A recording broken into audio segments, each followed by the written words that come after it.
What up, YouTube? It's your girl DeeDee. Welcome back to another live stream. Happy Friday. I hope y'all are doing well. Thank y'all so much for being here. Shout out to everybody in the building. Listen, as you come into the building, make sure you go ahead and put a 1 in the chat if y'all can hear me perfectly fine. Put a 1 in the chat if you can hear me perfectly fine. Go ahead, put a 1 in the chat if you can hear me good.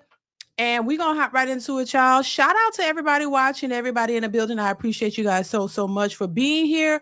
I hope y'all are doing well. I hope everybody is doing well this Friday afternoon. And I do apologize for being late, y'all. Ciao.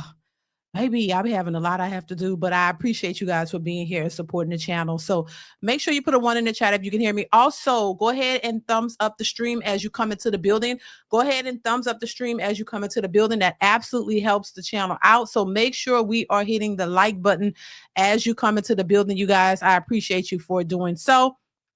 Shout out to everybody watching. I appreciate y'all so much. John Tell in the building already with a super chat. I appreciate you so much for supporting early on. Thank you. Make sure you guys are supporting in this way if you can. Super chat, Cash App. If you can support the channel, I always ask $5 or more if you can to support the channel. But also, most importantly, make sure you hit the like button. The like button helps to push the channel into the algorithm so other people can find the content. All right. So make sure you are doing that and also supporting any way that you can. All right. Thank y'all so much. John Tell with the $5 super chat. Thank you so much. Says, I don't blame her for anything.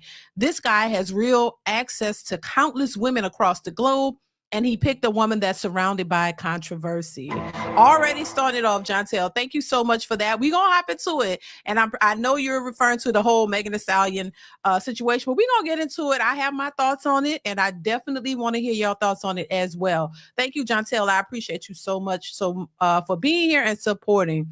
So what's going on? Oh, okay. I'm going to read these real quickly. We're going to hop into it. Avenge the Ancestors. Shout out to you. Thank you so much for supporting and for being here. Says, hello, Queen DeeDee. One, you're looking lovely today, and room be first. Thank you. I appreciate you. Thank you so much. I be trying, y'all. I try. Thank you so much. I appreciate you, Avenge the Ancestors, for being here and for the support. Jamil 843, thank you for the super chat. Says Klay was washed before he met Meg, baby. I already see where this is going. Thank you, Jamil, for that. I appreciate you. What's going on, Lorenzo Redman? Shout out to you guys. Shout out to everybody watching, everybody in the building. I appreciate y'all so much for being here. So that's the title. That's the topic. Is Meg Thee Stallion ruining Klay Thompson's career? Plus, women are tired of Meg Thee Stallion. I want to play that for you guys, plus some more, right? So we're going to hop right into it. Hit the like button as you come into the building.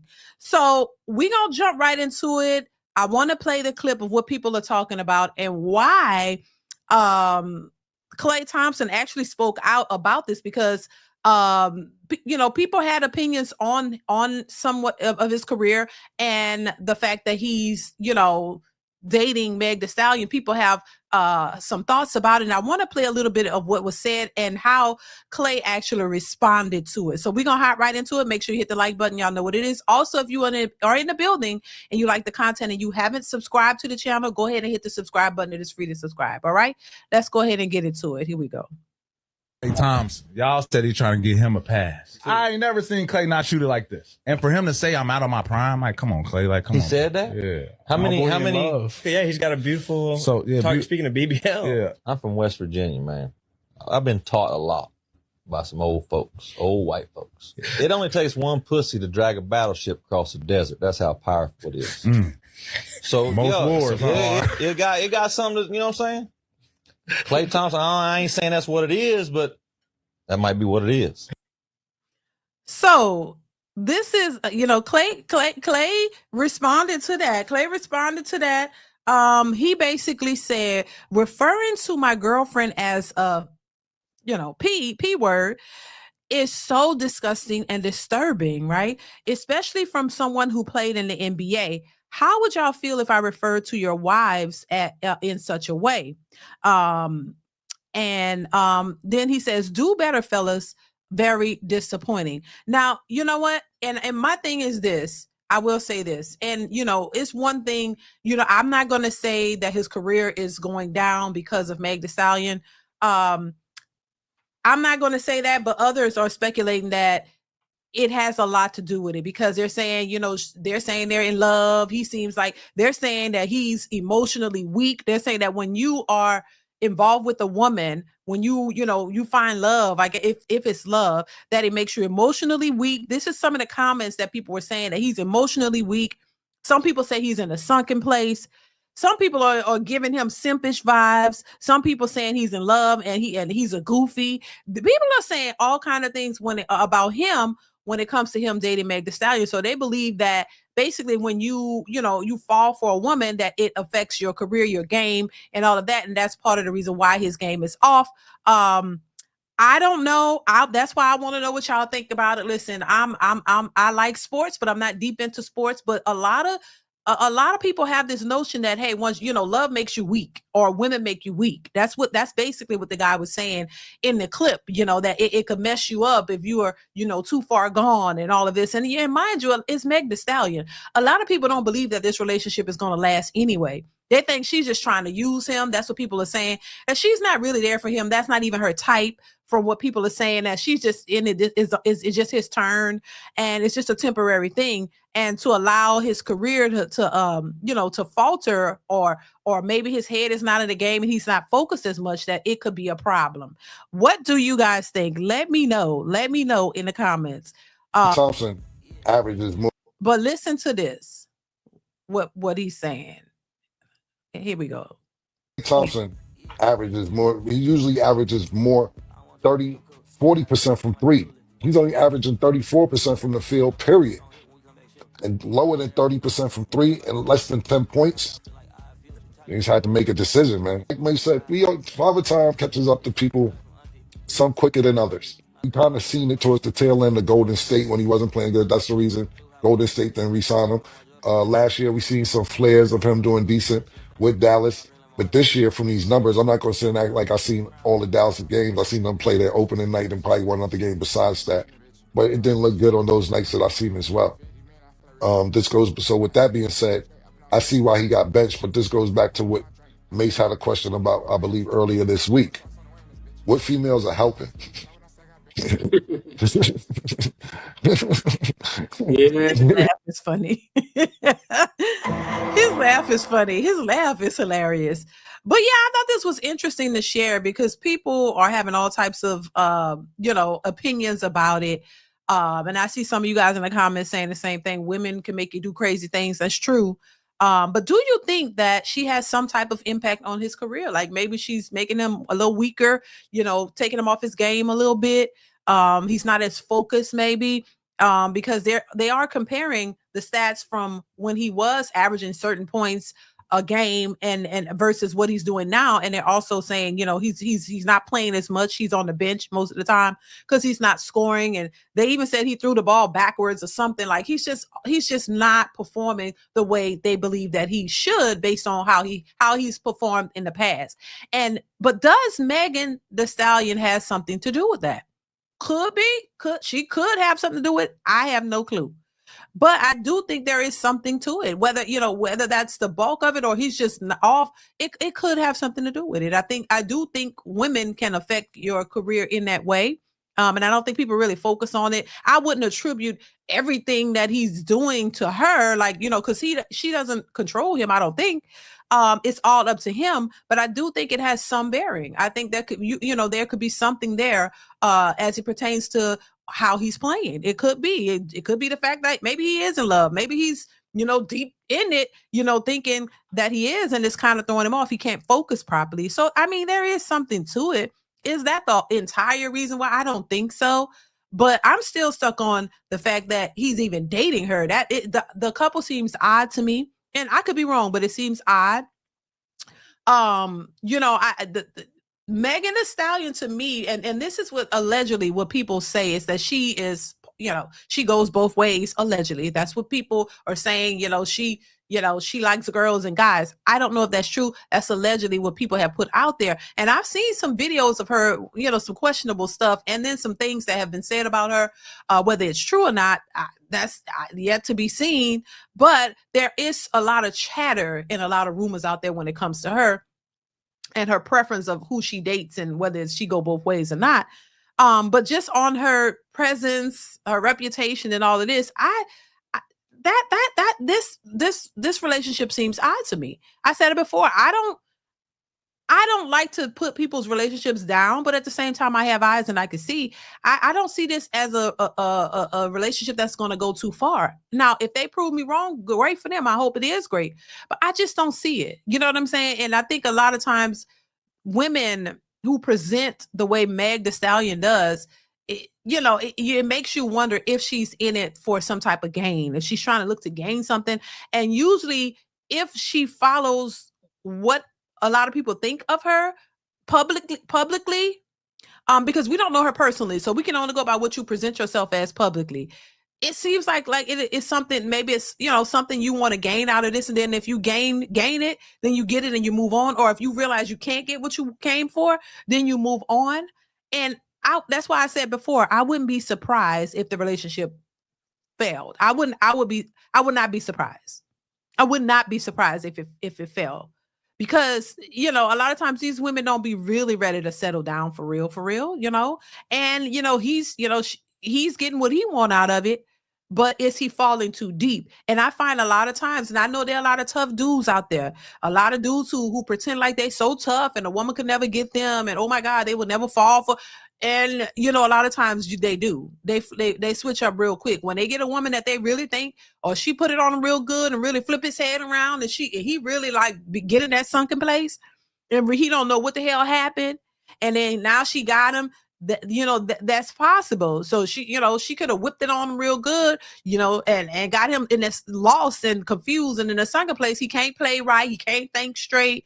He don't know. He probably want to marry her, and she probably like, I don't really want all of that. You know, I'm just trying to get you to where I want you to be, so you're vulnerable, and then I, you know, get what I want out of you. And once I get what I want, I'm out. You know what I mean? I don't know. So I don't know. It just seems like an odd pairing to me. That's all I'll say. When they say they're no longer together, I wouldn't be shocked. I don't think this is forever. You know what I mean? I don't believe that. I really, really don't. But I guess we'll see. Let's see. Jamil says, can't stand dudes who talk about other men's women. Right. I get it. I mean, but, you know, I guess he's an athlete, so they're referring to his game. You know, kind of the sort of the same way when they were talking about Kim Kardashian, I mean the Kardashian clan. You know, how every like athlete or man that gets into that family, somehow their career kind of fades or falls short or goes down. Like they say that the Kardashian clan just sucks the life out of the dudes that come into their lives. And I mean, it seems to be some truth to it. Like the dudes who go, like it just seems weird. It seems odd. They start playing, you know, look at Lamar Odom, how he went down messing with Khloe, and, you know, Kim was messing with that other guy. And it's like everybody, it just seems like their lives just kind of fall apart when they mess with those people, with the Kardashians. So I don't know what's going on. Thank you, Jamil, for the super chat. Jamil also says Klay biracial and his dad is non-FBA. So he don't know about these. Oh, he don't know about these treacherous 304s. Okay. That's what I'm saying. And that's what, look, and I don't know the guy, but thank you for that information, because it seems like he's kind of green a little bit. I'm just saying, I don't know him, but it seems like he's a little kind of green. Like maybe he is not aware, and Meg Thee Stallion just sitting there laughing under her wig. Like, who, girl, he ain't gonna know what hit him. You know what I'm saying? Kind of like that. Who, girl. Cause I don't know, you know, and he look a little goofy to me a little bit. Like he's like he don't know what's going on or whatever. And you know, may think that he's in love with this woman because he's defended her all on social media and stuff. So I don't know, but I wouldn't be surprised if she runs some circles around him, and when she's done, she's gonna leave. That's how I see. Hopefully that's not what she's doing, because I don't think people should do that. But the reality of it is, this is how a lot of women move. This is how people move. Thank you, Jamil. Thank you for that. I appreciate you once again for this super chat. Classy young man says, this isn't Meg's fault. Klay was on the decline before Meg. All right. And I'm going to take your word for it, because I don't follow him like that. So I don't know. But I only heard of him, you know, once he was connected to Meg Thee Stallion. I didn't know anything about him. So you're probably right, Classy. Thank you for the super chat. I appreciate you. Jamil 843 once again says, Klay mama is not letting him marry Meg. LOL. Child, I hope so. I mean, she can't really stop him. I mean, he's grown if he wanted to, but I don't think Meg for it anyway. I don't think it's gonna happen anyway. Just saying. Thank you, Jamil. Yeah, I don't think that's gonna happen at all. I really don't. I just think this is something, you know, for the public, for attention or something. I just don't see it. And the reason, and then my thing is this, you know, this is why people clown celebrities and entertainers and ball players, athletes, because it's like a lot of them keep making the same mistake over and over and over. It's like you don't learn from what you're seeing. Like you don't realize that you got to move a little bit, slow with these women in the business. You got to like look at their patterns and look at their history and choose wisely. A lot of them just jumping in it because the booty is there and they're like, oh, and Meg Thee Stallion, all she doing is shaking ass all over the place. This is what women are getting tired of. And I want to move on to that because even the women now, even the Sisterhood Bonnet Crew Society of the Traveling Pants, they're tired of it. They're getting tired of the butt shaking and the twerking and the foolishness in our communities. Half of the Bonnet Crew Society of the Traveling Pants, half of the members are disgusted, right? The other half is still trying to forge ahead, but half of the Bonnet Crew Society of the Traveling Pants, the Sisterhood Traveling Pants, half of they're divided.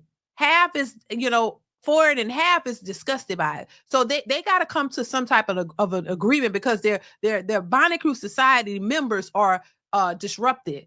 They're clashing because half is tired of the foolishness and tired of the shaking and tired of the ass shaking and all this, and they have to have a meeting.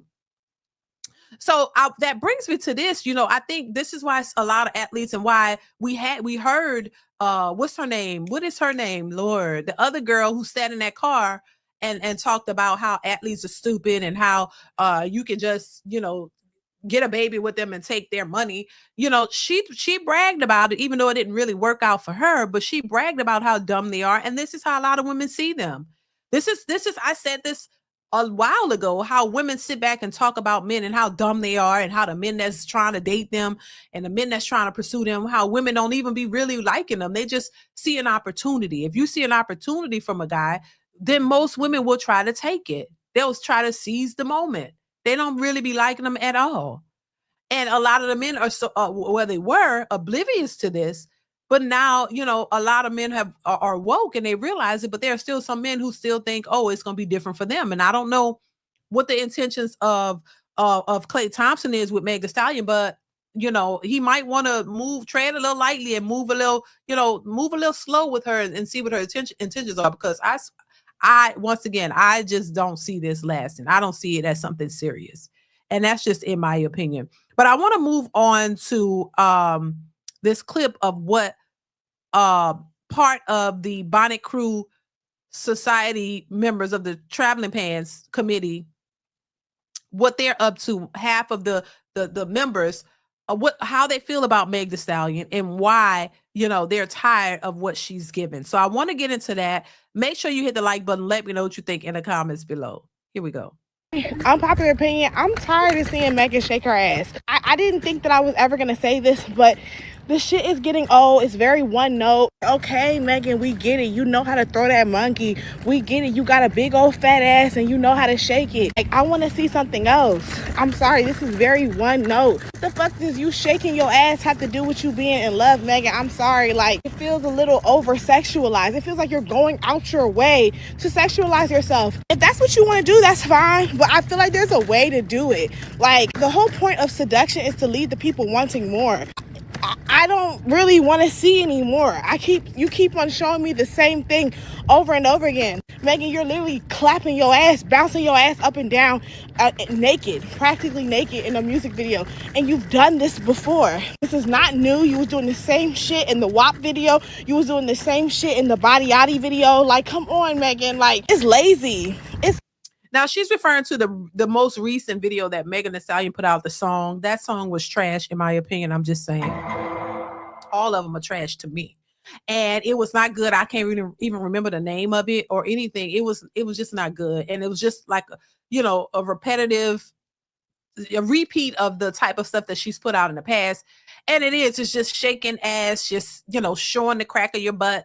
And all of that. And I mean, that's her thing. That's what she does. And that's what she does. And, and so, at some point you do get tired of it. And, it's interesting to see that half of the Bonnet Crew Society members of the Sisterhood Traveling Pants have really come to the conclusion that they're tired of seeing this. And I think it's great because, I personally think we need to get back to some self-respect and putting on clothes and looking classy and showing that you have respect for covering up, because there's nothing wrong with that. You can still look sexy, you can still look good covered up. You don't have to have everything out. There is nothing left to the imagination anymore. And this is why, even men are being turned off by this. Men will watch it, but at some point, after a certain point, it becomes overload. You know what I mean? It's like, okay, now you see a bunch of TNA.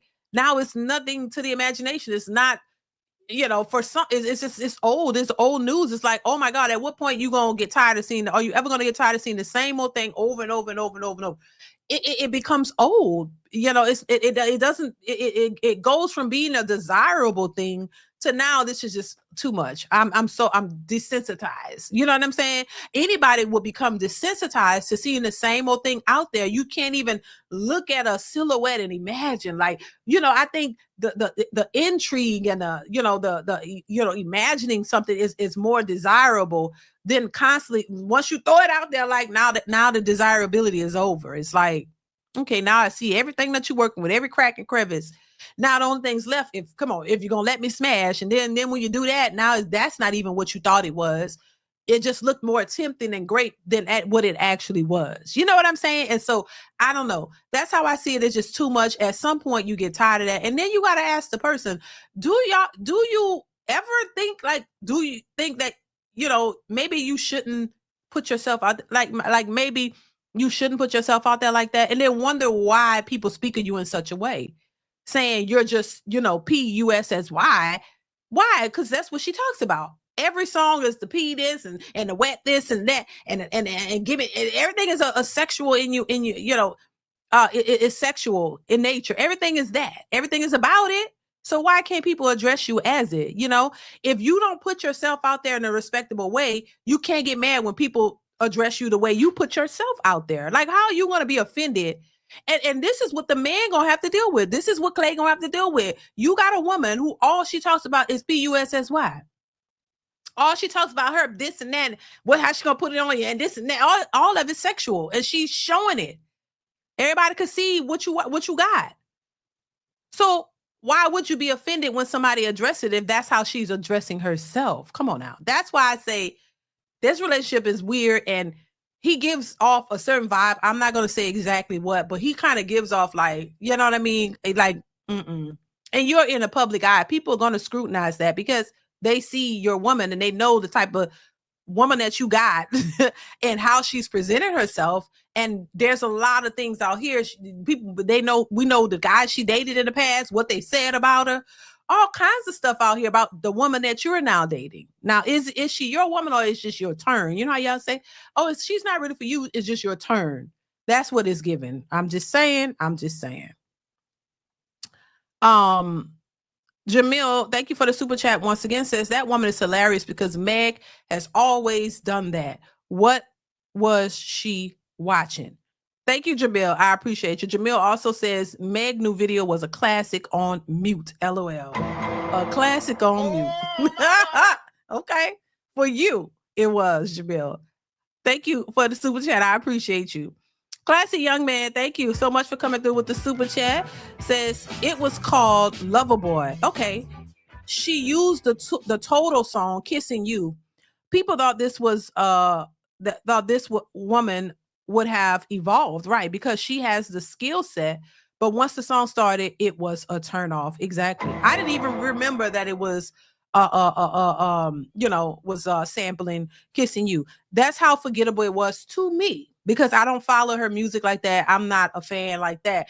I initially, when Meg Thee Stallion initially was coming out, I was paying attention because she was rapping, and I'm like, oh, okay, she has something. Like, I thought it was going to be more on the, on the bars and the lyrical content, because she seemed like she had it, but then it turned into a hoochie cat fest. I'm just saying. I'm like, what the hell? Like, how do you go from on the radio stations with bars, like rapping, like saying something, like she had something. I'm like, okay, now this is gonna change the game, to come out shaking ass and talking about coochie all the time. Like, what happened?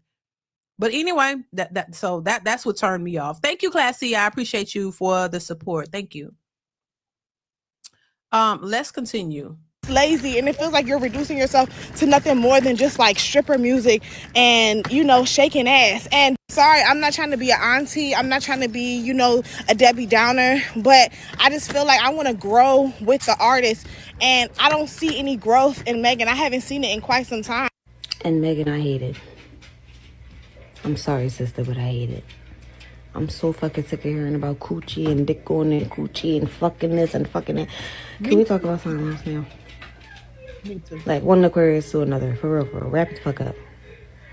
Because we didn't want it. Take it back, redo it. Something. Crazy. Where she lost me, where I was like, okay, I don't like this. When she was just like, pop that, and it's just like, that don't even go with the song. Like, I'm thinking that it's gonna come with Cognac Queen vibes. Cognac Queen is so cute, flirty, feminine, sexy. Like, I'm in my yak, I want it, and like, that's cute. I thought it was gonna be that type of vibe, and it just didn't give that. It just didn't give that. I also don't think that you have to be super vulgar to be sexy. And I think a lot of people have been saying like, oh, you know, everybody's becoming so conservative. The media is becoming so conservative because of this new administration. And I'm like, I just think people are getting older. Like, I've been listening to Megan Thee Stallion since my early 20s. I'm almost 30, right? So while I still love Tina Snow, I just listened to it, right? I still love Big Ol' Freak, but when I listen to it as like, oh, I just remember the days going out to the club. I don't listen to super vulgar music anymore. Everything be so overly sexualized that is almost not sexy. Like, y'all gotta admit that. I think it's time that we have a real conversation about my good sis Megan Thee Stallion, because that new song, not even just the song but the video that she put out, it gets to a point. Megan Thee Stallion has so much sex appeal, no doubt, but I feel like she would pop so much more if she left some things to the imagination. Like, the last thing that we need from her right now is another booty shaking, coochie popping song from her. I want more from her so bad. And Megan, sit the fuck down, bruh. You see all the shit going on in the world. Government shut down. They cutting on stamps for people and shit. And you out here just shaking butt. Fuck, we supposed to eat your ass? Girl, get the fuck out of my face. Yeah, you know, so that was a little bit of what some of the Bonnet Crew Sisterhood Society of the Traveling Pants members had to say, because they're tired of it too. And just in general, and it's not just Megan Thee Stallion, it's others as well. You know, also Cardi B, you know, she's doing the same old thing, and is not doing as well as, you know, as she was with it, because I think people really are over it. You know, the majority of people, a lot of these records aren't selling the way they used to. A lot of these albums aren't selling the way they used to sell. A lot of people are struggling in just in general and in that business as well. So people aren't making as much money and they're not selling as many records. There's a lot that's contributing to that, but at the same time, that you know, music always has a shift. And where it changes, you know, 1 minute it's you know, the you know, a certain type of music, then it shifts to one thing. And I think it's probably shifting away from the female rap, you know, coochie music style. I think it's shifting away from that because people are frankly tired of it. It just gets old. At some point, you got to make a change. You got to change something.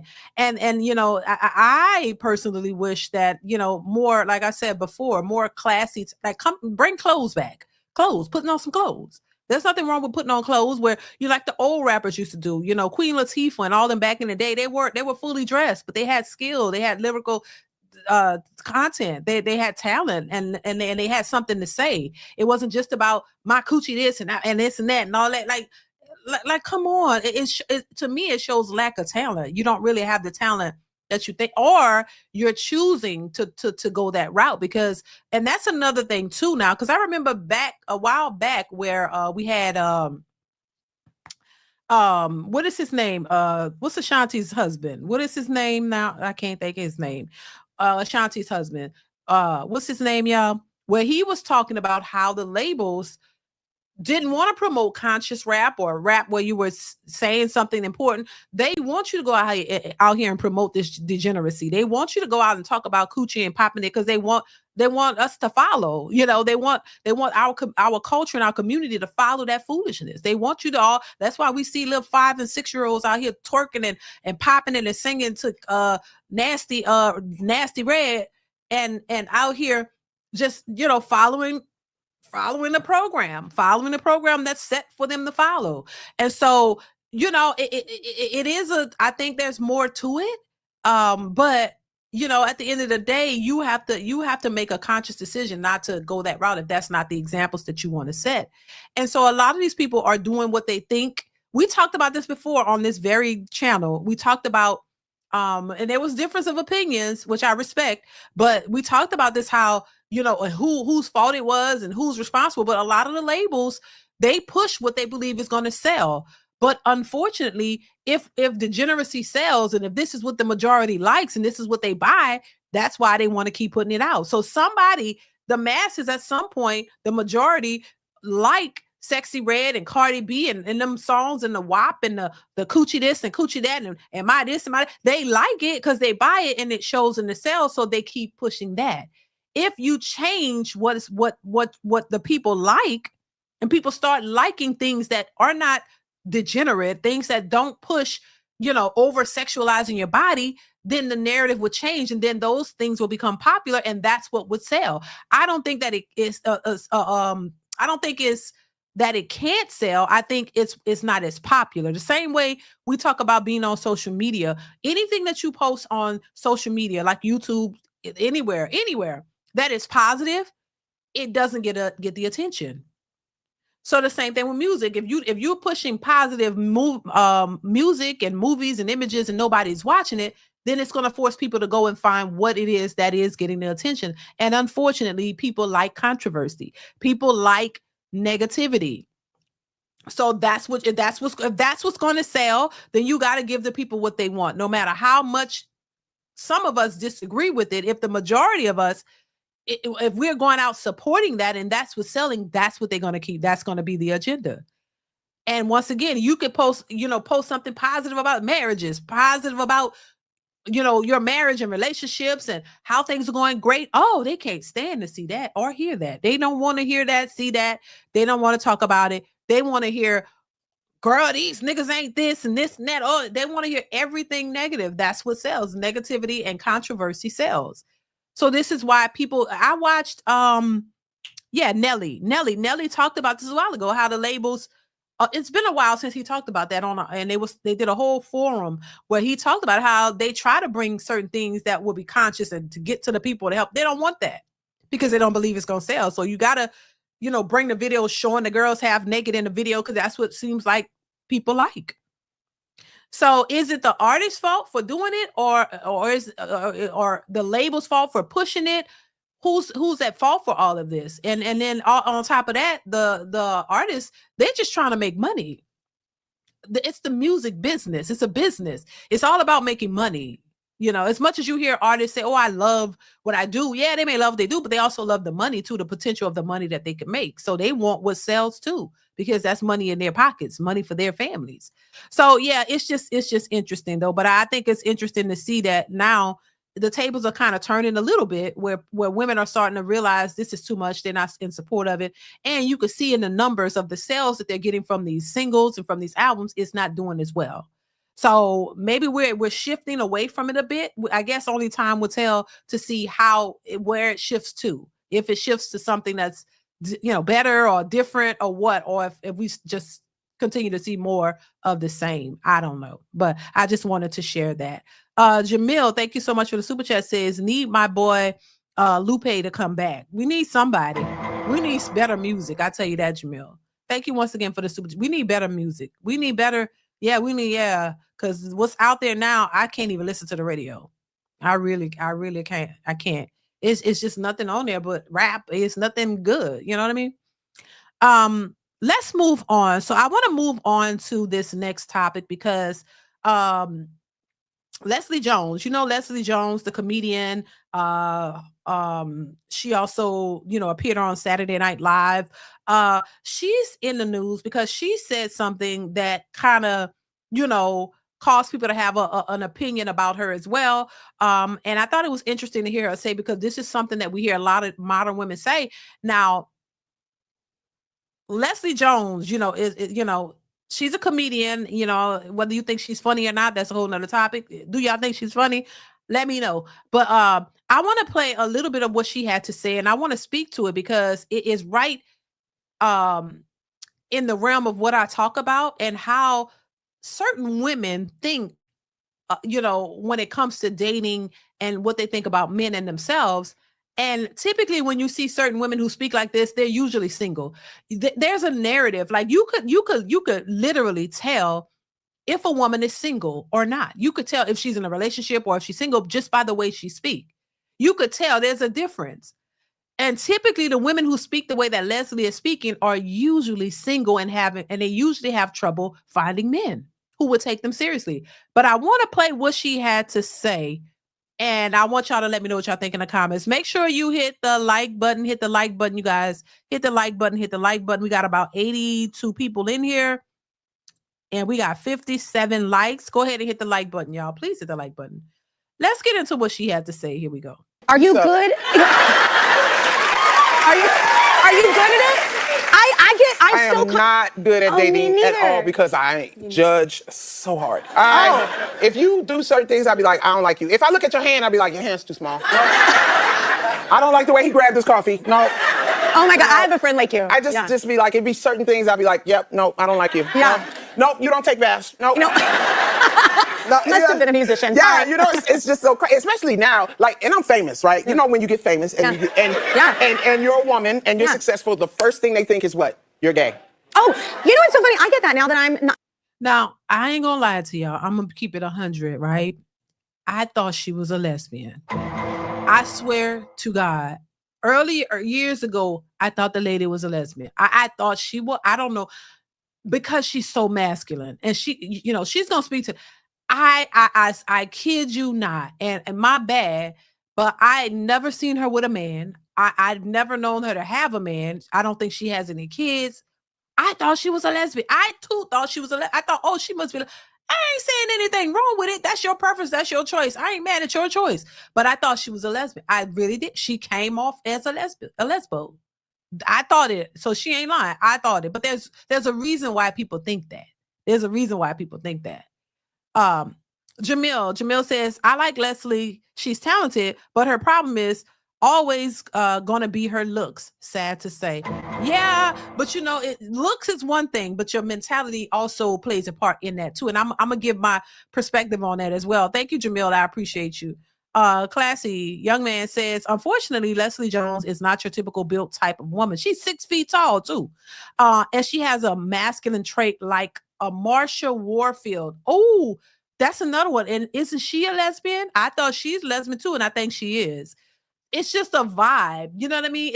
And what would be a turnoff for most men. Thank you, Classy. I appreciate you.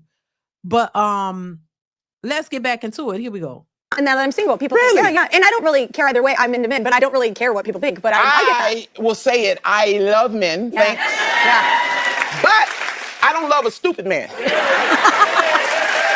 Okay? And I didn't got to the point in my life where I really want what I want in my life because I have worked so hard for my peace. If you can't be with my peace, you can be with the door. Yeah.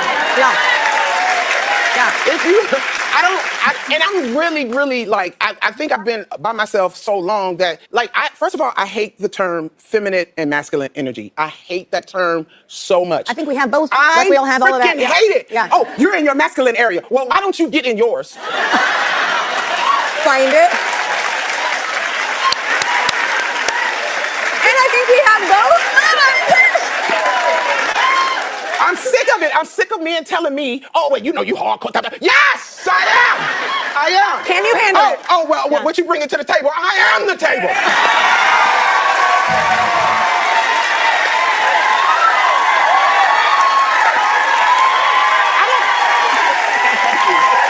Because I don't understand understand why you wouldn't want a woman like me. I am successful. I'm rich. I can fight.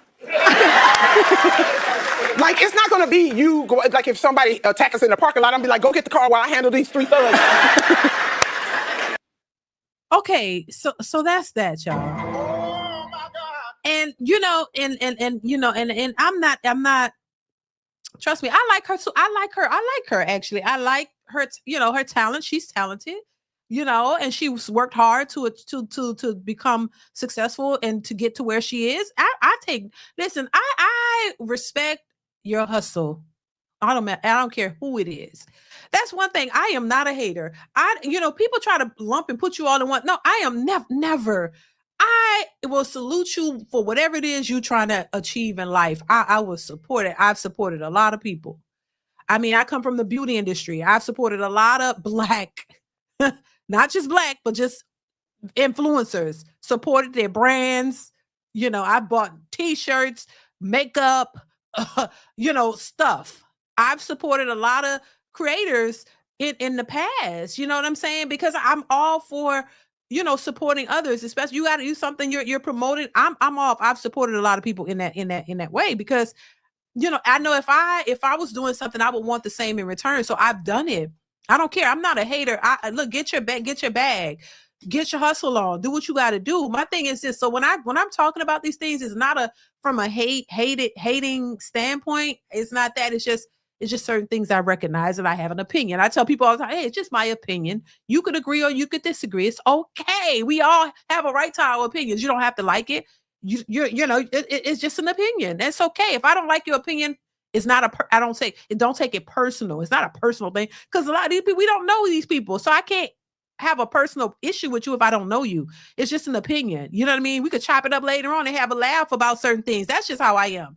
But unfortunately, in these spaces, a lot of people take it personally, your opinion, and they be mad because it hits a sore spot with them. Anytime somebody get mad off of somebody else's opinion, it's because, how y'all would say a hit dog will holler. So yeah, if you get mad at what somebody is saying, it's because you taking it as a direct hit on you. Because it's something in what I said is attributed to you. You took it and you personalized it because you don't like it, or it's something that triggers you that you have to deal with, or something you don't like because it affects you directly. It's your own issue. So that's your own problem. But so shout out to her. Make your money. Yeah, I know it's sometimes, it's hard for women in that business to thrive and get ahead, but she's done well for herself. But her problem is, in my opinion, is the fact, look how she was yelling. And like y'all saying in the chat, she's not the most attractive. I mean, you know what I'm saying? She's not the cutest. I see what y'all saying. I hear what y'all saying. She knows that herself. She said it herself. She's not the most cute. She knows that. She's looking in the mirror. But I don't think she's the worst. But when you're 6 feet tall, you look like that, and you act like that, and your mentality is and buckle your eyes and just it's just too much to be that old. Like, why you can't sit there and just have a conversation? Why is it because what I hate it and I am the table and all that? Like, it looks stupid. I'm just saying, like, it don't have why it doesn't have to be all that. If you're not that attractive in the face and you acting like that, it makes you look worse. It does. I was telling my husband about this, and we were talking about, like, why? What's with the antics? Because you know why? It's an insecurity there. You're not the most attractive in the face, but so you act like that because now you're like, I don't give a damn. They don't like me anyway. No man really looks at you and says, "Oh, you're so beautiful. I want to be with you." And it's a deflection, and it's a way to protect your feelings. I think people do stuff like that because they're protecting their feelings. You know that you are not getting the outcomes that you would like, and so you do all these things to protect your heart and your feelings because you know it's hurtful, but you're numbing yourself to it. So and that's how I see it. It's a defense mechanism. You got to defend yourself. So when you talking about it, it don't hurt your feelings.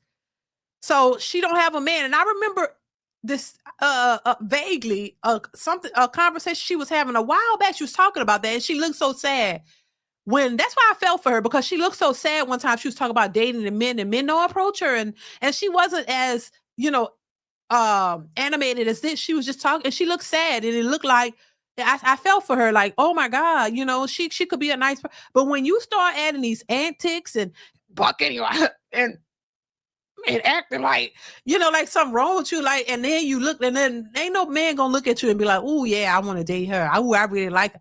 Most men don't. I mean, you're not really looking for a woman that's gonna be like a man and fight and having your own money and all this. That's not what men are mostly focused on for a woman. Men want attractive, that y'all said, attractive, fit women who are cooperative, a woman who's willing to work with you. That's it. She ain't gonna be perfect, and I think y'all know that. But you want something, and men got to be attracted to the woman that they with. So you got to be attracted to her face. I'm just saying, right? I'm just saying. If you see a woman that's big and manly and not that cute, and then the attitude is extra, that's a real turnoff for most men. Most men are not going to look at her and be like, ooh, yeah, she do it for me. No, it's going to be like, damn, she taller than me. She bigger than me. Ooh. And then, ooh, so I'm just like, and talking like that, and I think they do get to a certain age and they're like, screw it. I don't really care no more. Y'all ain't want me all these years, so I'm going to do what I do, and I'm going to talk the way I talk. And the fact that she said too, she don't like the masculine thing, and she's aware that people have told her, and men must have told her, you're a little too masculine. That's why she don't, instead of you embracing that and saying, well, let me learn how to tap into my femininity. That's what they say. They're gonna for the right man, they'll tap into it. But she don't like it. She don't want to change. She's worked too hard. She's preserving her peace, which I'm not mad at. And, she's not willing to do anything for a man. And so that's why she don't have one. And I think the ones who need to do a whole lot for a man are the ones who want to do the very least. The ones who are not as desirable, they want to do the very least. And they lead with their accolades. They lead with their degrees and all this. And the men don't give a shit about that. If she was an attractive woman, he wouldn't care if she was successful or not. If she financially, independent or got all these degrees, these men don't be caring about that. They've proven this over and over and over and over again. There are lots of attractive women who have gotten, what people would call high value men just based off of their attraction level. They didn't have make no money, none of that, because that's not what men really care about. So yeah, she's struggling, and I know she's either in her 50s. She got to be in her 50s. And she's still out here struggling when it comes to relationships and men. She don't really have a man. And she might have like a man that she could sleep with. I'm assuming. I don't know what's going on. But if you look at her face, she look mad. Her face looks permanently mad. Like she don't look like a happy person. She really don't. I hope she is. But this goes to show you your money and all that is not the only things that make you happy. Having a successful career and having money is not the only thing that make you happy, especially when it comes to women. That's not the only thing that make you happy. There's so many successful women out here who are still depressed and still searching and looking for happiness. You think it's a man, and then and they talk about, oh, a man is not the end all be all, and if he can't make me happy, well, he can't make you happy. You can't make yourself happy. Nobody can really make you happy. It's something that you have to find. And if you can't find that within yourself, you're not going to find it in anybody else or in any money or careers or any of that. There's so many successful women out here who are still searching for happiness. They're still not happy. And so I don't know. You just see a look that they get on their faces. Her her face looks permanently angry. She looks angry. And look how she's screaming and stuff. Like, who talk like, and I know, part of it you could say, oh, it's a comedy act, but that don't seem like comedy to me. That sounds like she's pissed with the world. Like she tired of a man and she gonna be masculine, and it's like she want a little man who gonna like her so he could run behind her because she's successful. She's 6 feet tall or something like that. So she want a little man that's going to treat her like she the princess and all, I don't know what. And he going to make less money than her but look at her like she's a princess and treat her well. And so she could, treat him crazy. I don't know. It's just, I don't know what the hell. I don't know, but it's crazy to see. Mr. Marcus, thank you for the super chat. She said she is judgmental. Excuse me, the F, like you judgmental? Right. I peeped that too.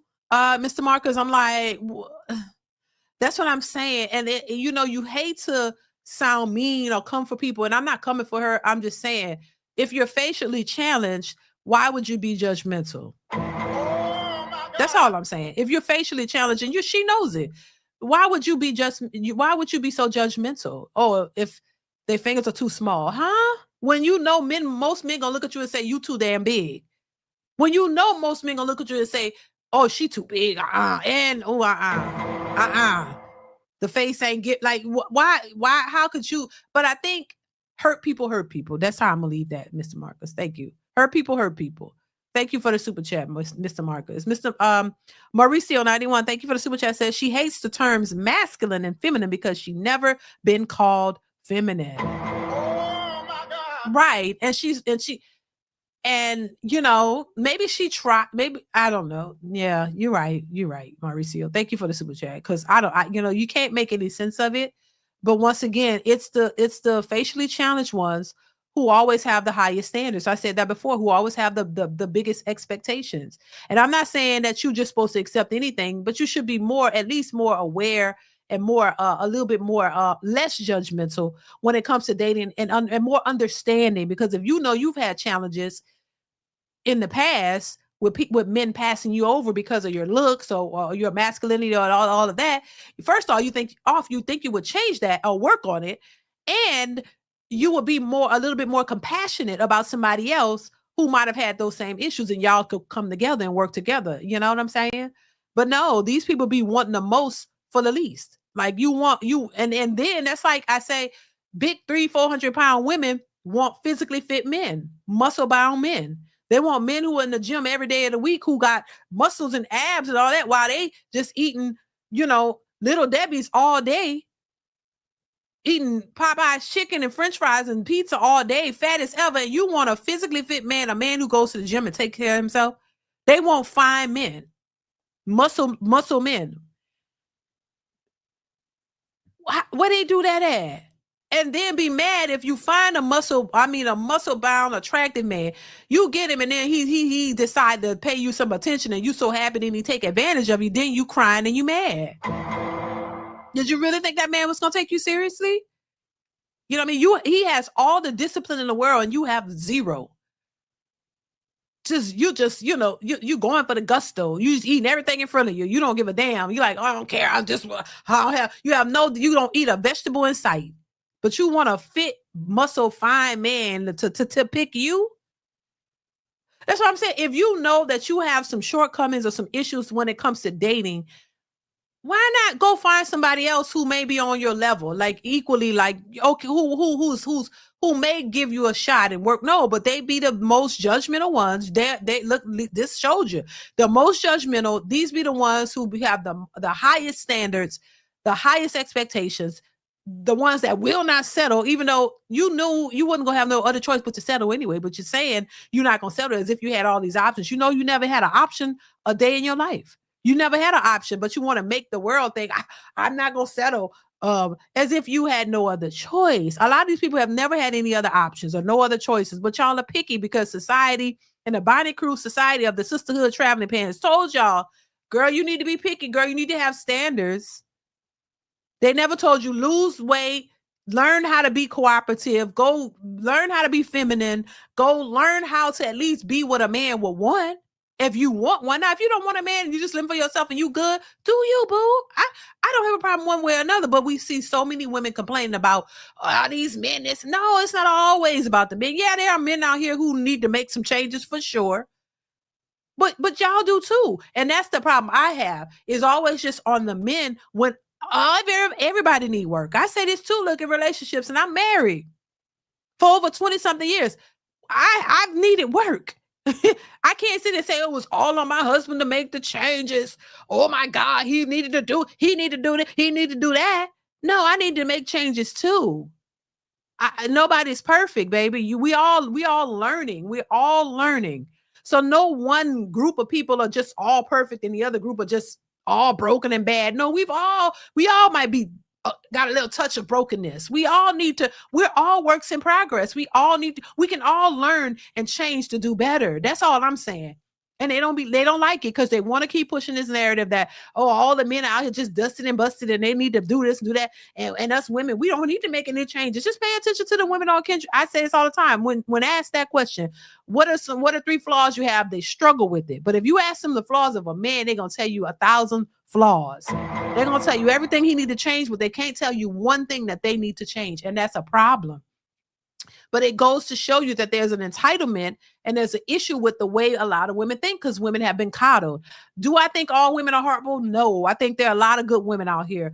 A lot of women with potential, with all types of things going, but they're not using their potential, not using the good things about themselves, because somehow in this modern society, what's good is bad now, you know. Being a wife and wanting a family and having a family and being loyal to one man and being at home with your kids is somehow that's belittled. That's not great. That's bad. Oh, you just stuck in a, it's made, it's the insinuation is insinuated that is not, you know, good enough, that you should have aspirations and dreams to be outside and have a business. Why can't you have both? That's my question. Why can't you have both? Just because you're married don't mean that you can't have a business one day. Just because you're married don't mean that you can have aspirations and goals and dreams. But what they're saying is, who wants to be tied down in a house with a man, one man? No, y'all want to be hoes. That's the thing. Y'all glamorize being a hoe and outside, and that you don't need one man because you can capitalize off of men. You can use men. You can get all these different men to give you this so-called lifestyle that's being glamorized, which is nothing but turning a bunch of women to a bunch of hoes. And that's not a way to go out, in my opinion, because it's fleeting. Being a hoe and what's the word I was gonna say? That ain't nothing to be glamorized. That ain't something that you should be banking on and depending on. Like, come on now. There's old hoes on the street who out here struggling, saying they can't get no clients. Because you watch up, these men don't want you. Y'all don't realize that there's an expiration date on that at some point. When you're old and shriveled up, you ain't gonna get as many clients. And a professional hoe on the street literally said it. She said it. She looked washed up and she literally said it. She ain't getting too many clients. I'm going to have to hang it up because I ain't making no money. It's a young woman's game. No shit. But they're going to keep trying and manifesting. I'm just saying, they're going to keep thinking that they can do this forever. You know what I'm saying? And it just don't work like that. But I'm just saying, you know, once again, being outside and wanting a business and do all that, that's fine if that's what you want to do. But that's glorified. And being a housewife is somehow minimized. Like, oh my God, that's a lesser of you. That's all you want to do. I've been through it. That's how I talk about it. You know, oh, well, you're not really taking care of yourself. Why? Because I got a husband who's taking care of me, and something's wrong with having a husband that takes care of you and his kids and his family. Something wrong with a husband taking care of his family. Like, in the Black community, baby, it's so backwards. It's so messed up. It's so lost and confused. Oh my God. Only in the Black community is where they think all you're doing. That's what I got for years. Oh, you just at home with the kids. You're not taking care of yourself. Meaning, oh, you're not out working and paving the ground and working hard and struggling. Because before I got married, before I met my husband, I was working. I had a job when I was young. I had a job. It wasn't fun having a job. Getting up 5 a.m. to go to work and be to work for 6 o'clock and work hard just to make a little bit of money. No, that wasn't something, you know, that I enjoyed doing, honestly. So but this is the, you know, what they tell you. This is what you're supposed to be happy doing that, when majority of these women are not happy doing that. And then you find a man who takes you seriously and want to be with you, marry you, and say, okay, well, I got this. You could be at home with the kids. Now that somehow is something you shouldn't want. You know, it's just backwards. And you would think that that's what I say, the older women, like my mother's generation of women and those women, they really set these women up horribly. You know, the stuff that they've ingrained and indoctrinated them into is really messing them up. And like I say too, and don't get it twisted. Look, if that's your choice, if you love a job that you have and you love what you do, I'm all for it. You know what I mean? If that's what makes you happy and you enjoy what you do, I'm like, go do and enjoy what you like to do. But it's somehow, there's somehow this narrative that You're reduced as a woman. If you love being a housewife and being at home and raising your kids, and if you love keeping your house clean and cooking for your family and creating nutritional meals for your family and being there with your kids and watching them grow and all that, if you love that, somehow something wrong with you. Oh, you don't want more? Why do I need to want more? If I'm able to be at home and raise my kids and I'm happy with it, why is that reduced and looked at as something that's less than? It's crazy. It's crazy. But then, you know, the women who are out here paving the ground, stomping the ground, working hard, complaining like, oh my God, I wish I could be at home. I wish I had a man to pay the bills. You're wishing you had it. But you're told that that's what you should be doing, but you know you're tired of doing. That's why I say this feminist stuff was a lie, a joke in the game. They made these women believe that they should be out here working and being just as hard as a man. And now they out here and they have to do it. Now they pissed about it, talking about where they king at because they tired, child. No, you get what you asked for. Now you got it and now you don't want it. That's how things usually work. Which is crazy to me. It's crazy to see it all play out. Mr. Marcus, thank you for the super chat. Says, look like she can dig a mean hole. What you mean? Look like she could dig a mean hole. Oh, y'all the trip. Thank you for the super chat. A hot mess. Oh Lord. Derek, I think I'm saying that right. Says saw the title and ran over here. Yes, she is ruining his image. Okay. He out here looking crazy, trying to defend her 304 ways. He about to get his feelings hurt. You know what? You got a point there. You got a point. Like the thumbnail too. Thank you for the super chat. I appreciate you. Yeah, I think he gonna get his feelings hurt. I just do. Hopefully he doesn't, but I think he will. I really do. I think he's gonna get his feelings hurt, baby. I really do. And it's sad that he don't see it. Like, why would you? No, but whatever. We'll see. What's going on, Trey? Says, but at the end of the day, feminism is here to stay. We're not going backwards. Adjust accordingly. But they better adjust. Because, child, yeah, it ain't going. But you know what? A lot of these women gonna have to adjust too, because guess what? This is not really going in their favor, Trey. Things are not really going the way they want them to go. That's the real gag. They complaining, they struggling. You seeing more homelessness happening. You see women with children, which is sad. Once again, we don't see we see this.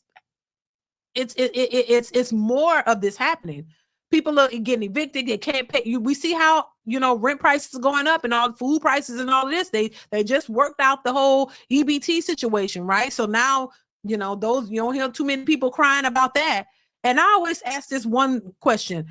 If we have so many boss chicks out here, why was so much of the Bonnet Crew Society of the Traveling Pants crying about food stamps? If y'all are such boss chicks and y'all got all this, y'all got it made in the shade and you got your stuff together, why are y'all out here crying over food stamps? It shouldn't have been a thing. It shouldn't have been a thing. The same question I ask when I see women all over TikTok and social media talking about why men don't want to pay bills anymore. Girl, why they don't want to? Why when you ask a man for money, he don't want to give it? Because it's his money. Plain and simple. Because it's his money and he don't have to give you shit. Plain and simple. Just like if he asks you for money, you gonna probably tell him no, because if a man asks you for $10, you like, oh, I ain't got it. I saw a video of a husband testing his wife, asking his wife for I think he said $50, and she said no. Why you want my money? I'm like, baby, I know you're lying. So, but I don't know. Somebody done trick these women and convince them that a man as soon as you meet a man or you just ask him for money, he's just supposed to give it to you. No, he don't have to give you a goddamn dime. And if y'all such boss chicks and y'all got y'all shit together, you don't need a man's dime. You could pay for everything you want and be straight. Why y'all still all these boss? Why y'all still look for? Why y'all crashing out over food stamps? Why y'all crashing out over men not wanting to give you their money if y'all all bossed up and y'all got y'all money? Because this boss chick BS is just that, BS. These boss chicks are broke. They're broke. They don't have no money. They're out here faking the funk. And this is why they mad at y'all for not giving money, because now they're struggling. Now they're struggling to pay these bills by themselves. The things that they asked for, they got it. Now you're struggling. And now you mad because you can't get a man to trick on you. You can't get men to just give you their money. They're telling you no. So now y'all real mad because y'all like, what the hell y'all gonna do? Then on top of that, oh my God, it took it to a new level when they said they want to give y'all the stamps. And like, well, goddamn, we ain't getting our stamps for the money. They started panicking. Oh, I ain't got a man. The man can't get no money. Oh my God, they're taking the EBT. Oh shit. Oh my God. What are we gonna do? That just took it up a notch. They start panicking and sweating and pulling out the bonnets because they realize, oh damn. God damn, I ain't got no money. I ain't got no stamps. We can't eat. What I'm gonna do? And these niggas ain't giving us nothing. What we gonna do? They started panicking. That's what that was, a panic. It was just too much. They're already struggling. Now y'all taking the food stamps away too? We can't do nothing with it. So yeah, that was the Bonnet Crew Society of the Sisterhood Traveling Pants, and that was these boss chicks out here too, because they all are entrepreneurs, remember? They own 2 businesses. They this and that. And they need a man make 100,000 because they make. I need to make more what I make but y'all make all this money and y'all was crying about food stamps being taken away for 1 month. Think about it. People who have money wasn't crying about that. People who never depended on that, they ain't worried. People who have money to pay their bills and to feed their families, they wasn't worried about SNAP. Or whatever you call it. They wasn't worried about it because they could eat. I'm just saying they weren't making people who wasn't dependent upon that wasn't making videos crying about it because they could eat. And if you look at a lot of the women who were complaining about that, child, once again, everybody got iPhones. You could spend all this money on these phones. You got Jordans. There was, you got all these expensive things, all these expensive wigs, but you can't feed your kids anyway, baby. Thank God they turned it back on. So now hopefully they can eat and feed their families, because Lord knows if they ever stop this stuff permanently, people gonna really be out here crashing out for real. They're gonna really be on the streets, really running and stealing and doing all this stuff because they can't take care of themselves without the government. So are you really boss chicks if you depend on the government for your survival? Are you really a boss chick? Are you really these successful entrepreneurs out here getting to the bag? Are you really making these 6 figures? Everybody makes 6 figures on social media. Everybody makes 6 figures.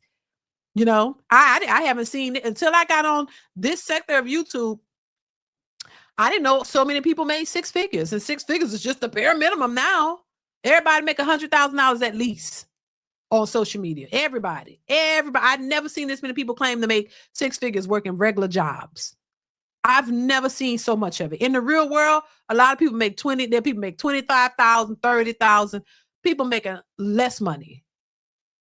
And the majority of people in this country, what is it? Was it 40 something thousand? Y'all let me know. Wasn't it like 45 men, 45 or 50,000 at this point, and women less than that? The stats show something around those numbers. It doesn't show the majority of Americans making 6 figures, because if it was, all these people, and this is not just Black people, but just in general, all these people out here struggling, getting food benefits, you can't make $100,000. If you made $100,000 and you got a family, a small, if your family not super large, you don't qualify for that. So where are all these women boss chicks who are bossed up like that, who making all this money? Where they at? Where they at? Where they at? Where they at? Because I don't see them. I'm just saying, where they at? We don't see them. Just saying. And this whole food stamp EBT thing proved it. Y'all ain't making that kind of money, so y'all on here lying. Y'all all here trying to pull the wool over people's eyes so that a man could think that, because somehow y'all tie money to worthiness. You think that if you make a lot of money, if you had all these degrees, that it's going to make you better in the sight of men. And it still doesn't, because you're still overweight, you're still combative, you're still masculine, you still don't know how to treat a man, you're uncooperative. So it don't matter what you got. You still don't qualify for a man, because your degree and your money that's not the qualifications to get you a good man. That's what they're going to realize real soon if they haven't already. Jamil, once again, thank you so much for the super chat. Says a lot of these women got BS businesses made during the pandemic. Exactly. Selling lashes, selling stuff like that. Hell, I told y'all before, I had I did start a lash. I still had them lashes. I'm just saying, if anybody wants some lashes, let me know. Because I still have the big long lashes, because guess what? I even attempted it and I ain't make no money off that. And I wasn't even worried about it. But I'm like, hell yeah, everybody was buying lashes and buying hair pieces and stuff like that and trying to sell it from your house. I ain't mad at it. But I know that's not making you no six figures. You're not making no six figures doing that. Come on now. Thank you, Jamil. I appreciate you. Mr. Marcus again says, tell him, God created women just to help men. Now that's a no-no to all women. What the F? Yeah, it's just crazy. You know, they don't know nothing about a helpmate or none of that. You know what I mean? It's just unfortunate though. I think there are some women who get it though, but then there are a lot who don't. And I think the majority don't, and they don't care. And they don't care as long as things are going great. That's the thing about women. A lot of women. As long as you're getting your way, as long as things are good, you're good. Like I talked about this in my previous video, how, you know, when the rain comes, you know, like New Edition said, you know, the storms will come. This we know for sure, but tell me, can you stand the rain? Can you stand the rain? Can you stand when the hardships come, when things get a little bit rough? Are you prepared for that? You know, and that's the problem with a lot of these independent boss chicks. They're not prepared for the rainy days. They're not prepared for when things may fall to a little bit. It's inevitable. It's a part of life. You know, money comes and goes. 1 minute you got money, a lot of it, then you don't have as much. But are you prepared for that? Or do you have a plan in place for when, you know, if you lose your job, or if, you know, if something happens, are you prepared? And a lot of them are not, because they don't think about the future. You only think about right now. And then when the future is, you know, here, present, when the future becomes your present time, and you're not prepared, then now things are falling to the wayside because you never prepared for it. You just think that things are just going to be great all the time, and that's just not realistic. You know what I'm saying? There are going to be obstacles. There's so many people, celebrities, just people in general, who talk about when they were broke, they was rich, broke, rich, broke, and broke again. Like, they talk about it. You know, that's just life. But they maneuver through it because at least you have something in place. There's celebrities who, if we talk about talk about the times they were homeless in the public eye, and they were homeless, didn't have money for a place, or was waiting for some money or whatever. But they, you know what I mean? So it's just a part of life. And it's just unfortunate that there are so many women who move the way they do and speak the way they speak, like they're never going to have a hard time ever. And things just going to be so great all the time. And they have this entitlement with them, like, you know, they're superior and, oh my God, they don't need nobody. We all need somebody. And so I just think, yeah, it's a lot that needs to change. Thank you, Mr. Marcus. I appreciate you.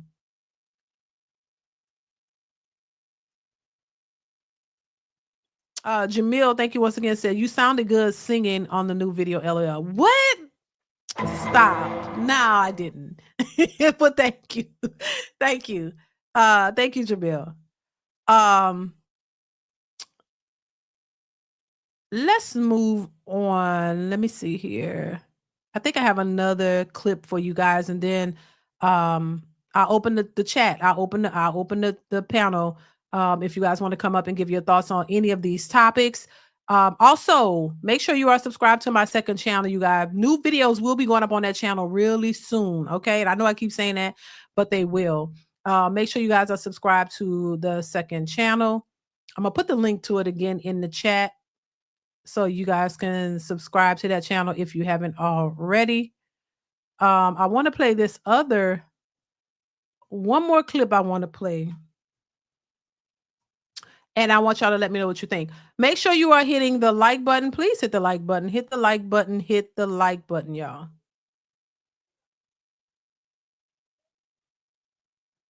Oh my God. Hold on.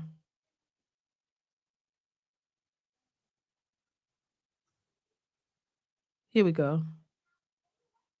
I was a stay-at-home wife for a little while. We weren't legally married, but we were together for a long time, for a few years. I was working when we met. I was continuing to work. Pandemic came, I lost my job. I wasn't required to go back to work. I could pretty much just like be in the house, you know, things like that. I didn't really have to think about it too much. I decided to leave that relationship because I felt like there was nothing wrong necessarily with it, but I felt like I wasn't growing in it. My goals aren't necessarily to be a housewife. I don't necessarily see myself having children. I don't see myself being a mom and just being stuck in the house. For me, I don't think I could just be limited to just being a housewife. So a lot of people say you had a good man, right? Yeah, absolutely. I'll never take that away. And you left this good man. So what are you hoping to find? Because obviously the next person you date gonna have to meet that standard, you know? Sometimes when you're in those type of relationships, when you're in that role, that's just like all they want you to that's all they want you to do. And to me, I just didn't want to do it anymore. You want to be treated like the queen, but still do what you want to do in between. But here's my thing, right?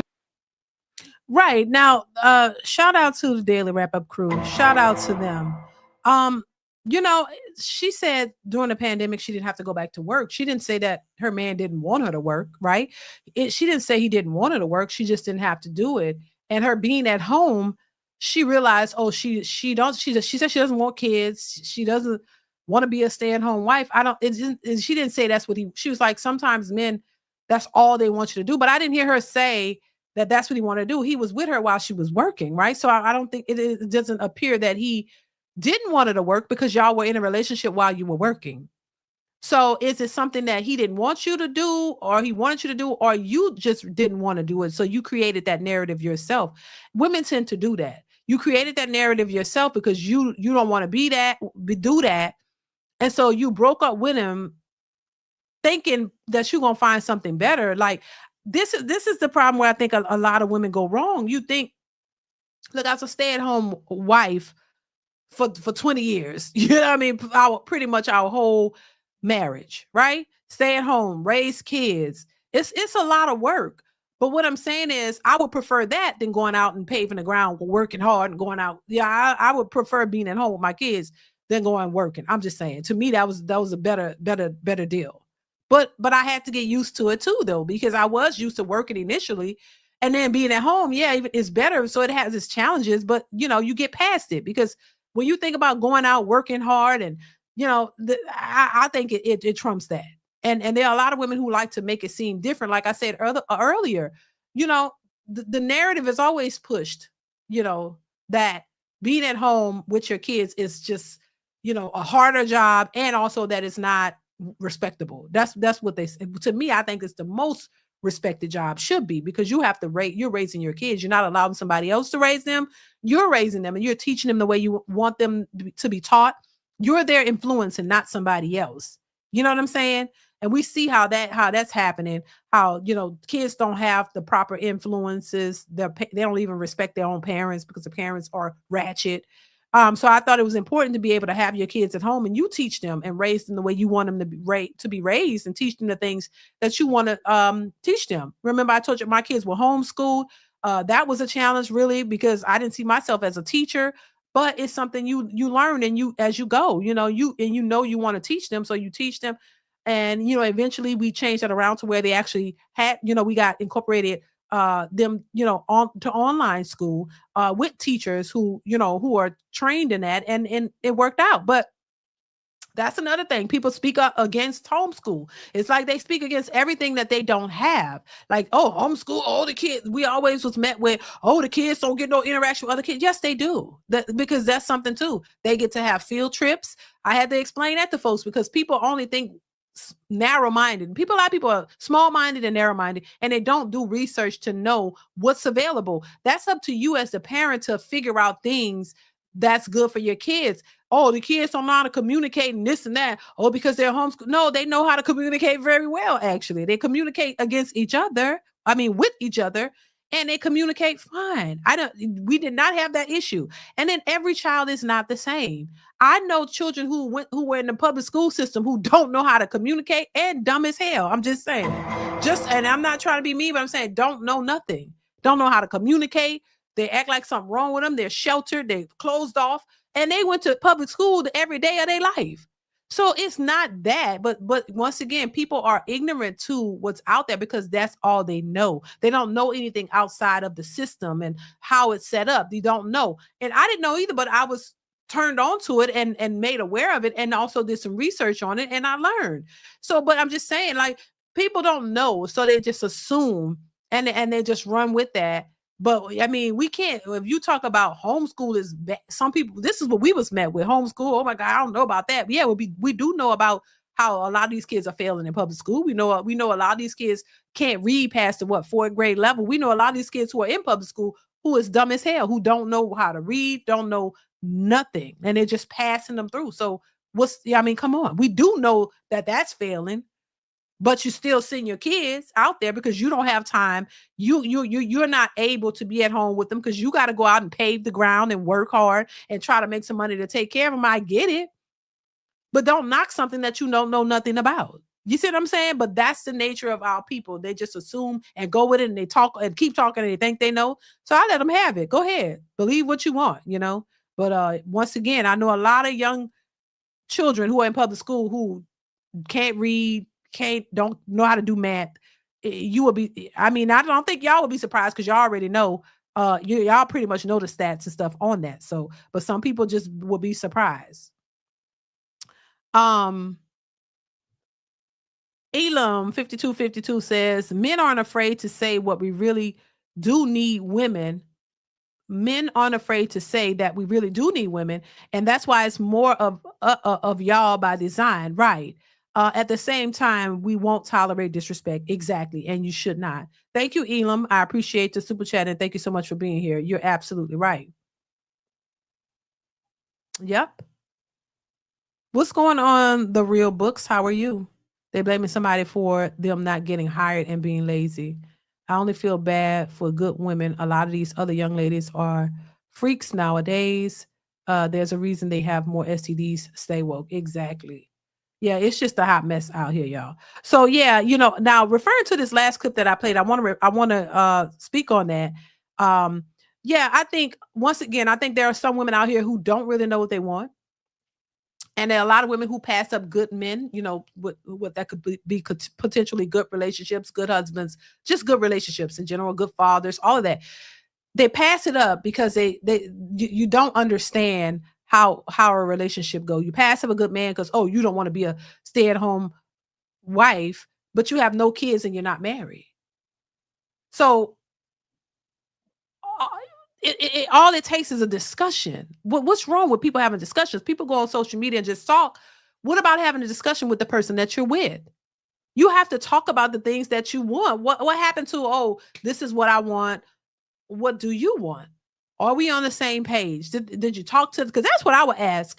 Did you have a conversation with the man? Does he want a family? Does he want you to be a stay-at-home wife or what? Because y'all were dating and you were working. So did he, and y'all were dating? Because if a man wants a woman to be at home, then he's going to make that happen. That's a part of his plan. He's going to provide a space that allows for that. So he already coming into the picture saying, look, I want my woman to be at home. We're going to have some kids. Let's do this. She ain't got to work. I'm going to work. I can afford, I got a house. I can afford it. I don't need her to work. He's going to come out the gate with that, letting you know that that's what he wants. So where is it just don't add up. But I just think people use that, an assumption of what you think the man might want, to just dismiss yourself because you really didn't want to be in that relationship in the first place. So you make up a reason as to why it's a problem so you can dip out. And then when you dip out, you realize that was a good man and admit there was a good man. And then when you get older, you realize all that time passed and you could never find a man that was good as he was. Because you think you got all these options when you really don't. So when you pass up good options, you think you're going to have a whole bunch more and you really don't. And so by the time you done hit the wall, now you're 30, 40 years old. Now you're looking around there. Well, the good men, you can't keep passing up good men thinking you're going to keep getting all these options. So it don't come around like that as much. You better strike while the iron is hot. You got a good man, y'all working together. You better grab him. You better keep him. Same thing with men. You find a good woman, you better grab her up. You find a woman that's loyal in this day and age that want to be with you and willing to accept you at where you are and care for you, and really you better grab her up because you're not going to get too many opportunities. And that's why you see a lot of people out here struggling for relationship, because you can't find what you're looking for because you found it at one point and it wasn't, you passed it up, and now the opportunities aren't really there. So that's why I tell people, say, if you find something that's going to work for you, you better grab it. You better grab it quick. That's why most men who find a woman that, you know, is wifey material, they grab her up. They don't take long. They don't take too long with grabbing her up and being with her, because you may not find this. You may not find her again. You know what I'm saying? So yeah, I think a lot of people miss their opportunities. And then, but the only problem is, you know, some of these women, for sure, because they're the ones complaining, are complaining about not finding it and not blaming it on the fact that they chose to walk away or ignored a good man. they're ignoring their part in it and just blaming the men. And that's and that's where you got to stop. Take some accountability. You fumbled a good man, and that's your fault. That ain't nobody else's fault. Good men are out here. You just fumbled. You fumbled. You made a mistake. Just own up to it. That's all. A lot of people do it. It's a mistake.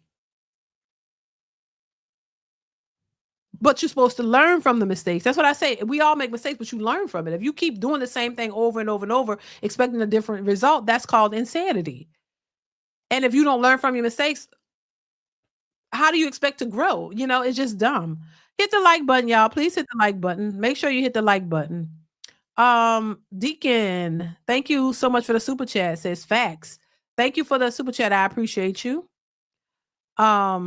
Modern women run up the bills and lifestyle, then want a man to finance it. Exactly. Yeah, I said this before. So they want this lifestyle, right? So they create the lifestyle that they want.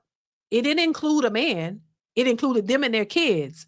So you create the lifestyle you want, whatever it is, and then now you're tired. So this is what a lot of women do. You create the lifestyle, you work hard, and then you get tired because we change our minds.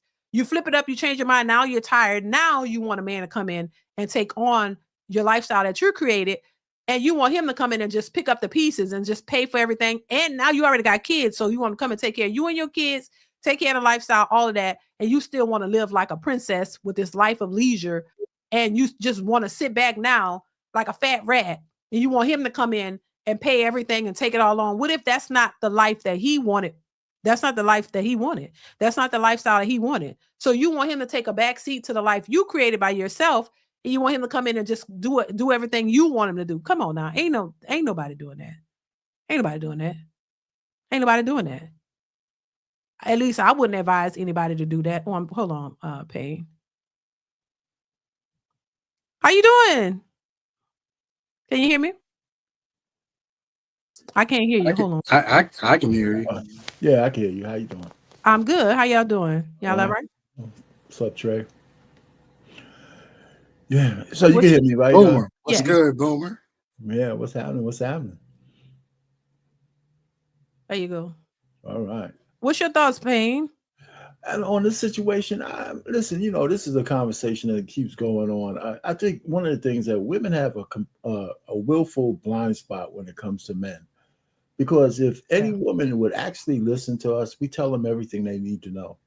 Like, for example, let's just what Leslie says, how accomplished she is. And that's why I correct guys. We're proud of your accomplishments, but that's not why we choose you to be our wives. You could have all the accolades in the world, but you don't choose a woman because she's got a PhD to be your wife. There's other things. That's one. And let me just say to finish the other one. I think women also stop thinking that they have to give a man anything because they're giving us sex. They think that's all we need from them. So if I'm giving you sex, then that's the table. What else do you really want from me? And the truth of the matter is part of that is true, but that's not the only. I don't need to marry you for that either. And I think women stop short. So they just have this willful blind spot when it comes to men because they don't hear us. Because everything they need to know about guys, we tell them. They just don't give a shit. A lot of them don't. Obviously you have because you're married. My wife, but a lot of women they just kind of lose it. But why? But okay, we've talked about this. But why do you think? Now, why do you think it's so hard for women to understand? I know where Trey gonna come from, but why do you think it's so hard for them to get it at this point? It's programming. It's been, listen, programming is hard to beat, man. It's years and years of programming. I mean, you start at the color purple. I don't know how far back you got to go, right? But it's just programming. So. The women who think a little bit broader are the ones who get cuffed up. But you hear all kinds of women, no matter what their social economic background is, they just think that, Just like you said, a big 500-pound woman wants a stud, and a woman with 17 kids by 20 men want a single man with no kids. That's crazy. I mean, there's just I don't know how you combat that shit, but that's just the way it is. That's why men need to be picky. Men need to raise their standards. We don't talk about standards, we do, but sometimes some guys just pick anything because they have a scarcity mindset, and that also hurts women too. We need to start rejecting women. Hey, yo, you don't qualify for me. I'm doing a show on that this Monday, by the way. A woman who wants a man in black and white. One white woman who has a criteria for men, and a black woman who has criteria for men. We're going to do a compare and contrast. It should be interesting. That should be interesting because, baby, I don't know what's wrong. Mauricio, thank you for the super chat. Says women generally long for a wife and children. Well, men generally long for a wife and children. Women don't think about men until they're tired of working. Exactly. Completely self-serving. I say that all the time, Mauricio. I think that's true. It's like, it's a selfish nature and they got to get rid of that first. Deacon Weasel, the comedian, says, why is it so hard to find a good lady? That's what we're trying to find out, Deacon. Thank you for the super chat. Blue Exodus, I know you, it's Blue Exodus, Blue X 22329. If most women think there's not a lot of good men out there, why would they break up with a good man? Look, yeah, it doesn't. That's why I say women are batshit crazy. Thank you for the super chat. They're batshit crazy. It doesn't make any sense. It's very confusing to everybody now, not just to men. Confusing to me too. It's like, what do y'all think? What's going on in your heads? Like, is it a mental issue? Maybe they need some help, therapy. Classy, you the doctor. What's going on? But before I get to you, DeeDee, they stuck in an echo chamber. DeeDee, they stuck in this echo chamber of other women telling them. I think that's a part of it too. No, I do. I really do. I really do think that's part of it. Because the women, the good women don't stay single for long. Like as you said, DeeDee, just to touch on that, they get scooped up. And what is it that they're doing that's different to the other women? And I think one of the things, Trey or guys, I think one of the things is that they separate themselves from the toxicity, from the other girls who may need help. They decide, you know what, I'm going to separate myself from this so I can be something that stands out and be scooped up. Because when there's one, Trey, there's others that follow. When there's one that's dysfunctional, you can see there's others. This is how my experience has been. When I've met someone who's dysfunctional, it's not very far. You see 2 or 3 other dysfunctional girlfriends, for example, in the same or similar situation. So they're their echo chamber. They coddle each other. Well, they say birds of a feather flock together. Maybe that's what it is. And you have to separate yourself if that's not what you're about. Trey, go ahead and chime in. Yeah, this isn't about an echo chamber, and this isn't about them being mentally ill. This is simple. Women have an abundance mentality. They have always had an abundance mentality. They were raised on an abundance mentality. They can discard boys because they've been doing it since they were in the 2nd grade. This is nothing new to them. So when you see a woman just be able to all right, that one didn't work, I'll move on to the next. They've been doing this for decades by the time that men get around to them. This is nothing new to them. Every man to them is disposable. For the most part, every man to them is disposable. Now, what you realize is that the women who are married don't have that mentality. They don't think like that, which is probably why they're typically married, because they don't see it that way. But the women who struggle the most, i.e. the woman in the last video that you just showed, that she could just walk away from a man who basically gave her the soft life. Think about that. Because in her head, she has an abundance mentality. Oh, I can get another one. I can get another one. And the more attractive she is, the more the abundance mentality is on 1,000 trillion. They're like, I can get any man I want. When in actuality, that's not the truth. The truth is you can get what you can get. At the end of the day, you can get what you can get. And if you don't have anything, more than likely probably means you can't get anything. I got a question for you, Trey. That's true. That's truly what it comes down to. At the end of the day, these women have been taught since they were little girls, you can always get another boyfriend. I got a question for you, Trey. Someone telling them that, Trey. I got a question for you on your point you made, though. Let me ask you this question. Because what you say, I agree with you. But I count my wife in that. I think the women who decide to get married also understand that they have choices. Exactly. But then they choose the guy they think is the best. That's what I was going and they stop looking. And I think men don't pick up on that, right? One of the Exactly. things I say, I'm gonna end it there. I guess I had a question, it's just a statement. That's why I told men, if you're gonna get married, you gotta be reasonably assured that that woman chooses you as her number one choice. Or else, you know, she's still looking and you pulling her towards you and all that shit. She ain't really convinced. She just said, you know, I'm tired of looking, man. You know, shit. You know, I'll settle for this guy because he's a good guy. And then all of a sudden, Mr. Right walks up, and now she's giving you some shit because, you know, I thought I really liked him, and she don't really care what kind of stuff you sacrifice for her. So you got to be, that's part of your vetting process. You got to be sure that this chick says, okay, I'm not looking no more. You know, it's a very antiquated anecdotal story. Yes, it is. It is. Because the fact of the matter is that women don't do that in this day and age. That's not the reason why they get married today. So they maybe have several choices. Just because she chose that man to get married doesn't mean he was the best choice. Mm-hmm. It's not what that means. Usually make that choice, though, Trey? right? Why would she make? She's looking at other factors, then, right? Well, why? I get that. I get that. But you said that you even your wife had choices and she chose the best choice. I'm telling you that that's an antiquated idea from a very long time ago. Today, a woman will get married, and that guy that she's married is not the guy she wants to actually be with. Mm-hmm. No, I agree with you. I'm talking about from your perspective, though, Trey. I mean, then if you're not attuned to what she's doing, then women know how to trick you. You'll pick her knowing. I think some guys intuitively know that she's settling, and they just ignore it.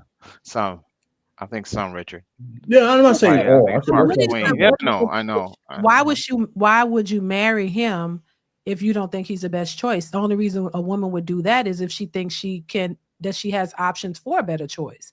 And that's what women are doing now. They're holding out. They won't settle. Women say, I will not settle because they think that there's a better choice. They've come across good men who probably would have married them and took them seriously, but they didn't think. That's the thing. They keep thinking that there's a better option when there's really not. Know why? Because a lot of women think that they are better than what they actually are. So they think that they qualify for something better. So if they meet a guy who is actually nice, he's okay, you know, I could be with him. He got his stuff together. But what if there's something? There's always in the back of their mind if there's something. What if I could meet a richer man, a man with this and that? And then you time is going. Now you 30, now you 40, now you still single. Now you like, where they at? You may never get them. You pass up opportunities that would have been good for you, but you thought you could do better, and a lot of them can't. That's the problem. They really can't. Mm-hmm. I think a lot of women are treating it like the casino. Think about when you go to the casino and you start winning a little bit of change. You think, okay, you know what? I can put more money in and I can do more. If I do this and do that, I'm going to earn more and more. But in the end, you lose your money in the end. You know, this is how the casino you run out of options. You run out of money.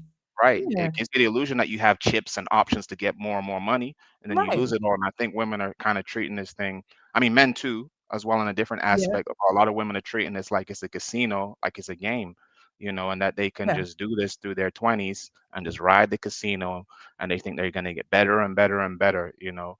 And then in the end, as you said, like they end up with nothing, and then they have to settle. Like when you lose at the casino, you settle for whatever money you have left over, if you have anything left, you know, in your pocket.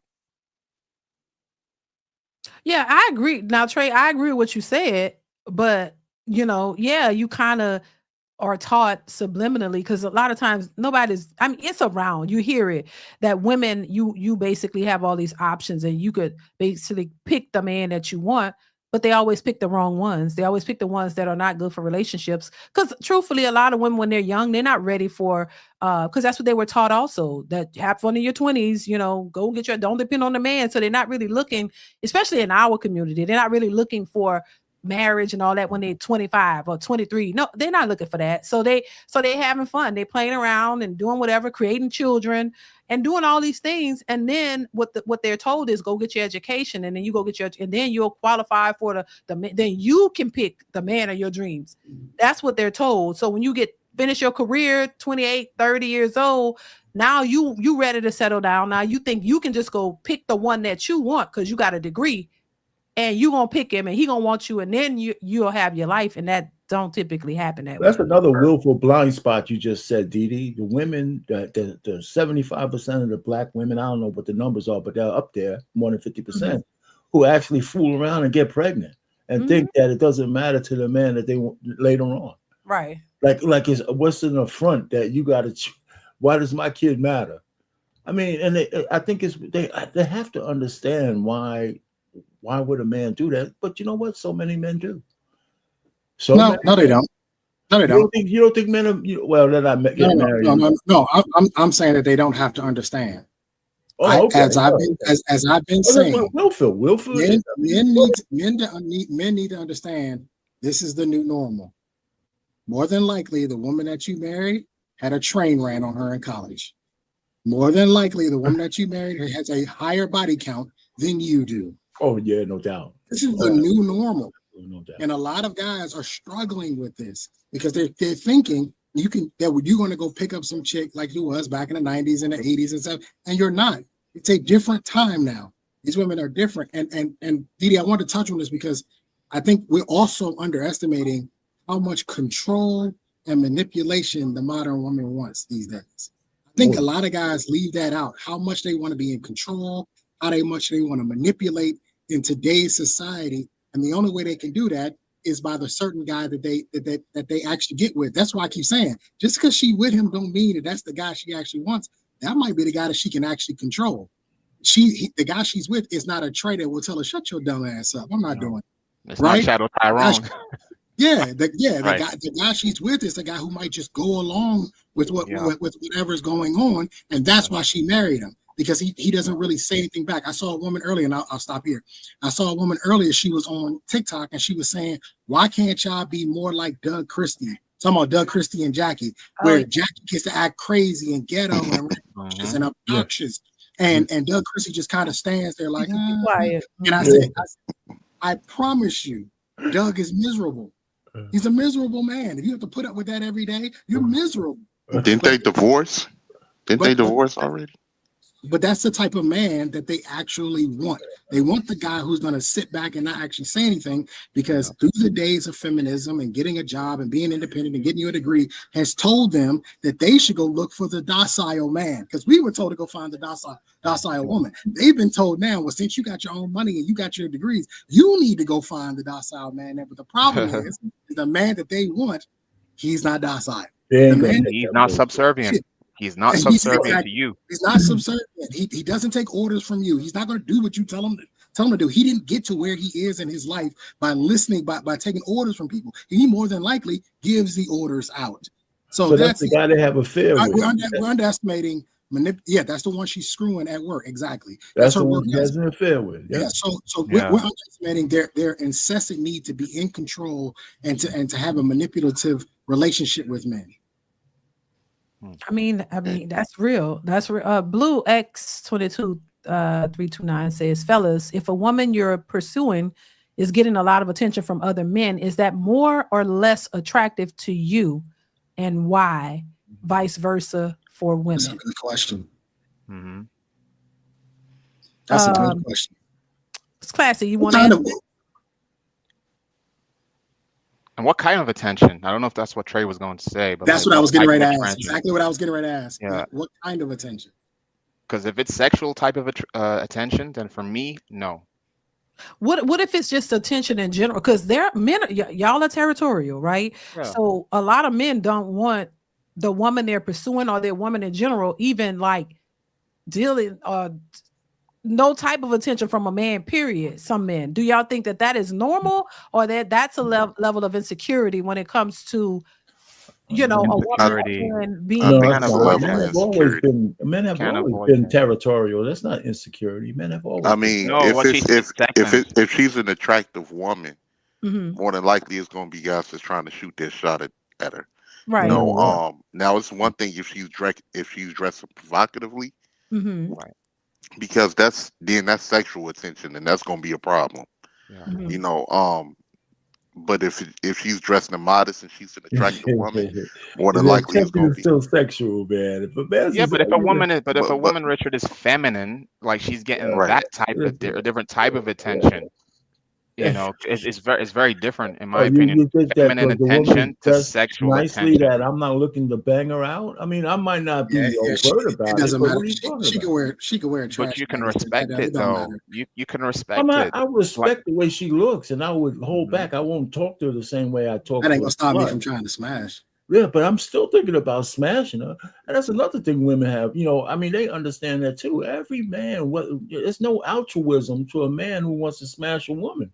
How you go about it might change based on the way the woman presents herself, but in the end, you have her naked on the bed. That's Do y'all think that? Boomer, let me hop in here because here's how help me out, Trey. No, I'm just saying. Here's how I look at it because I've had jobs where the woman that I was dating had the same job as me, which means that she was in a male-dominated career field. Okay. So she's around men a lot when I was in the military and when I was in law enforcement, right? So the woman I'm dating, her partner is a man. You know what I mean? The people she's riding with that day is her man. Her boss is a man. Here's the thing. I have never, ever not thought that the men that were having conversations or giving my girl attention didn't want to smash. I just naturally assumed they all did. Right? That saved me a lot of time. The second part of this is I have to watch her. And what we do know is we know that a lot of women snitch on themselves through body language. So you have to watch her body language when she's having these conversations with men. I've seen, you see your girl before she opens up, she's tucking her hair behind her ear, she's lightly touching his shoulder, she's doing all these things that are flirtatious with him that will let you know, okay, yeah, she's feeling him. That this isn't a regular conversation. This is her. She actually likes him, as opposed to a girl I dated in the military. She would have like 2-word conversations with men. Like she was like, I don't want any issues. So it was yes, no, okay, have a good day, and she walk off. Right? That's different. So it just depends on what type of conversation she's having. To me, to answer Blue X's question, to me, it is less attractive if the woman is getting attention and you can see that it's validating her somehow. If she's getting attention and it's validating her, that is not attractive to me at all. No. But if she is getting the attention and she's like, well, that's cool, but my boyfriend gives me the same attention and I wanted more from him, or my husband gives me the same attention and I wanted more from him. So you really telling me that I'm beautiful. Yeah, thank you. I appreciate it, but it don't really mean anything. That is attractive to me. That's fine. I can deal with that. Yeah, because our body language shows it doesn't mean anything. I agree with that, Trey, about the body language part. Yeah. Like, I think, body language speaks to, like, I think 55 or 60% of communication. That tells all. Even when we're out, fellas, we don't even have to speak to some women. We can kind of figure out just through their body language, how they carry themselves, what they're about. So when you're in a relationship with a woman, it should still be the same. You shouldn't lose that instinct. I think a lot of men do lose that, actually. That's funny as well. A lot of men, I think, while they're single, they kind of recognize and know how certain women move, but when they get into a relationship, sometimes that goes out of the window. I had a homeboy, he was like that, 5.5-year relationship, you know what I mean? And he was like, he knew how women move, but when he got into a relationship, it's like he was blindsided by a lot of things, So let me ask y'all this. Do you think that, because we was talking about this, do you think that a lot of men who don't want women to dress a certain way, not just straight provocative, but just like wear, hair extensions and makeup and, all these things, do you think men don't like a lot of that because they think that that's going to give their girl is going to get more attention from guys? Or because I heard somebody say that, and I want to know y'all thoughts on this. Like, do y'all think that a lot of like glamming up and getting all the makeup and the hair, all how women look, is that are men are not liking that because they think that it's going to get the girl's going to get more attention from men, or it's just that they just don't like it, period, and that's just that? Nah, we just don't like it, period. They overdo it. It's too much. Right. When you throw these lashes on and this makeup on, and all of this weave, you look better without it. In a lot of cases. Now, preparation time, how long it takes even to get to head out the door. Y'all got to speak for yourself on this one. I disagree. But let me I'm speaking for me. Because there's a look now to it. Because if a woman is, typical black woman, right? Not these foreign women and all this with all the long hair down their back. I'm talking about typical black woman with shorter hair, medium length hair. She's just hair, just plain, and she has no makeup. She's a little older and nothing glam, nothing, just plain, completely plain, t-shirt and joggers on all day. That's just it. She never, versus a woman who puts on a nice dress, more in shape, throw some makeup on, put a little hair together. There's a difference in that look. So that's true. So which one? Because it's okay if you're looking like, to me, I'm like that on a daily basis, plain. So, but for certain events or certain things, I know how to like make it, do what it do. But I'm saying, like, I'm not like that all the time. But what I'm saying is there is a difference in that. You put this, she could still be attractive either way, but I'm saying put them together now. When a woman puts it, she looks good. She could look good. It's not about, I'm not talking about overdoing it, looking like a different person, just looking good. Like most men are attracted to that look. When you go out, you look good, you put together versus plain, no makeup, no nothing. There is a difference. I just want to say. So I'm like, if a woman comes in with a nice dress on, she look good, makeup done, hair done, she's going to get attention. Men are going to look. They're going to look. Versus a plain look, like in a certain environment, she might not get as much attention. It's a case by case basis, though. It does depend, because you can have a woman that's phenomenally attractive without the makeup and still look good without all that stuff on her face. I've dated a woman like that, and not to mention, I've dated women that actually took care of their skin without putting on the makeup. So they'll put on they'll put on like a little foundation, or whatever. But I've been out with a woman to grocery stores that didn't wear makeup, but her facial structure was good enough that men were still attracted to her. Right. Now, you can't really be. You can't be too wrapped up. But if you have an attractive woman, you got to accept that, right? And men are men. I mean, but a woman who goes out of her way to show too much, and then she needs that validation to feel whole. That's another thing. But then you have to choose. That's whether that's the kind of woman you want. I'll just use this one example. When Russell Wilson let Sierra go out butt naked, right, and with that butt naked thing, now it could be two things. One, that he has no control whether she could do that or not. But I don't understand a man who would have his wife up on a podium naked like that.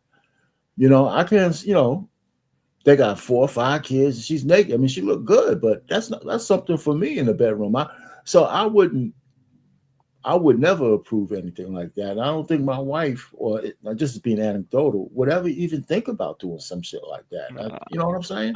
Yeah. I mean, I think Richard, individual. I think even Richard, like what you said with Sierra, I think even her like presenting that way, she thinks it's a confident thing, but to me, I see the insecurity in it, and I think for her, you mean she sees the insecurity in herself. I think on a deeper level, I think she sees an insecurity in herself, but some men acquiesce to their girls' insecurity, and they allow the shit allow the stuff to go down and happen. I see that a lot with even just not even celebrity men, just men in general. Out there. That's some shit she would have to get over.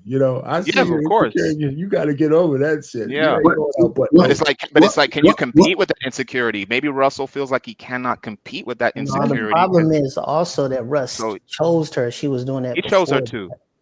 She was doing that before. What could he have done?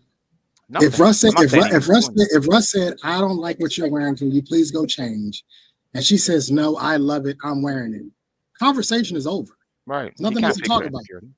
But he probably not telling her that. He's just allowing her to do maybe it. he tried once and he realized, I was watching his body language on that red carpet. I don't think he was happy. I don't think he liked the way she looked. I don't think he liked it. You're right, Trey. I don't think he liked it, but he's dealing with it because he don't want to tell her. Because when she was with Future, she had on more clothes. That's the funny part. Somebody actually did a whole video of it, and they showed the comparison of how she was dressing when she was with Future. She was dressing covered up.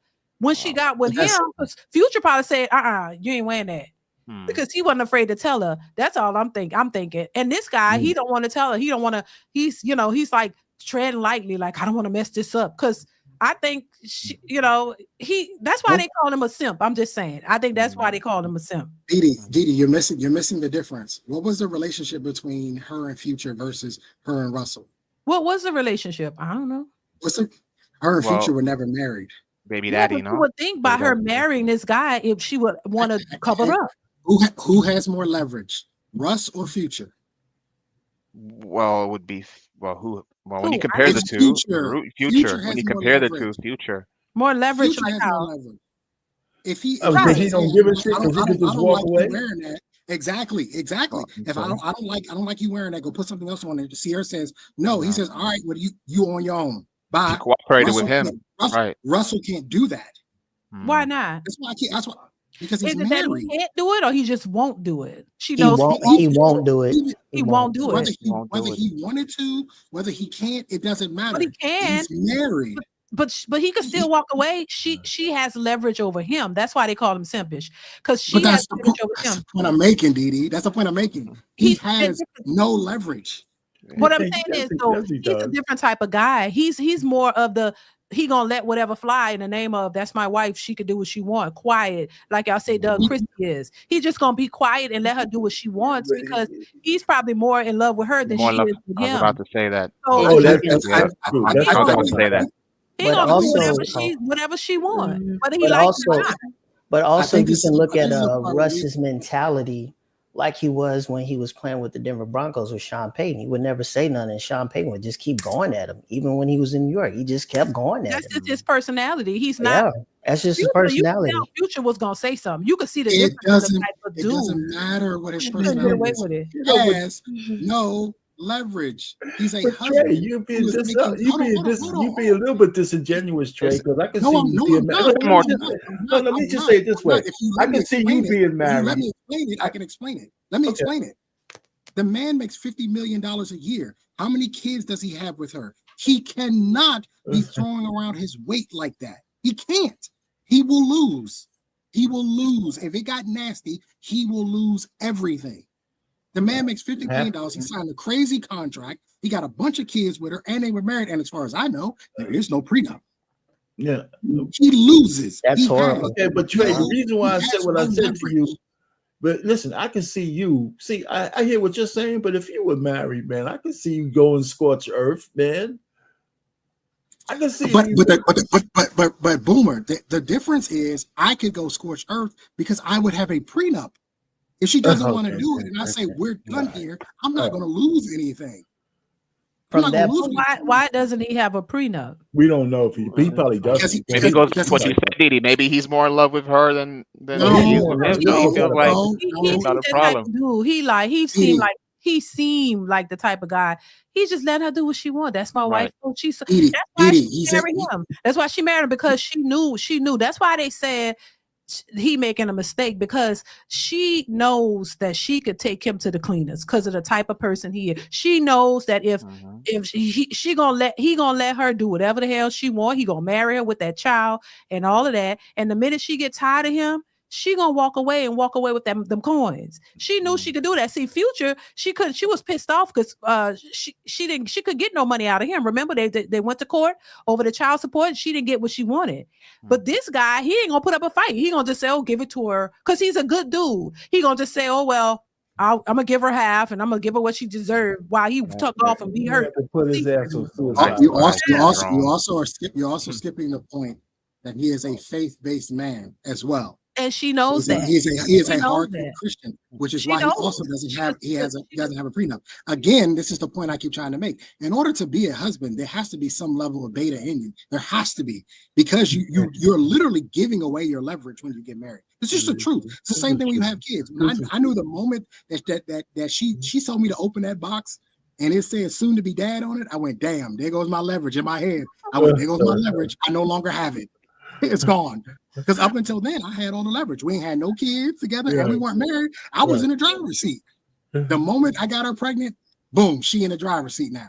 It is just the way the game is played. Russell has no leverage. The reason why Future can move the way he moves, because Future never gives up any leverage. Never. Well, he never gives it up. but he has kids, so there's some leverage that he's giving up because he does have a bunch of children. Because he's a multimillionaire. It's nothing to him. Yeah, but I mean, but it's nothing to same him. thing with Russ. It just depends on the type of guy that it is. He's a multimillionaire as well. But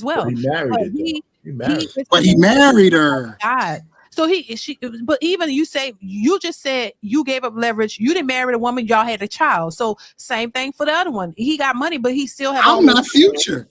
But it doesn't matter. Like, still, he gave up some type of leverage, right? By giving it. Look, Russell did. Yes. He really gave up all his leverage by having all these kids with this woman. She got what, 3 or 4 of them, and taking on her child from another man. Trey saying full leverage is like you're married, getting married. Yeah, absolutely, no doubt. I mean, he's gonna be faithful and loyal and be with him forever. I think DeeDee, you know what's funny to me? DeeDee, you trying to sit here and act like you ain't got leverage in your back pocket. You got leverage in your back pocket. I don't look at it like that, though. What leverage do I have? Oh, come on, DeeDee, stop. Listen, I know, DeeDee, that you're one of a kind. I don't have no leverage. What leverage? You only have leverage if you're trying to take advantage of somebody. Yeah. But that's the point I'm making. That's the point I'm making. I'm not. I don't see. I don't see leverage. Are you saying every woman who gets married to a man, like, she has a manipulation tactic in the back pocket? No. Asking to gain leverage. Listen, there are women out here who are getting married and are doing it for the right reasons. And they're getting married because they want to spend their lives with the man. They want to be there. They're doing it for the right reasons. What I'm saying is that we have a group, and I'm sort of piggybacking off the point I was making earlier. A lot of the modern women get into relationships because they can have control and manipulation. Well, part of the control and manipulation is to get married, because now it's easier to do now when you're married. That's all I'm saying. I'm not saying that there aren't women out here that some women will talk that manipulation. That's why I say DeeDee got it in her back pocket. Doesn't mean she's ever going to use it. It's just in her back pocket. If she ever wants to use it, she could. But DeeDee's not that. That's not her personality to do that. So it doesn't matter. You know what I mean? That's a good point, Trey. That's a good point, because a lot of women. Sorry. Go ahead, Trey. No. I'm just saying there are women who got manipulation and control. They got it tucked in their purse, and the first time that they get an opportunity to use it, they are going to use it. We see it. We see it all the time. I can agree to that, DeeDee, because I think I think when a woman does marry a man and they come together, she's not gonna say, you know what, I'm gonna hustle you. I got this in my back pocket. She's gonna present. I would never do this to you. I would never, this happened to this person. I say something on a married man's perspective, on the other side. My wife is like DeeDee too. She's with me because she wants to be. But damn sure I understand there was governors on the way I treated her. When my wife left me, put a couple of bows on her head and shit when we were young, I would have lost everything. I don't have no prenup. She go in there, hey, but Judge, he said this to me. Oh shit, I'd be done. I'd be absolutely done. So I understand that we never really got into those kind of things where we came close to it, but I always understood that in the situation, if we ever had to go to court, man, my wife would fucking excuse my language, she would eat the floor with me. Especially for the years she wasn't working when the kids were young and all that, man. I could see her looking at the judge, but Judge. But I think it depends too. What did you do? If we're in New Jersey too, but Judge. Why you gotta do something, DeeDee? Why you gotta do something? Look, you talk about having something in your back pocket, you might be right. It depends on what you do. It depends on what you do. That's not unconditional love, though, DeeDee. That's not. But I hear you, DeeDee. But that's not unconditional love. That's not unconditional love. We already know with DeeDee that cheating is a deal breaker for her. We know that. Yeah, I'm not. I don't know, because I don't look. I'm so far so good. Thank God. I ain't have to worry about that. But listen. If it popped up, I don't know what I don't know. I can't say how I would react. Or, to be honest, I don't know what I couldn't say. What I would. You would do inventory just like everybody. You know what? You know what, DeeDee? I appreciate you for giving an honest answer, because I think a lot of times people will say, "Well, I would do this," and you don't know what you would do. Yeah, you get in that situation, and you're sitting there going, "Damn, my husband really cheated on me. Like now, what do I do now? I haven't." And it's also an unfamiliar territory. I've never been in this situation before. So what do I do now? So I appreciate your honesty on that. I think a lot of times people come on these panels and they talk tough, and it's like, you don't know what you do. When guys say, "Oh man, I get rid of her." I know a lot of guys that got married after they inventory. But Trey, my thing is this: why is always cheating equated to sex? That's my thing. Like, when for example, women talk about cheating. like we don't men get cheated in relationships too, but it's not always sexually. But he's No, sometimes still in it. it's just what we're all more familiar with. That's all. I understand that, but the definition of cheating doesn't define it as, you know, a sexual thing, you know. Yeah, because I think responding to DMs is cheating. Personally, Right. That's what I'm trying to say to you. Like, it's not just a sexual aspect. I agree with that. If you're entertaining a man on social media and you know that he's slid in your DMs because he's trying to get a little piece, I would consider that cheating. Right, but your punishment, Trey, would be if you cheated, like according to the only definition of what cheating is, apparently. But as you just said, there's different definition. Well, there's different. Cheating falls into so many different things. Yeah, that's all I'm saying. It's not just the sexual aspect. We don't talk about the other part because somebody say financial cheating. Yeah, because we don't talk about that enough. Oh, I don't know what's gonna happen then. Because I mean, you taking money too, you going to give it to some other broad? Like what the hell? We don't talk about that enough. I don't know. I honestly think that hurts women more than the actual physical cheating. I think if you were taking care of your family and a woman finds out that you were taking care of another woman, I think she'd be ready to cut your head off. Yeah, it's just different. It's a different kind of cheating. You might have to die. I'm just saying. Yeah. I heard we don't talk about that enough, though. We don't talk about that enough. Michael Jordan didn't mind his wife cheating on. I mean, his wife she knew he was cheating, but when the woman started calling home and saying, "Well, let me speak to Mike," you know, it takes a call. That was too far. Yeah, that's a bridge too far. We don't talk about this enough. There are a lot of men who are married to women who they know for a fact she cheated on them, and they know it, and they still married her anyway. Yep. Yeah. And I was you don't think Tom Brady's wife was getting down before all of this blew over? Oh heck yeah! Right. For sure. This is not no 1 in a million situation. You know, this is every day. But as Trey said, maybe some men. Well, maybe you can elaborate on Trey, but I believe some men don't. They know it, but they don't speak on it. No, it's embarrassing. It's embarrassing, Sierra. Embarrassing, right? It's embarrassing. What kind of conversation you gonna have with your boys? You gonna tell your boys that your future wife is getting put through the mattress? That just doesn't work. It's not a conversation you can have. It is true. So in most cases, you just don't say anything. You deal with it. But I'm telling you, I'm telling you personally, I wasn't the one that got cheated on. I was the one doing the dirt with the girl who almost got married. Well, she's married now. Wow. And I asked her flat out. I'm like, does he know about like what we used to do while y'all was dating together? And she's like, yeah, I had to come clean. And I'm like, I got married anyway? And she's like, yeah, he still wanted to get married. I was like, wow. Did you ask her if she still was okay with, fooling around after she got married? Oh, she wanted to, but I cut it off because I decided. See, that's what I'm saying. Yeah, always a cheater. Yeah, she wanted to, but I had told her like I'm not gonna do that. I'm not gonna do that to her. You're married now. I can deal with boyfriend, but I ain't dealing with my husband. You know what I mean? But you're married now. But yeah, and that's just one particular story. This is what I'm saying. I'm not vehemently against marriage. I think when it works well. The problem is it has to work so well. It has to. Otherwise, there's so many issues that go on, right? But the hardest thing that I see for most people is so like you were saying earlier, they can't really stand the rain. I can't believe that people think you're gonna be together for 40 years and ain't no shit gonna happen. Yeah, that's something gonna happen. Something's gonna go down during the course of your marriage. Something's going to happen. And the question is can you weather the storm? And my uncle told me a long time ago, there's only 2 types of women, runners and riders. He used to say that to me all the time. Either she a runner or she a rider. You need to find yourself a rider. This is a man who was married 3 times, by the way. So I guess he never found a rider. Okay, before he passed away. I guess he never found a rider. You know, she's a runner. She's a track star. Yeah, and so you see certain women, and it's like, oh, and then they get clowned by the women and say, well, you stupid for staying with her. I'm like, no, she's just a rider, and you don't understand that concept because it's not in you.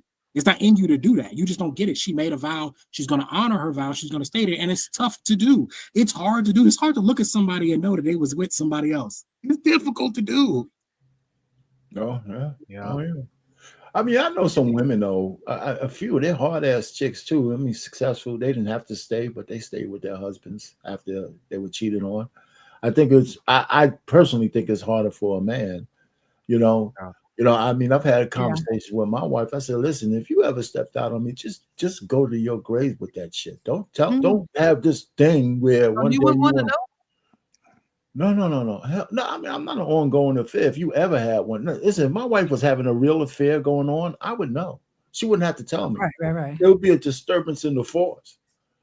Well, Richard, I think some women stay. I think some women stay after infidelity because maybe they feel like they've got the ultimate guy. So I think some of them stay in those situations. Whereas a man, whereas a man, I think a man who, let's just say hypothetically, a man has an abundance mindset and he's married to a woman, and she cheats, her ass is gone because he has a certain mindset about him that, you know what, I can find somebody else. But I think it's a bit different for women. I think women try to go for the best of the best, and I think when she feels that in her brain, you know, she won't go out and seek anything else. She will try to work it out with him, because I've dated girls who've been with guys and they've cheated and they stayed. They didn't end the relationship after year 2. They stayed. So imagine if that was a marriage, she would have done the same thing. Trying to work it out because she feels she has the.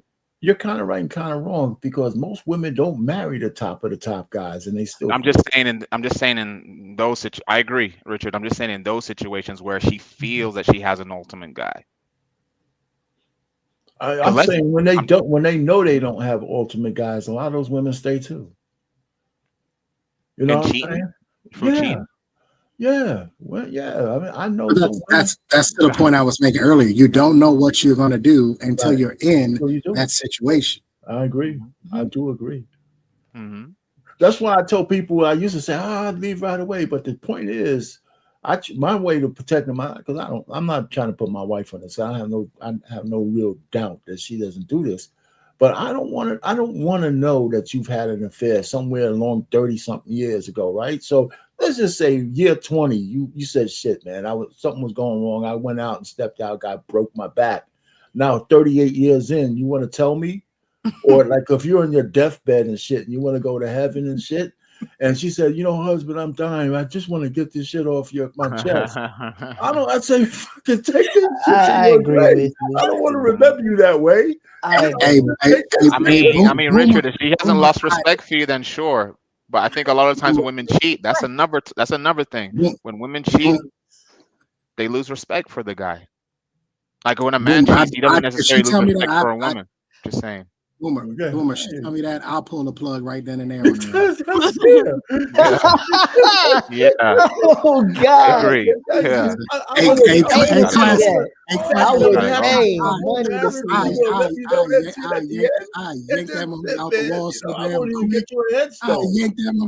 no, you ain't got to worry about that. I don't want to take this to my grave. Oh, baby, you get ready to go to your grave, right? Respect is everything for Trey. Respect is everything. You want to know why? Everything. You want to know why? You want to know why, Sierra? Because when I'm actually in a relationship, when I'm in a legitimate relationship, I don't really do shit, bro. In my last relationship, I went to work, I came home, I went to the gym, I came home, and I played a little golf. That's it. That's all I actually really did. I don't do. I wouldn't play poker with the boys from time to time. Maybe we met up at a sports bar. But when I'm in a relationship, I don't do that shit. I try to do the right thing. I really do. I try. It's hard to do. It's difficult. But I try to do the right thing. And in my last relationship, bro, I barely even talk to other women. Like if I didn't have to talk to them, I didn't talk to them. I didn't have a conversation with them. I barely even talk to them. All I did was go to work, go to the gym, and play a little golf. That's it. Same here. Same here. Yeah, I'm expecting the same thing. So having a conversation with my baby moms the other day, and she was like, I don't get it. Like our relationship's supposed to be boring. And I'm like, well, they're only boring because you're making it boring. Like yes, like if you're saying that boring is you can't go out and go shake your monkey all night, then yeah, it's boring. Yes, it's boring then. Yeah. But you being in a relationship, the two of y'all can actually make it fun. That's the whole point. Is the two of y'all supposed to go out and go have fun. Right. That's the part you skipping. You keep missing the part about the two of you in the relationship doing it this way. I think a lot of women struggle with finding a purpose. I think as well, this is something that I think we as men sometimes we do for the women that we're with. We help them and guide them to a purpose to have, because a lot of women just want to do that because that's the only thing they can do, right? Go out and dance or whatever, a girls trip or whatever. But I think when men come into the relationship, at least men who are purpose driven, I think this can be intimidating for some women when they see like Trey has his routine, he has his things, he's doing this. Women feel sometimes the type of way, they feel distant. And I think this is something that we do, at least I've noticed, in relationships that I have helped women find something to do, basically. Yeah. What I said in the future, DeeDee, any woman I date, she has to have a hobby. Right. Because I've dated some women and they didn't have hobbies, and it shows. It actually affects the relationship. 100%. She don't have nothing to do. She don't have nothing to do. I'm going out. I'm getting up at 9 a.m. on a Saturday because I got a 11 o'clock tea time with the boys. I got stuff to do.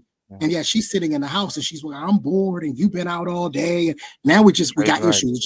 We just starting to fight now. Rather than her saying, okay, you going to go golf? Well, I got this thing I need to go do over here because that's her hobby. I will never, ever again ever date a woman who does not have her own hobby. You need to make sure whatever their hobby is, though, because Trey, some women have hobbies, but they're just not consistent in it. Like you have your goal thing, but you're consistently doing it. A girl might tell you, hey, Trey, I got a hobby of reading, but she's hardly reading. So it's like you kind of have to look into whatever hobby she's saying. You have to make sure a man literally has to make sure she's as consistent in her hobby as he is in his hobby. Your vetting process.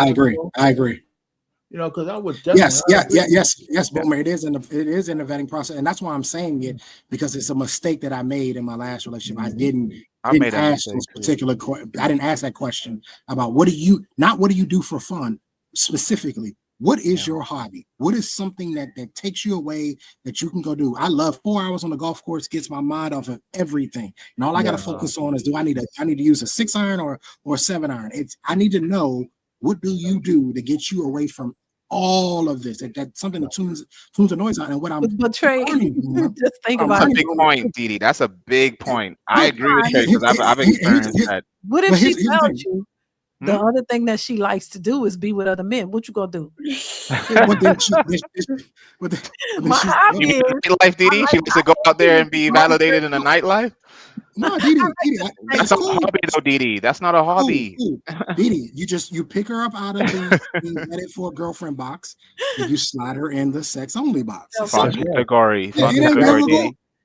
But listen, also too, I don't think that I didn't have no hobbies. Y'all speak that I feel like y'all talking to me. I did not have no hobbies. You had a hobby. You do, DeeDee. I had no hobbies. I was bored. I used to be mad when my husband went to work because I'm like, I'm just sitting in this house and I'm bored. I just take care of the kids. That was me. But I had to. But he encouraged me to.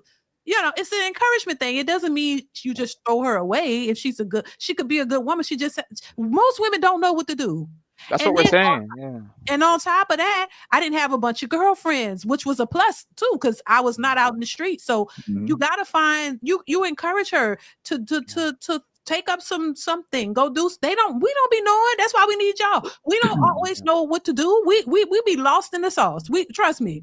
A lot of women. That why you're on YouTube? Was YouTube your thing? YouTube is a part of that. Yes, my husband encouraged. I talked about that too. It's like, hey, you always telling me about your opinions and telling me all this and all this stuff. Why don't you just put it on YouTube? Because I didn't want to do it. I said it before. I didn't want to do it. I didn't want to talk about your husband ain't slick. So he guided you to your hobby, DeeDee. He guided you to your hobby, and you're consistent with your hobby. He didn't want to hear me. He probably got tired of me telling it to him. No doubt. Celebrity stuff and Beyonce. He don't be wanting to hear about. He'll listen because he gonna listen. And bring back that money, honey. That's how men think, DeeDee. That's how men think. DeeDee. I know exactly what he's doing because I've done this. One ear is open, but the other is not. So I hear you, but I don't really hear you. Listen, as long as you make me believe you hear me, that's all good. Whatever. As long as I believe you're hearing me, that's fine. But this is really important, and again, something I didn't pay attention to in the beginning. I will pay attention to from here on out. And the other part of this is too, you can't adapt my hobby, because my hobby is to get away from everything. Is to get away. So you can't come play golf with me. Because I've had women say, well, I could just come. No. You don't understand how this works. This is for me. This is my me time. This is for me. You need your own hobby so you can go have your you time where you do something different and whatever that may be. And I'll be fully supportive of it. But if it involves a bunch of men, well, I know where this is going. Yeah, I know how this works. but do you So, think though, Trey, like sometimes I agree 100% like with what you're saying as well. I think it's so important as well. And it's something that I as well made that mistake of in the past. But I also think as well, sure, she should have her own. I'm with that. But also I think maybe you could tell me what you think, but if you have a hobby that you can invite her into, maybe it's not golf, maybe you like video gaming, for example, or maybe like she sees you playing video games a lot and she wants to get involved, would you bring her into your world, or would you just say no, just stick to the hobbies that you have? It depends on what the hobby is. Most of the hobbies that I know, most guys get into, they're male dominated. So I don't see why you would want to bring her in, which she's going to be around more men. If you're into cars, most guys are into cars. Most guys are into cars. If you're into sports, most guys are into sports. You know what I mean? If it's in UFC, most guys are into UFC. Anything you wind up doing, typically it's male dominated. I would want for her to have a hobby to where it's either something she does on her own, like say photography, or it's more female centric, so she can go be around the girls and they can go yip yap and do whatever, go do whatever the girls do. But I think this is important. I think we don't talk about this enough in relationship. This is important because I think it's healthy that both sides get a little bit of time. I'm not saying away from each other all the time, but just every now and then, I think it's healthy to get away for a little bit. Yep. That's correct. 100% correct. I agree. You have your own. You got to have your own, man. I think you should, to a degree. That's just Well, me. it depends on what the own is, but let's just say you both agree with whatever that hobby might be. You know, my wife likes art. She does stuff. She's in those creative clubs and stuff.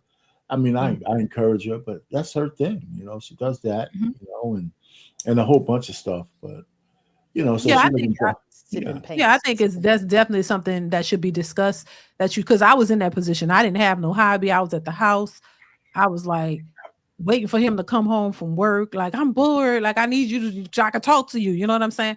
And, you know, and so, yeah, you got to develop your own thing. That way you're not always focused on what he's doing. My husband is a musician, so he does music. I like what he does, but that's time consuming. I'm not really into, you know, and then if you want to share hobbies, y'all got to both like it. Like, I'm not really into making music. I like to see the end result, but I'm not, you know what I'm saying? It's a process, which I do get involved. And I've even sang some stuff that my husband has done. He'll tell me, come sing this or do this, but that's his thing. Like, yes, he's all into that, you know. So I think you should have something that you do that you enjoy, and that's that. And I do think there definitely needs to be things that y'all do together for sure.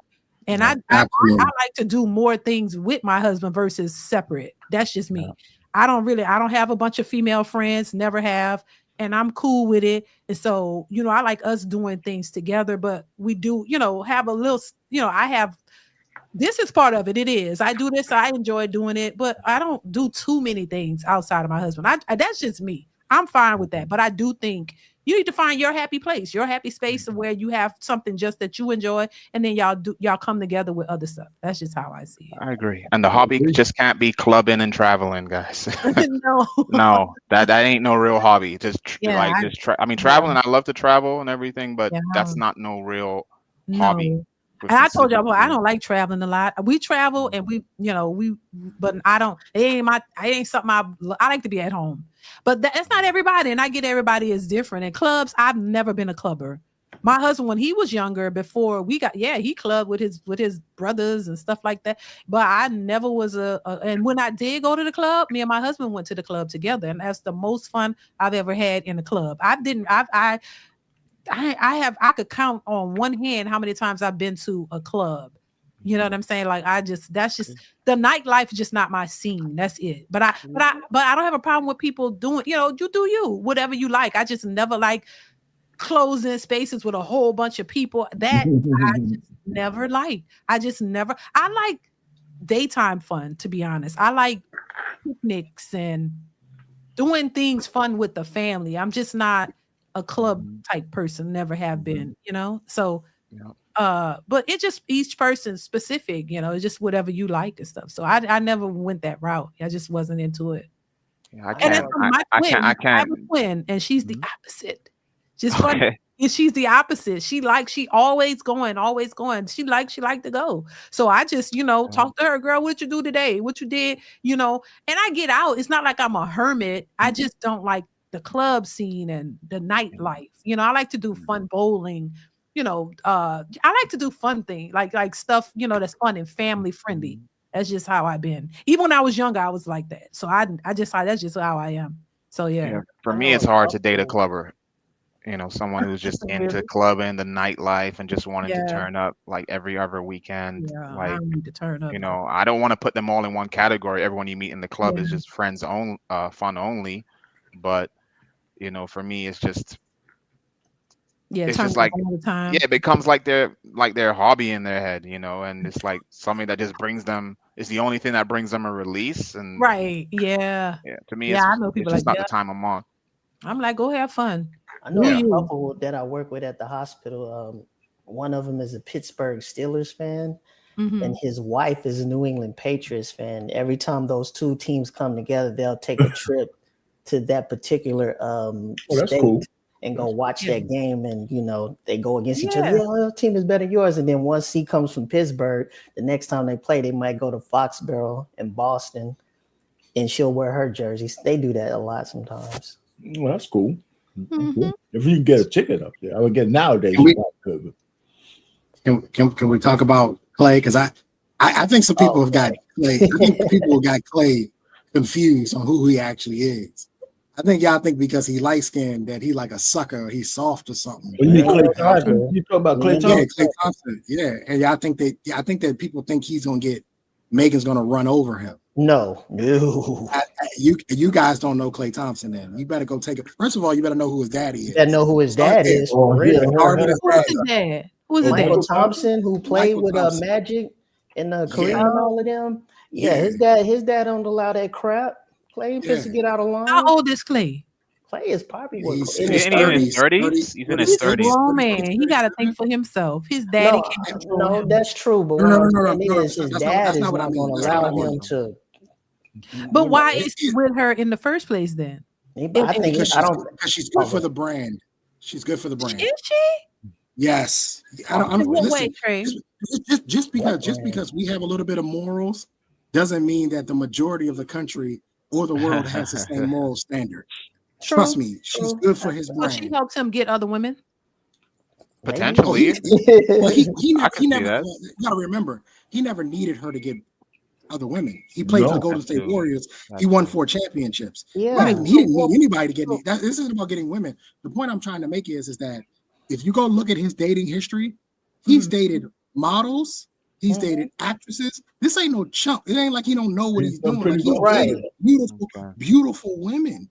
So this idea, Megan gonna run all over him? No, he playing the game. I think they used to call his partner in Golden State the babyface assassin. I think people are underestimating him. I think because he's light skinned and he doesn't say much, that y'all think that he doesn't know what he's doing. His daddy used to play with the Lakers. Trust me, they know the game. Exactly what they know the game.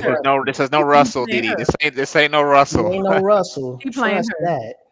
Well, but let me tell you, if you ever hear her speak about him, you could tell she never had a guy like Klay Thompson. She's in her entire life. In her entire life, she's like completely smitten by this dude, man. She is.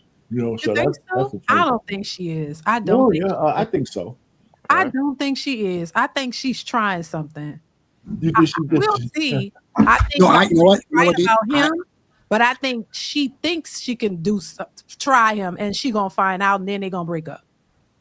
Well, I agree with you to an extent, DeeDee. I think he is also good for her too, because she kind of gets slaughtered on the social media with the whole what's the guy's name that's in prison? I can't think of it. Tory Lanez. The whole Tory Lanez thing. Yeah. So I think you also have to remember that sometimes in these little poly weird relationships that managers sort of set this up and lawyers sort of set this up. They may have come together and say, hey, this would be good for both of y'all. He gets something out of it, she gets something out of it, and maybe it'll last a year or two, and then she'll make a record out of it, and she'll Taylor Swift the hell out of this thing, and she'll do a whole album about dating him. Like you gotta when I see Hollywood, I don't believe what I see what's right in front of me. Because that's what they want. They're just feeding us. There's always stuff that's happening behind the scenes that we're not privy to. And I just believe that they kind of just put them two together. They may actually like each other. They may not. Who cares? But she's always dated rappers and dope boys before. Now she's dating a esteemed, prestigious NBA player. You know what I mean? Like, it's good for both. And maybe somebody might have thought maybe his brand was a little too soft and need to be hardened a little bit. Maybe he needed a little edge. I don't know. So they say, well, date Megan. I don't know what exactly happened, but I know that it's a lot deeper than obviously what we think. But this idea that Klay is just gonna get dog walked. They're gonna get married. They're gonna get married. I think Klay is helping her brand more than her helping him, because he's already said he's Hall of Famer statue in San Francisco with Steph. So that's my opinion, but I can see your point though, Trey. Yeah. Tall Daddy, let me read this chat, y'all. Tall Daddy says there are some that know about their leverage. I'm married now. No more oral action for you. Oh my God. Okay. Wow. Okay. That's your fault, buddy. Thank you. That's real. Oh my God. Mr. Marcus says, honestly, I say 100% of wives since the first wife to the last ever, they all cheated, or will cheat. So what are you saying? All wives will cheat? Thank you, Mr. That's Marcus. what it looked like. I appreciate you. Who else? Deacon Weasel, the comedian, says, go to countries where black men are loved. Love doesn't live here anymore. Thank you for the super chat, Deacon. What's going on? Scam, how you been? All is well. What's your thoughts on this, Scam? No, Scam, so why you got that neck pillow on? Huh? What you been doing? What's that neck pillow for? No, it's just comfortable. I always got this on. Oh, you just sitting there like that? Yeah, so if I lean back in the chair. Oh, when you lean back, gotcha. That's what I was hinting at. What's going on? What's your thoughts, Scam? Like, what you want to say? Dust as usual. Don't start no trouble. Just why you always gotta start with dust? Just say what you gotta say. Why is all it gotta be dusty? Because you like stirring the dust. Actually, yeah, I usually do. Yeah, usually. I don't know Klay Thompson. I don't know Meg. I don't know them. That's the woman he want. So whatever they do is whatever they do. It could be like Trey said. Trey did say something makes sense. It could be a Hollywood stunt and whatever. Hey man, we're gonna sell these new shoelace brand. So they get together, play like they dating in love, and then they got a reality show set up for when he retires. So she sleeps outside his apartment and throws an egg at him one day in the public. And then y'all do 78 videos. And then all the manosphere sits and beats each other up about simp, leverage, 50-50. And they go 5 years repeating all that stuff. Then they make all the money off of it. So not bad. I see that. And there's I don't get it because I'm almost ugly, like I said, but I actually like women. I actually like them. I don't see why people can count the pubic hairs on Meg Stallion's vagina, know the net worth of the sandwich that Klay Thompson ate. You can't tell me about the woman last week why she didn't like him. They know all this stuff. Sierra clipped her toenails 5 times a week. All with Steph Curry wife. All this stuff. Like, okay, what happened with the last girl you was dating? Oh, I don't know. Well, I think that's more of like, I hear where you're going with it. I think a lot of women kind of follow what other people are doing. I'm hearing it from the men. I'm just being honest. No, of course, because we're here. But if you ever dated, you dated women before, I'm sure. Like, at least I can speak for me. I've dated a lot of women who are more into social media than I am, for example, i.e. they're following, keeping up with the Joneses and all of that. And then they're not really focused on what's in front of them. You know, I hear you though. I do but I've seen it a lot like that as well. You know, I don't know if you guys experience that or not, but you can tell me. But, I have. Okay. I don't know. Those type of women don't really like me. Thank God. That you're lucky. You're lucky. You think I'm a troll on this panel? You ought to hear me in real life when someone says it's real. The women who are way out there on that jump, you think I'm a troll on these panels? Let me hear one of them saying all that stupid stuff. It's only about once every 6 months, once a year. But if I meet one of them on Friday, they're not going to talk to me on Saturday. I put it that way. That's why you Makes sense to me. That's why you single. I'll be cool. Under those terms, yeah. Okay. Gotcha. But those women's, yeah, ain't nothing. What, you can't get past it? What is it? You get to the first date, but you can't get past the second. Get to the second date. No, I'm talking about, like I said, once every blue moon will I meet one of them chicks that's talking that stuff. Okay. Okay. And when I do, the full troll comes out. I had to drive and spend gas, or either they fooled me Tuesday and thinking this is who they fooled me Tuesday, and then Wednesday I'm sitting across and I have to listen to this. If I had to listen to it, I had to get my cut of the dust. All right. But by Thursday, it's not that I won't want to talk to them, which I won't. They won't even want to call me back. Okay. I give hell. Okay. Okay. And I'll pay for the date too. Yeah, I got it. Leave it too. Gentlemen too. Yeah. He crazy as hell. Tall Daddy says, shit, I'm not married. He said he was married in the last one, and now he's saying he not married. What you playing games with? Thank you for the what did he say? What did he say? He said, what did he say last? I forgot. Oh, about no more oral or something like that. There are some that know about about their leverage. I'm married now. No more oral action. Oh, I guess he referred. Then he said, "Shit, I'm not married." I guess he referring to other people. What is leverage? Really? Really? What is leverage? Tell us what it is. No, the people who say that as if there's an attorney in the living room. Well, sir, ma'am, you can't leave. He's got the leverage. You can't go anywhere. What? Just some kind of war? Oh, Lord.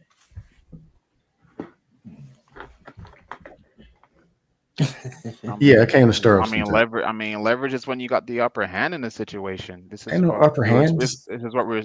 This is what me, Trey, what we're all speaking to. You know, upper hand. There is an upper hand in everything. There is, even if you have a job may have leverage over you. If it's an upper hand, that means it's a fight, right? Relationship. If it's an upper hand, that means it's a fight or a struggle, right? Not necessarily. Not always. That means it ain't. What kind of relationship is that? Like any other relationship, like a job relationship, like a relationship you have with your kids, you have certain leverages over your kid. You know. That means it's a fight. Not necessarily a fight. Yeah. Nah. How so is it a fight every time that you have Ain't y'all supposed to be working together? Yeah. It's called cooperation. You cooperate together. But there's still some leverage. Your kid cooperates with. Let's say if you're a father, your kid cooperates with you. You have leverage. The cooperation is there. Of course, if your kid is acting uncooperative, then it might become something else.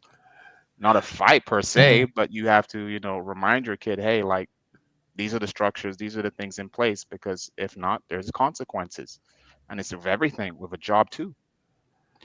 Why not influence and the consequence? That's some colonization stuff. And that's stuff why people to everything, brother. Crazy anyway. There's consequences to everything. Do consequences work? They do. No. They do. No. It depends on the person. It depends on if depends on you. They do. You might not learn the consequence in that situation, but the next one you probably will, or you should. So, DeeDee, are you cooking dinner tonight? Everybody was because your husband said, if you don't, I'm gonna get you. Or are you cooking dinner because you want to cook dinner for your husband? What is a hypothetical or what? No, he said consequences work. So when she comes home, here he comes. Things popping out his neck. The dust though, you know what happened the last time, don't you? An angle to get the dust on the panel. I mean, you gave it to him. You gave him. We were all solid, man. You I really mean, tried to quiet him literally. out. So I'm gonna go to the club or to the gas station. I meet a girl and I'm, hey, do you know what the consequences are if you don't go to dinner with me next week? The consequences that might change your life, baby. I mean, there's Oh, those. we're having an argument. I mean, there's He's those. saying I don't listen to her, whatever, and we're having a comment. I got the leverage here. I'll listen when I want to.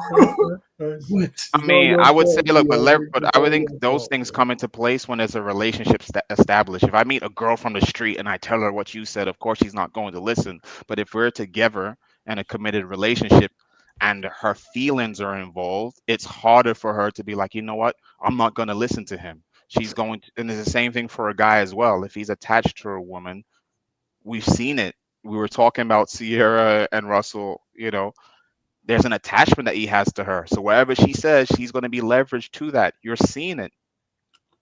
I don't know. It's the same thing. It's the same thing with a job. It's the same thing with a job. If you get a job and it's your only job and you get a permanent contract in the job, you know that now your company has leverage to tell you certain things about how you're doing what you need to do, and you will bend your, most likely you will bend yourself to that. But before that, maybe you might not like the job, so you might just say, I'm not going to do that, I'll leave. But when you're committed to the job and you have a permanent contract in the job, it's different. It's completely different. To be honest, and I spent some time connected to HR. The reasons people stay isn't because of, if I don't stay, they're going to get me. Those are the jobs people leave the most. Well, I'm not just So saying. they nod their just head. point blank. Yep. And then they leave, or they perform worse. So that leverage, it don't work. Well, if you're providing something, if the company's providing something to you that's beneficial to you, you're going to stay through that. You are. If the job is providing the things that you want, if I'm providing you the amount of holidays per year, the shifts that you like, and you know how it is in the workforce out there where they're not going to provide these things to you, then I can have some type of leverage, because you know it wouldn't be a logical, smart decision to just go against it and be like, okay, I'm going to now go out there and take a job that offers me less vacation per year, and now my shifts are going to be like, you know, early shift, late shift, and now it's going to it's going to mess up your whole routine or whatever you have in your free time. Intangibles do more than tangibles do, especially we're dealing with people. Okay, elaborate. Go to a restaurant tonight. Just walk past some conversations. Overhear some people dating. The truth is, most of them ain't gonna be dating next week. That's just the reality. But do you hear? I mean, do dudes have their 4.76 in my 401k, and is it a bunch of tangible talk, or are they looking at each other's eyes and listening and communicating or whatever? Well, it should be the second one. It should be the intangible. It should be. I mean, it's not that in every case when people date, but it should be that way. Or the people who are actually rocking together that are probably still going to be married 5 years from now. It should be that way. They can be sitting in the back of a truck in an AutoZone parking lot bonding. And they know what you got. It's my day. I could apprehend. It's none of no. That's They're how not gonna that's say how it. it should be. Damn likely they're not gonna. That's how it should be. They're gonna. Is that what you said, CRV? What happen is they're not gonna tell On paper, yes, this is how it should be. You know, in the movies and everything, that's how it is in the movies and stuff like that. But in reality, what we're even talking about tonight. Don't you think that might be the problem? What, the movies showing what? What's No, the problem? Okay. What happens when two people don't like each other? How long that gonna last? Not very long. Does it matter what the tangibles are and the leverages and the you can have 6 attorneys, 4 police officers. One day, somebody's gonna leave. Of course, but people stay together when they don't really like each other. But there Yeah, are some. that's another problem. But this is what I'm telling you. But there are tangibles that one person is leading with. Even on one of the last streams, I think DeeDee did. She mentioned like the issue is There are some men who are leading with their wallet. This is an example for you. There are You some prove my men who are point. How? I'm talking about people liking each other. I'm talking Yeah, about the I whole thing. understand that. I I said like using sure. DeeDee as an example because she always speaks positive about her husband. Mhm. And there's a factor of which I like that she admits. There's a factor of this that's entertainment and business on YouTube. Then there's a factor of reality, and she has both conversations. I believe she actually likes her husband. I believe she actually believes in him. And it's not over.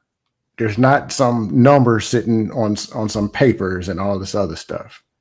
They could probably sit down in a living room and the lights go out and still have a good conversation and rock with each other. Ain't no control, no leverages, and what you done did. Look what I done did. That's not mine. That junk don't work. I understand that. Like I have an uncle, he's been married for 15 years. Same thing. I understand it. There's no, like you're saying, none of this involved. But I'm saying this is not how everybody's moving out here. That's Well, just those who are moving. Oh, go ahead. That's just the reality of it. That's just like I respected the way DeeDee did. I respected the way my uncle did. I respected the way my cousin did. I respected the way my friends do it. I want to do it that way. I'm not going against it. I'm not saying, leading with tangibles and whatever is the way to do it. It's not. I'm just saying that how do we communicate to those people? How do we get through to those people who think that's the way to do it? Because it's not just men doing it; it's men and women who are doing this. Look at this super chat, and I hope he's trolling. Too bad Snap is back. I was going to use all my leverage. He's joking. I think he's joking. I hope he's no, DeeDee, you'll be surprised in the stuff I hear in these spaces. Some of these people be saying this type of stuff and be telling the truth. True. I think it's hilarious. Either way, it's just funny to me. But thank you, Tall Daddy, for the super chat. I think he's joking though. But yeah, I hope he is. First he's married, then he's not married, and yeah, he's joking. That's funny. But who's really serious about that though? About what? Scam. You said people be real serious about that? Have you been on the major dust panels? No. You heard this? I don't know them. Who are the tell me some of the major Dutch channels. Who you talking about? You can go to us. Actually, some of them probably be over here. Fire up your channel on Saturday. They'll be over here. I mean, DeeDee does stream on weekends sometimes, on Saturdays and all that. They'll be over here. You call them the dust panel. I don't trust you, Scam, because you go over there and probably calling this a dust channel too. I don't trust you. I don't trust you. Men, bald-headed men, I do not. Oh no, because that's not true. That's funny. I'm just playing. I'll just be joking. No, I'm just saying something is consistent. I actually talked to a woman I know who's a marriage counselor and therapy, not marriage and therapy. If I can get the words right. Family and marriage counselor, whatever you call it. Yeah. And I just asked her, what's the most common reason these people ain't working? What she said? Number one is they don't like each other. That's number one. Number two is they don't know how to communicate with each other. You heard me say that 500 times. Mm-hmm. And three, well, of course, is infidelity, but that usually comes after one or two. And the other one is the unrealistic expectations. People who got into it not knowing what they were getting into. And that's fairly graceful. In no specific order, because sometimes the unrealistic expectation is from the get-go. So regardless of what you communicate, it won't matter. If I have an unrealistic expectation of somebody I meet, it doesn't matter how our communication style is, how we communicate. I'm going to be thinking one way, and that's it. After the fact, yeah, but during the process, and that's somewhat graceful because truthfully, ain't nobody groom everybody to be husbands, wives, and have us taking classes in college. It's a whole mess. Yeah. And then all the lies and corruption, like that's true. And it won't stop either. Now there's people, man, if you go overseas, man, if you go get 21-year-old virgin, we think 80-year-old men should date 19. They'll say anything to get your money or how you believe in there's some pie in the sky. Yeah. I don't believe there's a shortcut. Like I don't believe in shortcuts. Like I don't think there is a shortcut like whether it's like going overseas or whatever, you know, like a lot of people, I think we're in this era where a lot of people are just looking for a shortcut. And I think a shortcut will just take you all the way to the long cut and you'll end up still having to do the work that you didn't do. That's true. Just saying. Then you get ragdolled in Spanish or Portuguese. A lot of those dudes just can get ragdolled in Portuguese and just get a translator when they could have just got ragdolled in English. Mm-hmm. Yeah. Yeah, I agree with that. The expectation thing, I guess that should be graceful because it's not like somebody told us this is what to expect. Then sometimes even the expectation of our own damn selves. Yeah. Like in my younger days, man, if I get this woman, then you get her. Like, all right, now I got it. What the hell am I supposed to do? Yeah. But an unreal like I think a lot of people set an expectation. Well, when we think of expectation, it's always like what they expect from the other person. It's really what they bring to the other person. You know, so I think when we talk about expectations, it's what's the word? It's like bidirectional. It's not unidirectional. And I think a lot of people think about this expectation thing in a unidirectional way. And it's just this person has to come in and fix what you said, what we didn't learn. They have to come in and fix that and meet that expectation. Yeah, I used to think that when I communicated, that everybody I talked to, they were supposed to understand me. Right. And if they didn't, something was wrong with them. Then I realized later that was wrong. They're a whole different person. They didn't hear exactly, or they didn't feel exactly what I said because it sounded like somebody else. Or action, even if it is the truth and it is what it is, if it doesn't get delivered, the message don't get delivered. It could be their trauma. It could be my impatience, whatever. Yeah, you know what? That's because the thing about it is everybody don't first off, people don't, you might say something, but they hear something else. The perception of how people perceive what you're saying could be different. That's why you have to know, you have to really understand what the other person is saying. Because you could say something and just assume that person should get it. Oh, you should get it. You should know. And a lot of times they don't. Sometimes you speak in a totally different language. Two people, the way one person communicates could be different from the way you communicate. And if you're not aware of that, y'all could be saying the same. You ever been in a conversation with somebody and y'all saying the same? I see it on the panels all the time. Two people are saying the same thing, but they're arguing. They're still they're missing it. Like they're still arguing a point, but they're actually saying the same thing in a different way. DeeDee, I want to stop. I don't want to just cut you off, but DeeDee, I see that more on panels when it's men and women talking. So like, for example, when me and Trey were talking, we're saying different things. And then when we're saying other things that are kind of meeting each other the same way, we kind of just agree because I think men and women just communicate differently. You know, I think it's a natural thing that people misunderstand each other until they can get to a point where there is some understanding. Of course, but I think what I'm saying it's not just a man and woman thing. I've been on a panel where men are killing each other, and that whole thing is. I'm not saying that when you're in violent agreement. The point is, I think most people need to be trained on how to pick up on where another person is coming from, and it's a learned experience. Some people are better at it than others, but it's a natural thing. It's a natural thing. That's why you have to be careful with how you talk to people, and or really, I guess, have a conversation and listen to what somebody is saying. And sometimes you have to say, "Well, what do you really mean by that?" Even though it might have sounded, And I think it's a learned kind of thing because a lot of times we do talk by each other and we don't necessarily mean it. I just think it's natural. Yeah, I'm not saying it's every situation, Richard. I'm just saying that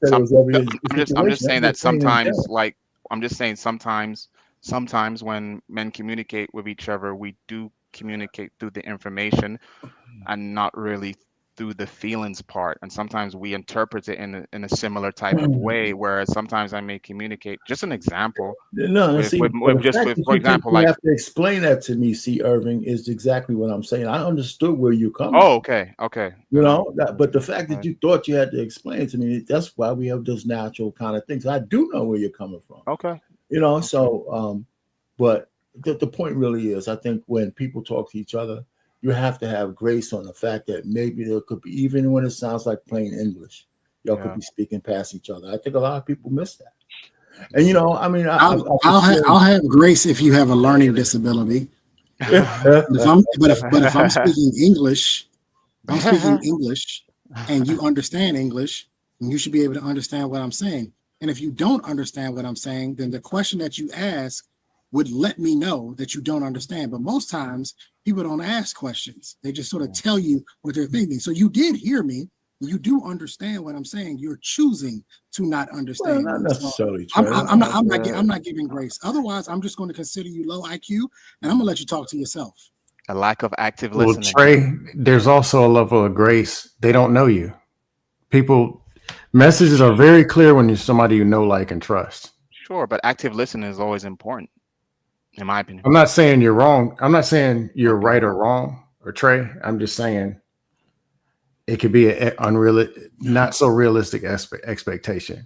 Yeah. These panels, a lot of them are asylums. Let's be real. It's a jungle. So expect people to act like it's a jungle. So sometimes you say something simple, they get triggered or they get whatever, but you came into a jungle. All right. That wound opened up. I had a career where most times where I spoke to people, it was the first time I ever spoke to them. And they understood me exactly what I was saying. You're talking law enforcement? Because he had a gun.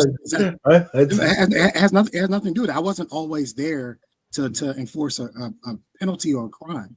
Sometimes people were reporting crimes and I was just giving them a report to them. It has nothing to do with a gun or a badge. No, I'm not saying I'm asking. And they understood exactly what I was saying. Because I think, Trey, they understood exactly what I was saying and how I explained it to them. And I just met them. I think, we want to give everybody grace because we want to act like everybody's stupid. People are not stupid out here. People are acting stupid. People play stupid. Yeah, playing stupid. People play stupid. But also too, some people just have bad understanding because you could say and look, coming from New Orleans, a lot of people have bad understanding. You'll say something and they take what you say totally out of context. They'll make up something else that you said and told you said that. I could say, could you move your bike out the way? You trying to kill me? Like, some people just have bad understanding. I'm just saying, like, I think everything y'all are saying could all be true because there are people who just don't know how to communicate. They have bad understanding. They don't listen. They jump to conclusions. They assume things. And that's how people always get into arguments when they're trying to have a conversation. And then there are people who know it all. Like, you can't say nothing. They know it better than you. And so they invalidate what you're saying because they feel they know better. So they're validated in their response or opinions or whatever. And yours is just dismissed. And so you no longer listen to that person. Now you don't want to hear anything they have to say, because you already dismissed them because you think you know better. So it's a lot. So I think if you know somebody, like, for people you do know and you learn how they communicate and they know how you respond and it's not the same, but you understand it. I think that's important. For people who you don't know how that person thinks, how they come across, and they could be triggered by something you said and you don't even know you triggered them. And there's people in relationships like that. That's why we've said this before, Scam, how communication is important.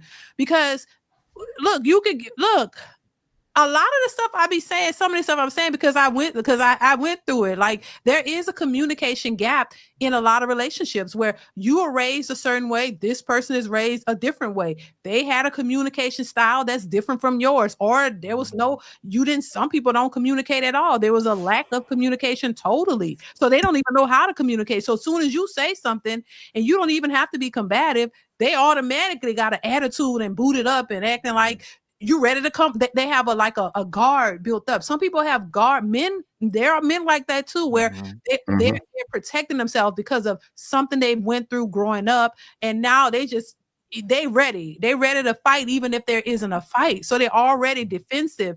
So their guard is up. And so when you just trying to have a conversation, they ready, they already ready. It's like, so they're not hearing you. They're just waiting for the moment to come back at you. Like, I got you. Like, so you're not listening. So you have to listen. Don't be quick to respond. Hear what the person is saying. Try to, if you don't understand what they're saying, ask, hey, look, I didn't know. And a lot of people don't want to do that because they don't want to seem dumb. Like, well, what you mean? I've seen panels too where they like, you trying to call me dumb? No, they're asking you, because they really just didn't know, like legitimately didn't know, and they're asking. But then people will respond, well, everybody know that. You mean to tell me you don't know that? Like, you can't do that. And then now that person is combative. Now they're like, oh, you trying to call them for me and F you, nigga. And then boom, that's it, So it's like. Then the trolls come in and take over. Yeah, it gets crazy. So. Not in this space. That's the point I was making. You'll know if they truly did not understand you by the question that they ask you.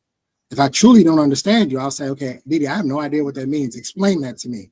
Or what does this mean? Or I don't understand where you're coming from. That is legitimate not understanding. Mm-hmm. You have people that don't even know how to just do that, just to say, hey, I don't understand. They don't want to feel dumb. I talk about that girl. So then that's not on me, and I don't have to give you any grace. If you don't have the intelligence to say, I don't understand what you're saying, can you please explain it better or explain it differently? That ain't on me. That's an articulation problem from them. They need to be able to articulate themselves.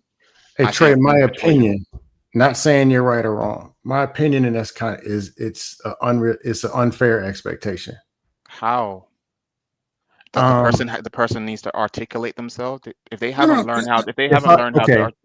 If I don't know DeeDee, my first time on a panel, DeeDee saying something, and I say something totally different. She doesn't know me. She could know me or not know, whatever it is, whatever the could be her background, could be how I said it. It could be that I missed the first hour when she was talking, but now there's a disagreement or something not understood. The truth is we don't fully know why. I could ask her, did you think I said this? But there's always something extra why people think or believe the way that they believe. I'm not saying always bend to the person. I'm just saying have just some grace or some understanding, because everybody's not going to be or think like Trey. Everybody actually doesn't have the opportunity to be or think like Trey. Okay. I mean, it's important to. And I plead guilty to it sometimes. Mm-hmm. I got dust PTSD. Once I hear the words like 50-50 and these women out here, soon the manosphere time to troll button just clicks off because I heard it 76 times. Here we go. But it could be a person first time clicking on. I don't know. They could actually have a point, but initially, like, all right, time to start dusting. But all the way back to like relationship wise, there's something you're going to do that you're going to want some grace. And Trey's right, because Trey, you might get it and you might not. It ain't fair here. I didn't like Trey. I told him I did not like him at all when he used to come on the panel. But Trey, the thing is, DeeDee, I think with you, like one word, you acknowledge, but you acknowledge what the person says. You don't have to agree with the person, but the acknowledgement. Because then if Trey says something and I don't understand, or I do understand what he says, at least I can show that, okay, I can acknowledge that I do understand what he's saying, or I can acknowledge I don't understand what he's saying. Then he can explain it. But if I don't do that, if I don't even have the acknowledgement part and I just say something completely different, that means I'm listening just to respond to him. I'm not really listening to understand. To listen to understand someone, you have to show acknowledgement of what the person says. It doesn't mean you agree with them. I think because some people, because of their ego, they think that when they acknowledge what someone says, they think that they're agreeing with them. Put your pride and your ego away. It's just acknowledgement. Because you want this, because when you have an opinion, you want the same acknowledgement too. We can have two different opinions about something, but I can try to acknowledge what you're saying, then ask questions, and you can do the same, and we can have proper dialogue together, But I think people just don't do the acknowledgement part. They just listen to just straight away respond. They already have their response. Were we taught how to listen? Was that one of the things we were taught growing up? Yes. I mean, I was. I was. As a matter of fact, they used to make us do drills in the private school I went to. But you had to listen, and you had to write it out, or you had to act out what you heard to make sure that you actually heard it. We were taught active listening, all of that. My father showed me that. Even the aunt showed me this as well. I never forgot it. Yeah, it's not common, but yeah, I mean, if you've been in corporate, you've been, I'm talking about deep. I'm talking relationship level listening. No, most people no. Like really understanding what's being said, why it's been said, where the person's coming from. Like not just I heard what you said, and the words I understand. Like I said, if you're in a relationship, that's the person you listen to the most. It's a learned experience, and you get better. I mean, if you are trying to build a relationship, and this is where I say grace is. I'm not saying forgiveness. I'm saying that you have to understand there's got to be some growth. There's got to be some leeway for growth when two people are talking together, or else what the hell are you doing? Just getting fat count as growth. So what? Yeah. yeah. Getting fat is some kind of growth. It's not the good kind, but yeah. That's a lot of grace. Yes, and gravy. Grace and gravy. You know what I'm saying? He's stupid. You know what I'm saying? A lot of grace. Oh, man. Oh my God. Something wrong with him. Oh, Red Pill Baba. Thank you so much for becoming a member. I appreciate you. Yeah, I do what you were saying. Pain. I think there needs to be some grace, especially when it comes to a relationship, because everybody you don't come into the relationship knowing it all. And that's what I think some people miss. Like you don't come into any relationship where you're meeting somebody, y'all, like I say, y'all come from two different walks of life, two different life experiences, right? Things you value, that person values certain things. Hopefully y'all have similar values and all of that. But you're going to have to give each other grace, because once again, it's not all on the women to have it all together. There are a lot of men, y'all don't have it all together either. And y'all got to work on some things too as it relates to a relationship.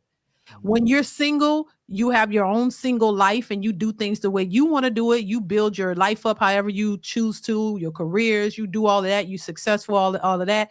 You determine that and you do that singularly. I hope I said that right.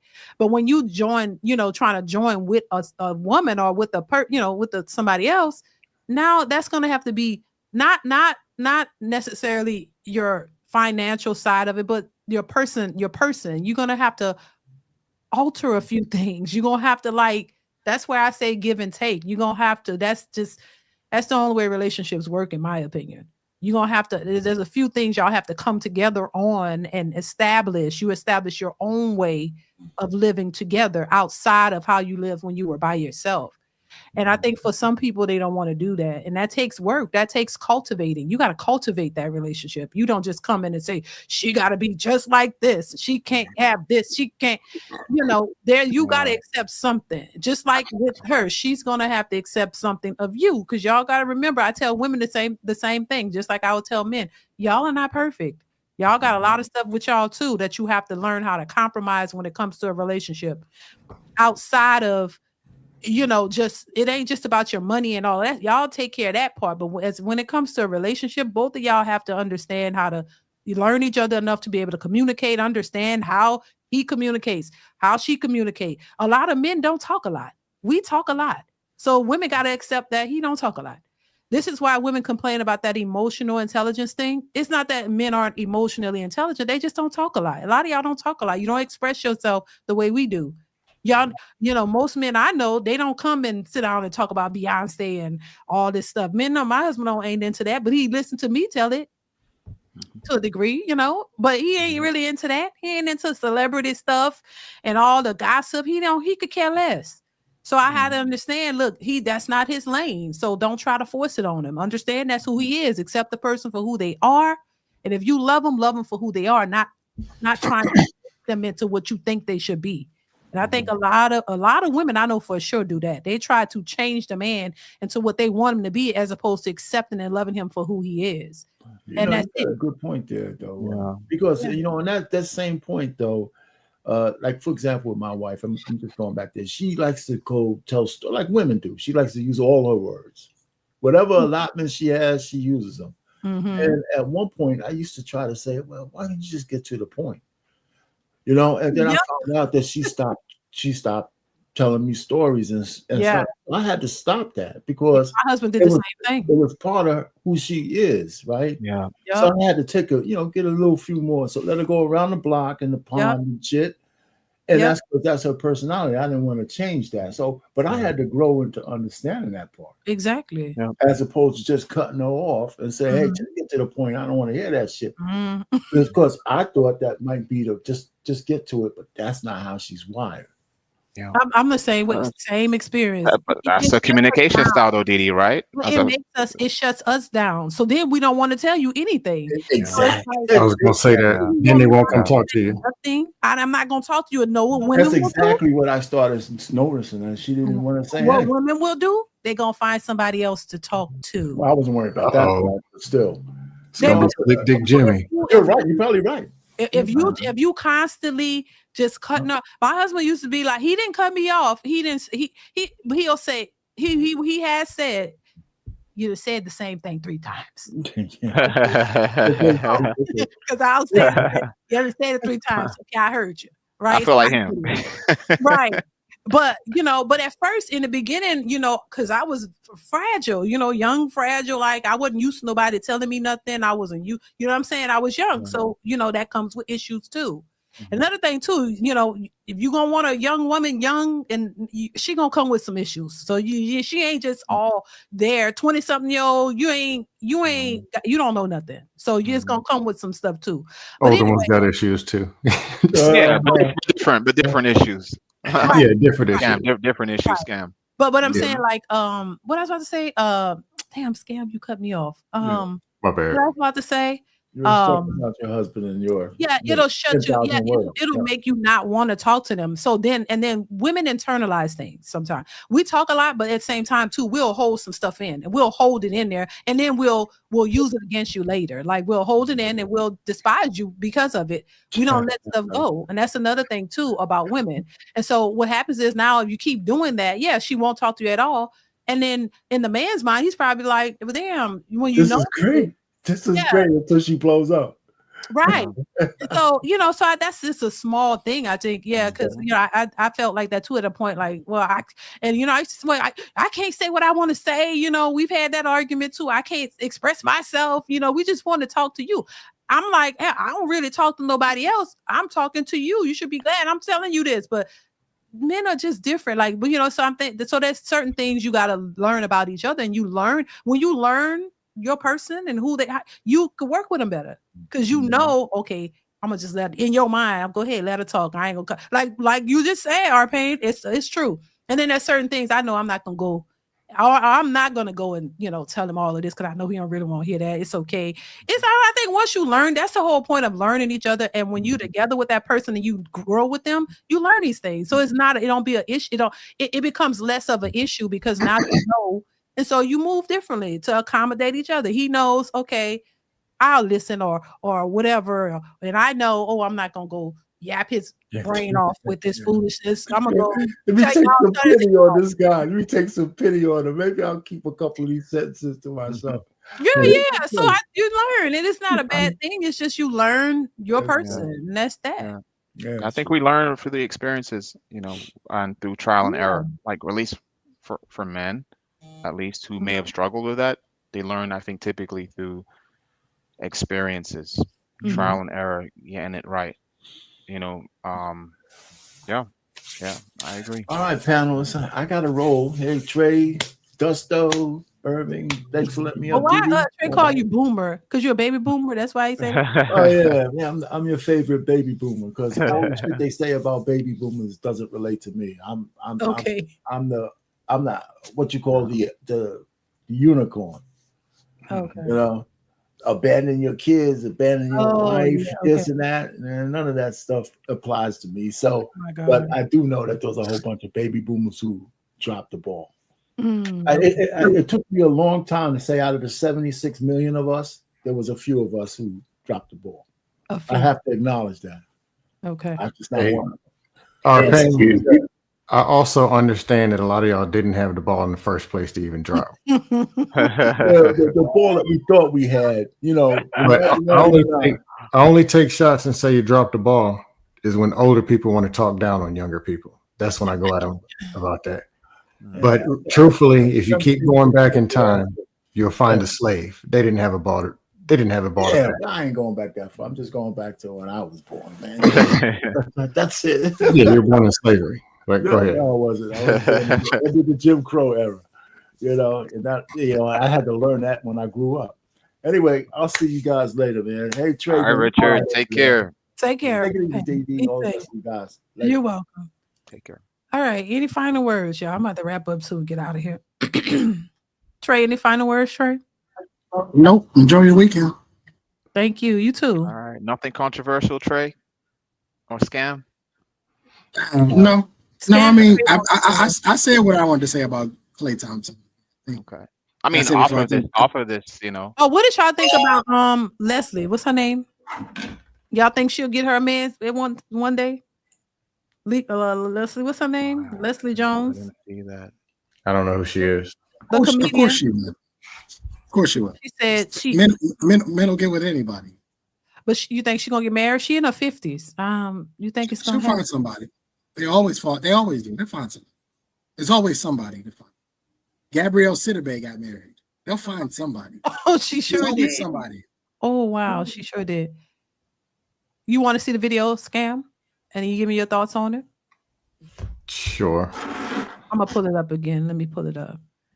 Leslie Jones, she's a SNL comedian, if I'm not mistaken. Wasn't she on SNL?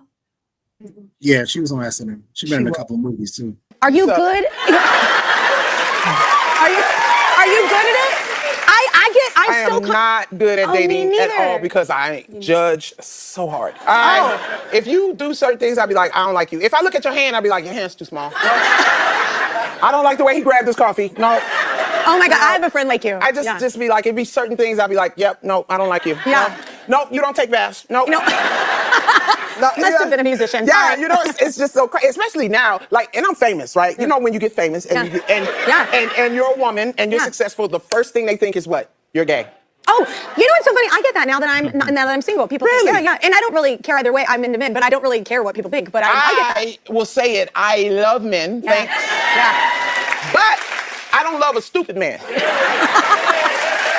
Okay?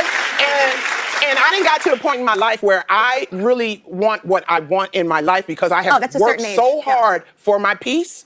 If you can't be with my peace, you can be with the door. Yeah.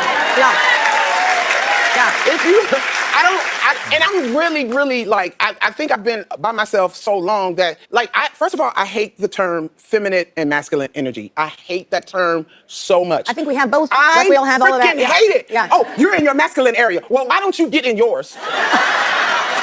Find it. And I think we have both. I'm sick of it. I'm sick of men telling me, oh, wait, you hardcore. Yes, I am. Can you handle it? Oh, well, what you bringing to the table? I am the table.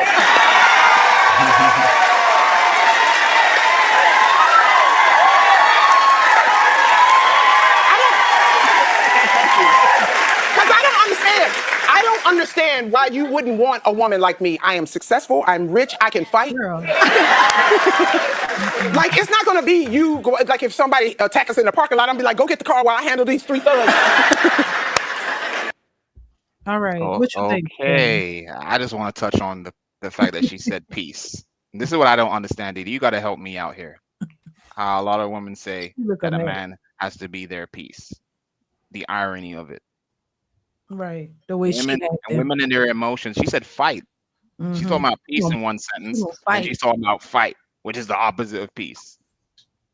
Well, she's gonna fight for you, you know. She's talking about scenario, right? And she's talking about scenarios being this way in her emotions, that way in emotions. It's like that's how a lot of women are. They're chaotic in nature. So it's funny that they say, well, some of them say they worked hard for their peace. You haven't. I think for a woman, that's never ending. As long as you have emotions as a woman, your journey for peace in yourself is never ending. It's not you worked hard and it's done now. No, the same thing with self-improvement. It doesn't stop. It continues until your last days. You know, so for me, it's the irony of it, this peace thing. That's all I wanted to touch on. Because in the end of it, a man still has to come in and when she's chaotic, the opposite of peace, he has to come in and manage that. And manage his own. He has to have the, as you say, emotional intelligence or whatever to be able to do that. So go ahead, Trey. Yeah. Now let me get in it because I'll let Scam have the last word on this. No big deal. First of all, she's a comedian, so some of that is entertainment. Right. It isn't all very serious. The other part of it is she's a wild horse, man. You gotta let these wild horses run. If this is the way she want to live her life, go right on ahead. Listen, I'm at the point now that when it comes to dealing with women, your desired outcomes speak louder than anything to me. If your desired outcome is that you want a man and you don't have one and you can't figure out why, that's on you at this point. I'm not, this whole masculine, it's obvious that she's masculine. I think anybody can see that, right? Even the idea that you tell the man to go get the car while you fight versus you going to go get the car while he fights should be the, but at the end of the day, hey, if that's what you want, I guarantee you, as a guy, because you guys talked about it earlier, gotta find somebody who want to compromise. You gotta find somebody who want to take you as you are. I was looking in the audience because I wanted to see if any men were clapping or agreeing with that. And there were men standing up clapping. Somebody should get somebody. She'll get somebody. But they know they're not gonna date her though. They're just clapping because they happen to be there. They're not gonna date her. They, you know what I mean? They just happen to be in the audience and just let her just be stupid and say whatever. Comedy. Oh, look at her. She looks so stupid. We gonna clap. They ain't gonna date her though. That's like women on their girlfriends who look at a hot mess. Girl, you look good, girl. You fat. Oh, you fine. You 400 pounds. They lying to her, cheering her on, knowing ain't nobody gonna take her. They laughing at her. They laughing at her. I will say this. I will say this too, DeeDee. We are at a time in society where unconventionally unattractive women like talk the hardest now. Like when you look at them, you're like, you all right, like you all right. You know what I mean? And you would think like, she was walking in Vogue, she'd been in Vogue and she'd been walking in, Paris fashion shows and like she's one of the most beautiful. If you didn't see her, but knowing who she is, it's like, well, first of all, you got to compete against other 50-year-old women that are going to be more attractive than you, for one, and you got to compete against 40-year-old women. They're going to be more attractive than you. They're going to be more inviting. Because what I got from her is more of a, you would be cool to like kick it with on a Friday night. You know what I mean? Like we're going to laugh and the drinks, like she's funny. She'd probably be cool to hang out with. But I couldn't see wanting to be in like an intimate setting with her. Like, did you turn that off? Like, how does that work? Does that, well, you flip the switch and then all that kind of calms down? Like, you look at her. She's 6 feet tall. She's, you know what I'm saying? Oh, she's 6 feet? I didn't know she was 6 feet. Wow. She's that lady 6 or a little more than 6 feet. She's tall. She's aggressive. I thought she was a lesbian. That's what I said earlier. I thought the lady was I'd never seen her with a man. But the problem with her is, and she is funny. She probably is a cool person, but romantically, she's struggling. That's why she don't like when a man calls her aggressive. She don't see the problem. Then she says any man should be lucky to be with her because she making money and they always go to the money and she's successful. But the things that would attract a man is the things she's lacking. She's not a beautiful woman and she knows that. She's talked about struggling with relationships because men don't find her attractive. She knows that. So, and and on top of that, if you're not facially, inclined, why would you be so aggressive? And men don't like that. Why wouldn't you like work on your femininity or do things that will help you? Because you may not be the cutest in the face, but if you have some other redeeming characteristics, that's where I believe she could get somebody. But you're on top of that, you're not the cutest and you're aggressive, you're manly, you're tall, you're sick, you can't help your height. But I'm saying usually when you big and stuff, you want to try to be feminine because when you big and you're masculine, it's gonna come off manly, and the men gonna be like, "Damn, that's a big manly chick right there." They ain't gonna. If a man says that's a big manly chick, I know he ain't into you like that. Now, some of these men will smash anything, so they will go and do that. So she get a man to sleep with, but they ain't calling her beautiful, and they ain't really saying, "Oh my God, I really like you." They're not doing that.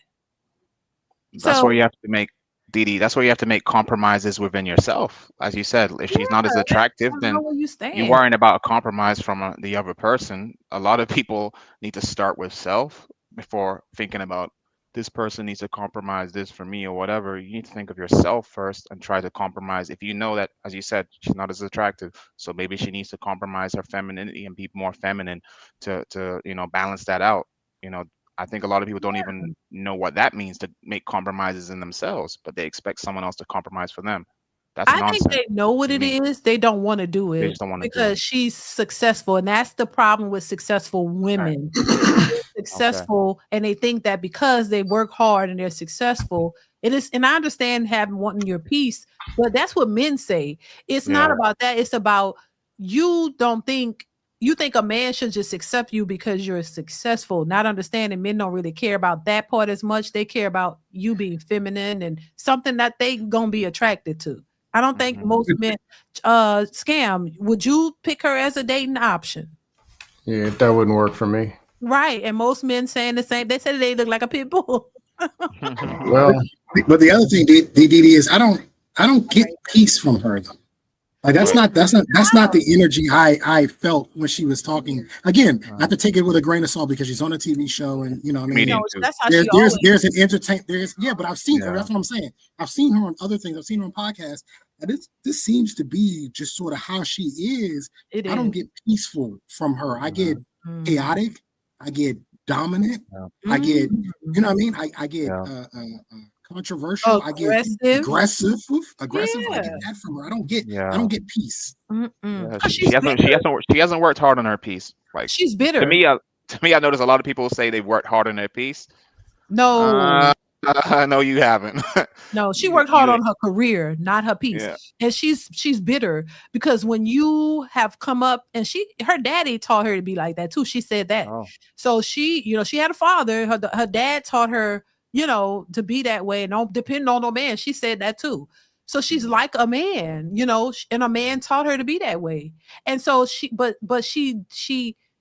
bitter too, I think, because a lot of women who have never had attention from women who are not as attractive, they don't get a lot of the attention that they want from men, and they see other women who get it, and then they realize they realize the distinction. Oh, I'm not that good looking, and she said herself she's not, and and so men don't approach her in that way. And you see other women, it makes you a little bitter because you kind of mad about it. That damn, why can't I? And she said she liked men. I thought she was a lesbian, but she liked men.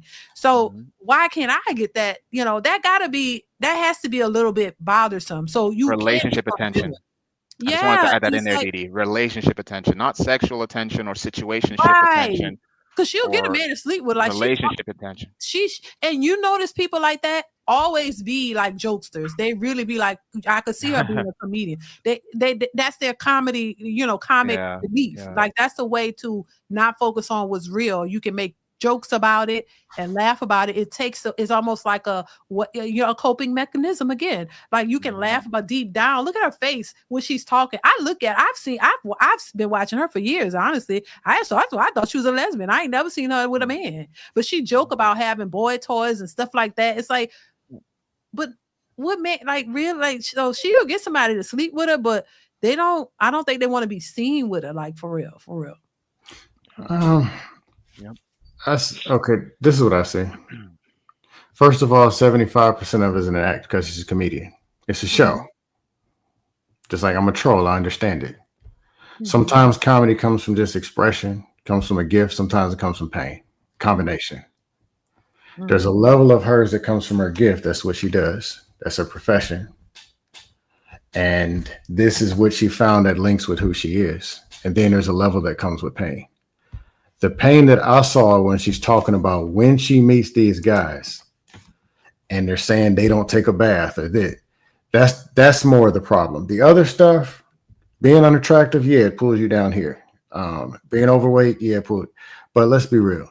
If y'all go to the mall tomorrow, there's people with unattractive women. There's more people with unattractive women There's more men taking their woman to the buffet than dudes who talk all this. You got to be fit, feminine, friendly because they heard Kevin Samuel said it. But we Most don't know what people are dating if average those and women. below. But those women may have compromised something. Like they may have compromised something about their looks. No, I get what you're saying, but if you ask a man, what do you want? He's not going to say, man, I want a 400-pound bloated wig rhinoceros. Right. But a lot of these men, when you go, if it's 10 of y'all and y'all go to the club or whatever, and I know y'all have seen this, and it's an 8 or a 9 over there, me and my friends be like, hey, man, they know I like nerdy ones. So that's what I'm going to go for. The other one, he's like super snobby looking. That's what he goes. So, but there's other dudes who make excuses. No, man, she probably. The truth is, you're scared to go shoot a shot at anything above a 6, and it's over 50% of men. Let's not play this game. So it's not this. You got to be this, or ain't nobody gonna take you. But of the men who are willing to take, and I'm trying to be graceful here because I'm just beat up on her all day. There's what you attract what you get and below, because you attract stuff you don't want. And then but then there's what you connect with. You connect with something of what you have. If you're undateable, that's all you can connect with is other undateable people. Yeah. If you're unpleasant, you can't get pleasant. It's not going to connect. So what she's saying is all she's getting is bad. That means she cannot attract or connect with a good person. That's the problem. And some of her expression was all bad. Same thing I say for the men's when they say every woman they meet is bad. Come on, bro. All of them. All the men's, all the women's. Not 1 out of 18 was decent. Come on. But that verifies she got a problem. And she needs to fix that. Why is she not dateable? And even if she were super attractive, that problem would still be there. Because now you got him. He's sitting in front of you. What do you do now? Yeah. If you start quacking, he out of there. Yeah. So you do think that a lot of men are just afraid to approach the attractive women? More than 50%. Yeah, for sure. But that's why Chad and Tyrone are getting all of them. Basically, they're cleaning up. Of course not, because he has experience in the field, and he's not afraid of rejection. Because even a guy who's quote unquote, a super attractive guy, he knows rejection comes with the game, so he's willing to always put himself in positions at least, or put himself out there. It starts with that, and then when they approach, most dudes aren't as tough as if you do this, I ain't never calling her, man. Yeah, right. She rolls one of them breasts across his neck and starts giggling. He throw all that shit out the window, and here comes the inner simp. So there's another element to this. Go ahead, Trey. Leslie's seeing all these white girls on that show who aren't attractive either, and some of them have husbands and boyfriends. So she's around this. She's watching other women around her in the same career field as her, same job as her, and they're having somewhat of romantic success, and she's not. To me, a lot of this is she does seem a little angry, but I also think she couldn't tell you what peace is to save her life. I don't think she has any idea of what it is. I think she wants it. It's something she craves, and I think that she thinks that if she gets the right man, he'll help her be able to get this peace that she's looking for. But to me, she seems chaotic, and she seems like she would be a headache. Like I said, to hang out with, kick it with, go to the bar and laugh and joke and ha ha. Shoot some pool. Probably one of the best to do it. Yeah. But from a romantic side, she'll play that. Shoot some pool, DeeDee. Yeah. But from a romantic element, I can't see the softness she would need as a woman, because that's really where y'all shine when it comes as far as being soft in the intimate moments. I don't see that. I see maybe her wanting the man to be more soft than she is. Yeah. Hey, Trey, to be honest, 70-80% of the tough so-called, there's some of them that are too far gone. I ain't talking about them. But in the middle grounds, a lot of these women that are so tough and so hard and so independent, soft as marshmallows. When they like you or you really connect with them, all that go out the window and they start crumbling. I just want it. Yeah, all that soft stuff. I just want a man to love me right. Yeah. Yeah, it'd be like that. But I think that'll be sometimes it's a tug of war though, Scam. So what type of guy is she doing that for, Scam? I just wanted to ask Scam, DeeDee, like what type of guy is she doing that for? Because a lot of the times women say, oh, a man has to make me soft in this. But what type of guy is she saying that to? Is she saying that to the guy who knows he can get someone who is? No, she's not going to present that to him. She's going to try to be that. I don't understand what you just said. I'm asking you, like, what type of, like you're saying the scenario of she's acting tough and then she becomes soft for the dude, right?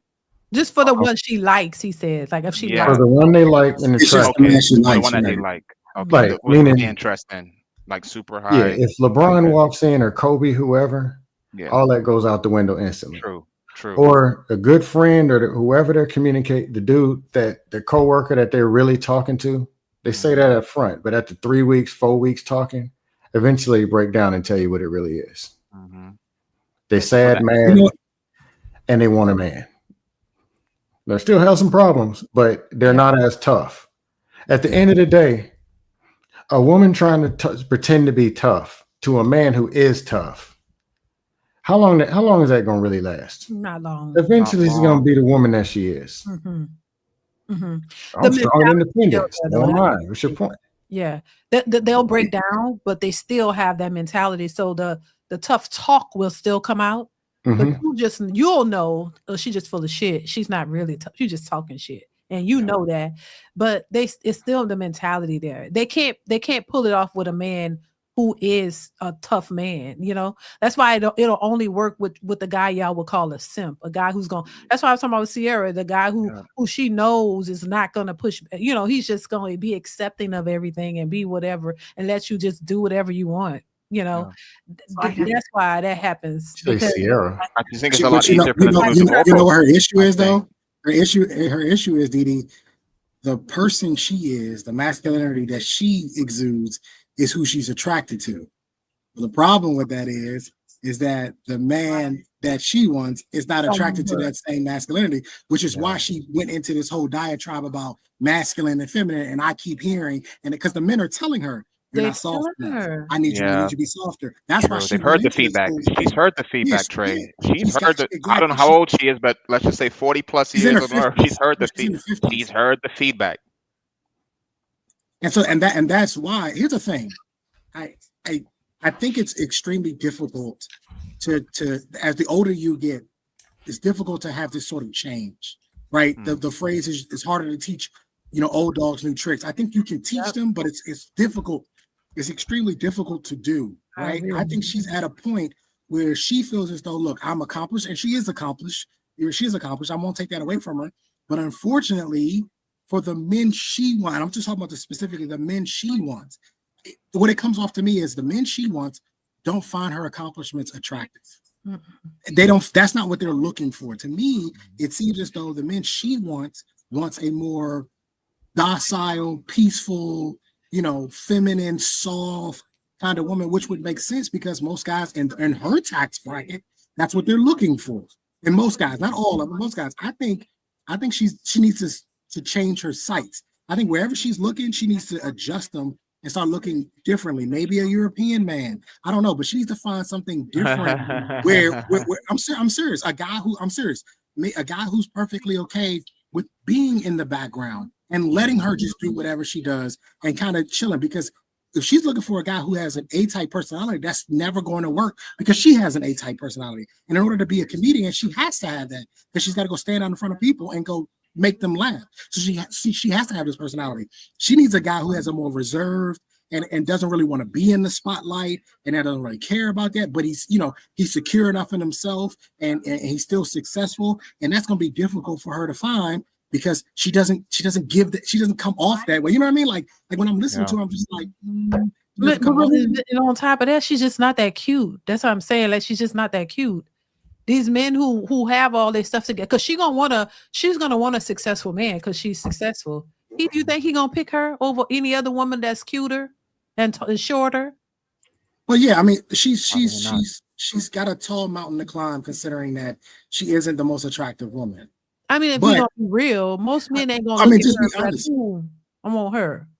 I think And the attractive I thing think she isn't actually, as big of a problem as people think. that's what I was getting ready to say, Scam. Yeah, Because the exactly. super attractive women are saying the same things almost word for word. That's true. Because there's a big batch of unlimited supply of dudes that are going after attractive and unattractive women. So now, when they say they want a dude who looks like I don't know, me or something, I mean that's a little different. Yeah, I'm only ugly twice a week. That's the point I was gonna make, DeeDee, is that I think she actually has something over more attractive women. Is that she does have a personality. She does have some charisma. Yeah. You know what I mean? A lot of times you go and you date women who are extremely attractive and they're like paint on a wall. They got nothing to talk about, Trey. None to talk about. There's nothing there. Oh, yeah. Right? So I think No actually substance. she actually has a little bit of an upper leg Yeah. if she weren't as, aggressive as she is, if she would just fall back a little bit and rely on her person. She seems like I said, she seems like a very cool person to hang out with. So I think if she hung her hat on that more versus the I'm paid, I'm successful, I was in Ghostbusters, and get off of that and get more on I'm a really cool person to get around and don't fall in love with me because you're gonna love my personality, she might actually get somewhere with it. Yeah, we're trying to be graceful and fair too. We're not just beating her up. That's a good thing I like about this. She got to strip herself of the accolades and just, look at self. And I think just like just not literally, but Go ahead, Trey. And I no, I'm just saying I do think as men get older, yes, attraction will always carry some weight. But I do think that men want to have somebody that can actually, talk and have a good time and laugh and joke and be playful. I think men and her, I'm talking about her. I'm 10 years from where she's at, but I would imagine that 60-year-old men, yeah, it matters what she looks like, but it doesn't carry the same weight as it would for me being 20 years younger than him. You know what I mean? Like he probably definitely wants somebody, as they would say, vibe with, or, they have chemistry with, they can just sit there and laugh. And I'm like, well, shit, you got that hands down already because you already funny. To some, I mean, some people find her funny, but you're already funny. You know what I mean? So I don't. When I see women like this and they struggle in her position, I know that she's just one of these the types where she hangs on her success, and she hangs on, look, I've accomplished it, and she should be proud. Yeah, she should be proud. But the problem is, men don't really care. We don't care. I went out on a date on Monday night. I never asked a girl what college she went to or what she did for a living, DeeDee. I didn't even ask her. I didn't care. I was trying to get to know her. I wanted to know her. I want to know what type of woman she was. I didn't care about her professional or academic accomplishments. No, I will ask eventually, but I'm just saying it just wasn't something I wanted to talk about. I wanted to talk about her. I wanted to get to know her, how she grew up, her parents, you know what I mean? Her family, like what, if she had goals in the future. It wasn't, did you graduate, magna cum laude from your, Ivy League school? I didn't care. I don't think most men. No, I got you. It's like, for me, it's not a priority, but if a woman has something something of utility, like if she's a nurse, if she's a teacher or something, hey, that's a plus. At least for me.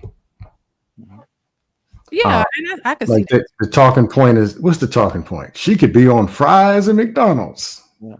I'm not really interested in a 38-year-old or a 32-year-old that's cooking fries. Like, what you been doing for the last 15 years? Like, what's really going on? I mean, scam for me. I'm just saying. Your attitude is like a utility for me. Your attitude and your behavior is utility for me. Yeah, I'm just saying it's a plus. She's a nurse, especially as a holistic nurse. Oh, okay. If there's any, what they say about the nurses, though, scam? Don't they say a lot of those nurses cheat? Kevin Samuel said a lot about that. Yeah, he said it, and I'm glad you mentioned it. What was he found with? Was it with a nurse?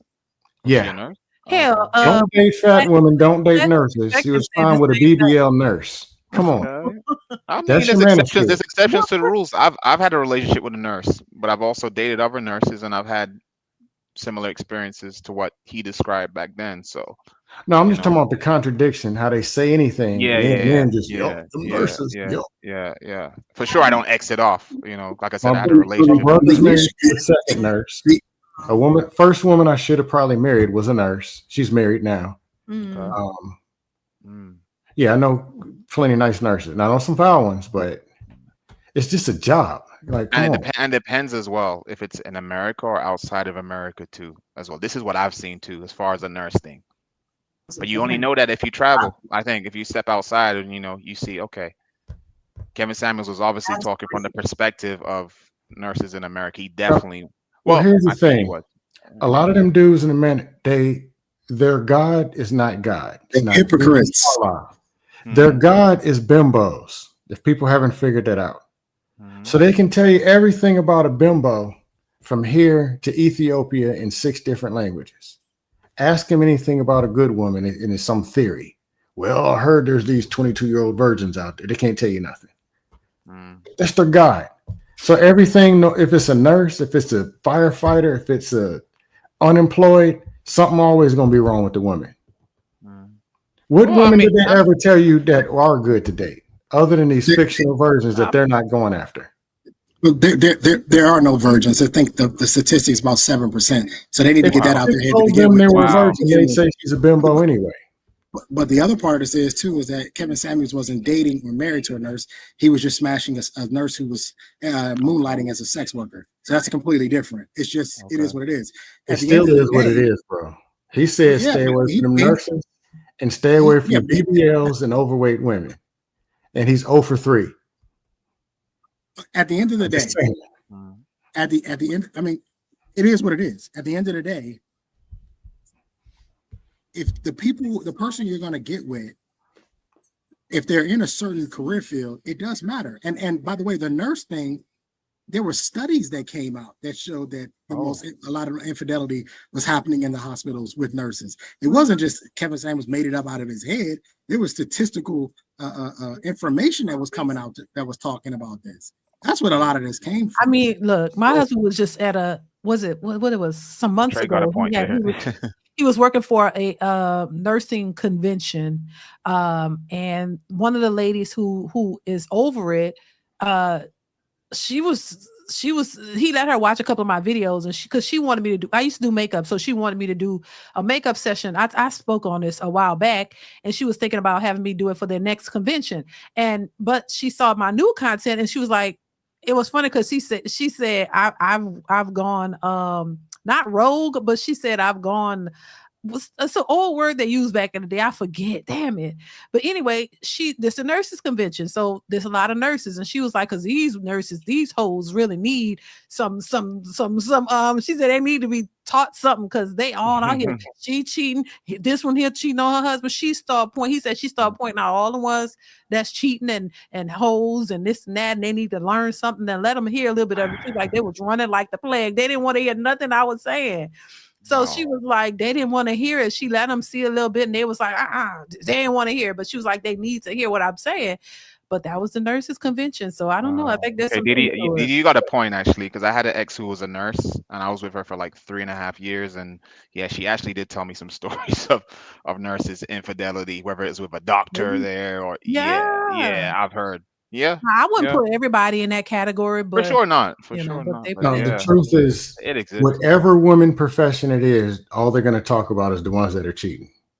Oh, except for the ones that I guess women at cooking fries at McDonald's, like they're the ones that are faithful.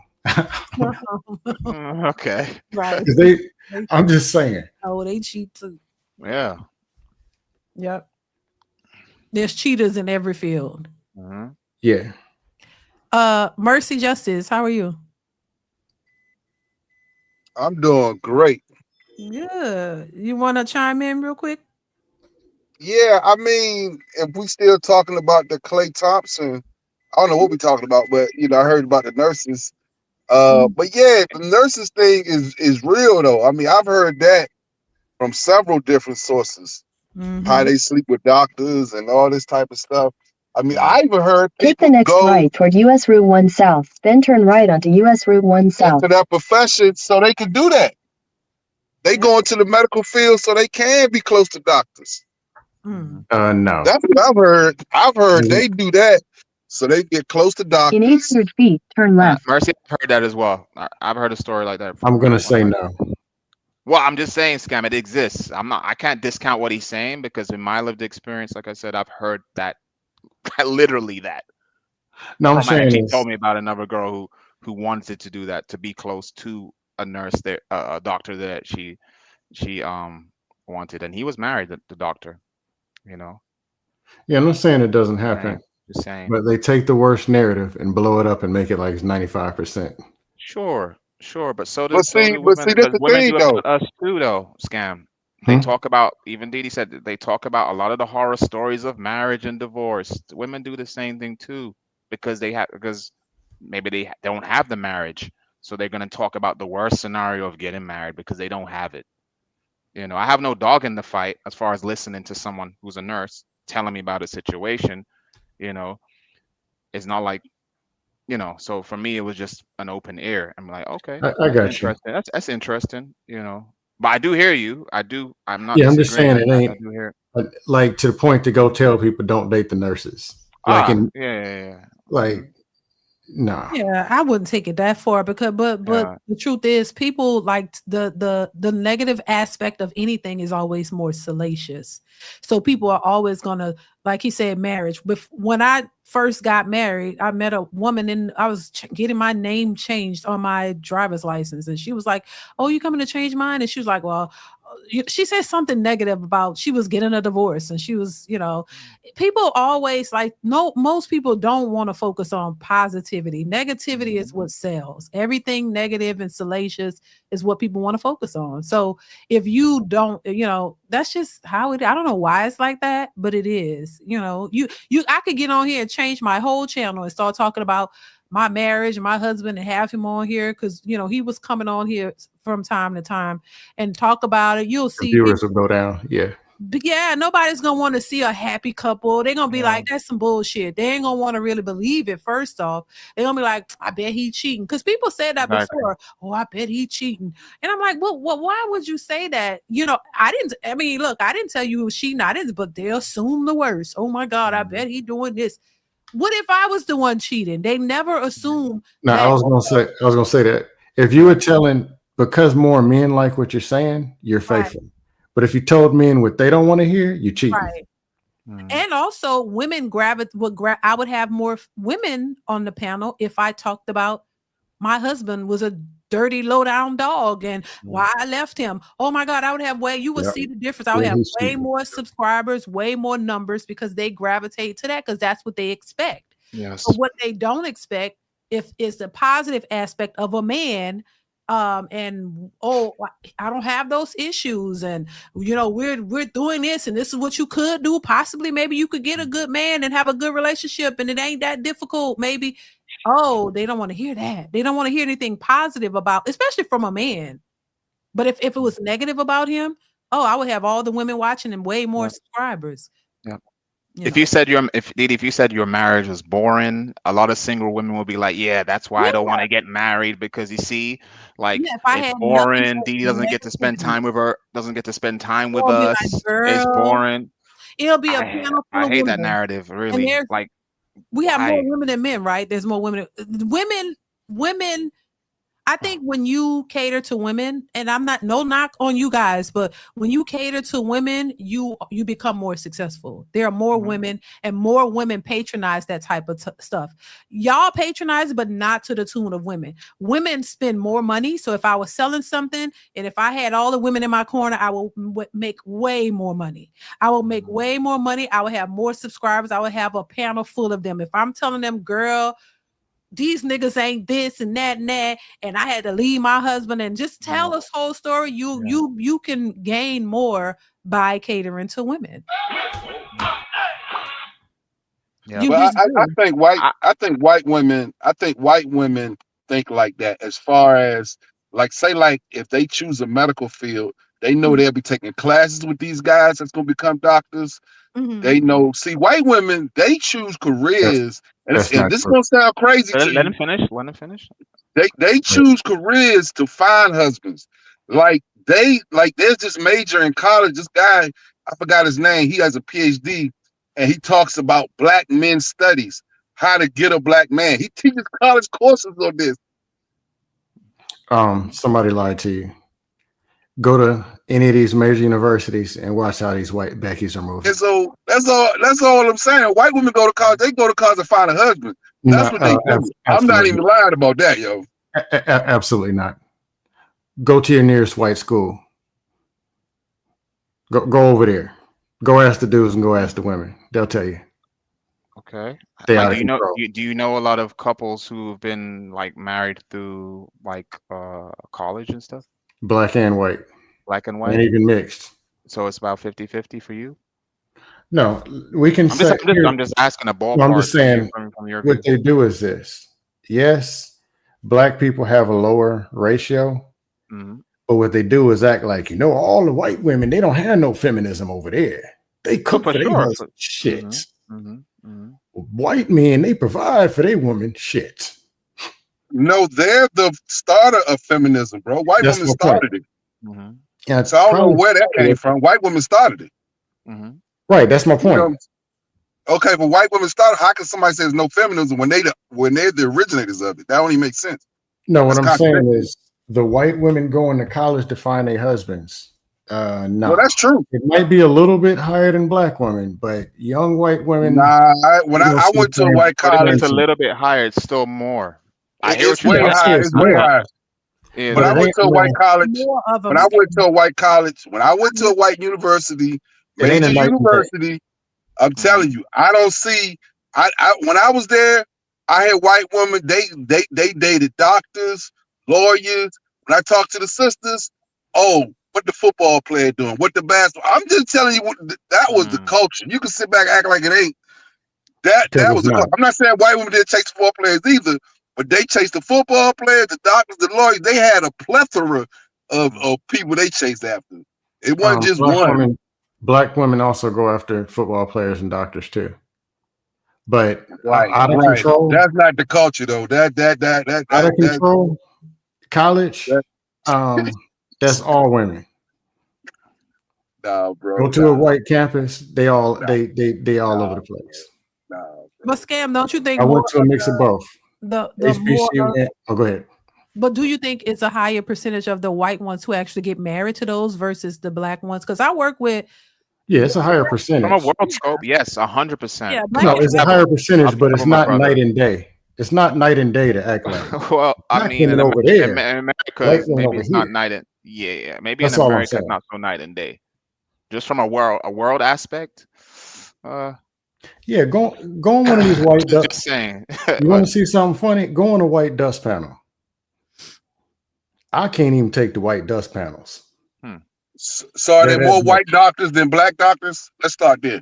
There's more white doctors than black doctors. So it's going to be more marriages from white doctors than black doctors. I never disagreed just off with the more. numbers. Just off sheer numbers. I didn't disagree with the more. I'm just saying that it's not a night and day. It is. Black women are doing this. And you know how many more white doctors there are than black doctors?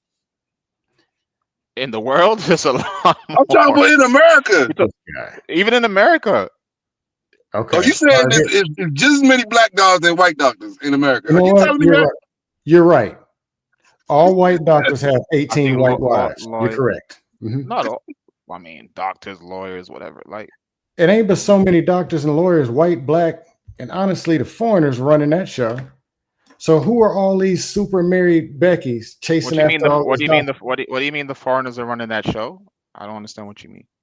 Foreigners, white makes up a very high percentage of the U.S. population. Foreign makes a very small percent. But they have a very higher per capita. Foreign has a very high population in the medical field. That's a fact. Yeah, they tend to be married also. Yeah, but that's like what I'm saying is in there are more white married people. Yes, I don't know what the numbers are. I hate that data statistics stuff. But if it's 30% for black, it might be 48 for white. Meaning we got problems, they got problems, they got the same ones. Now, if it's 85% and they're not talking, they don't have their own dust panels. They're not on all the talk shows in the 80s, 90s, 2000s. Like I live in Florida. You want to see some dust? Country white is the worst. Worst in the hood. All the way out of control. And on top of that, too, they act like they don't have deadbeat dads. When No, they'll tell you they got deadbeat dad. They the ones beat on them. Yeah, I mean that's an issue. They don't be taking care of their kids. A lot of if you go to the white dust panels, you'll hear a lot of them young women say, my dad was never a part of my life. Oh, my dad didn't raise me. You see them. You can go to what is his name? What is his podcast? I forget the podcast. Those young white girls on there will tell you their dad wasn't in their lives. A lot of them. So yeah. Go 10 minutes out any major city in Florida.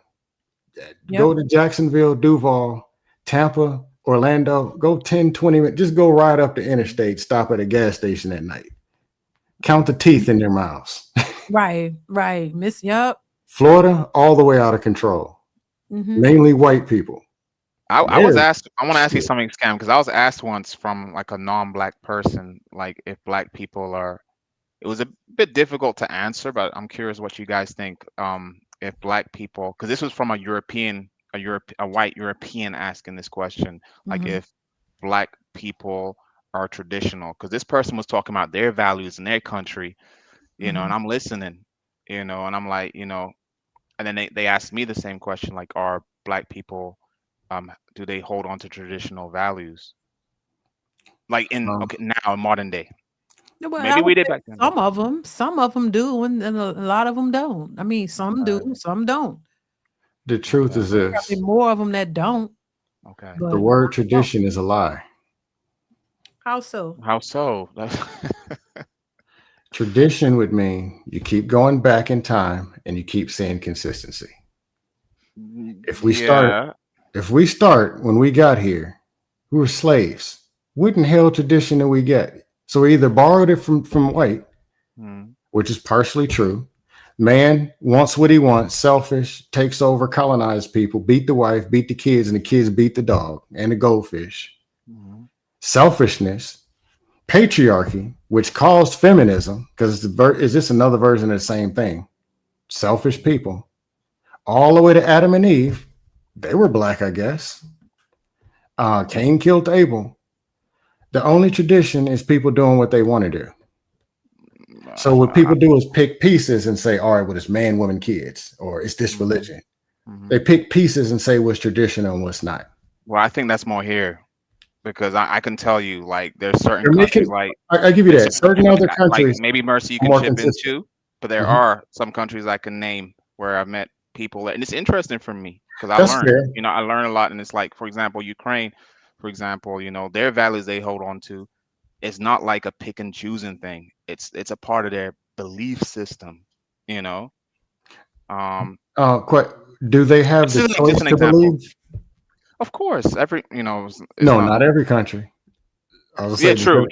That's why I asked. I don't know Ukraine. True. Yeah. Like, this is just one country as an example. Maybe you guys might know others, but just as a whole, this is kind of what I've seen. In certain countries I've seen as well in Europe, it's really like, you can even call it like back in time. You might think, oh, this is old school, but in a way, some of that shit some of the stuff they're doing, it actually works. It's actually working. I can see that, and I think America, maybe we've had that before, but we kind of maybe lost that, that type of, especially for us black folk, I think America was founded on picking and choosing, all the way from the picking and choosing out the Constitution. How we equal but slaves. How's the Supreme Court the most, like, I don't want to get into all that, but if you look at why people do what they do and why they follow what they do, some of it is fear-based. It's not what they really believe. Or people who are out of control threw it all away and they just start believing anything. So traditions failed, or traditions are fake, and then other people started to find them out. I am Christian, but I do understand that there are problems. Like people who say they don't believe, because there was a lot of stuff in traditionalism other than Bible and other. That's that too. That's that too. Certain countries of Christianity and that too. Yeah. So, but America was founded on stolen land, it's running from Britain and all this other stuff. like the foundation is already bad.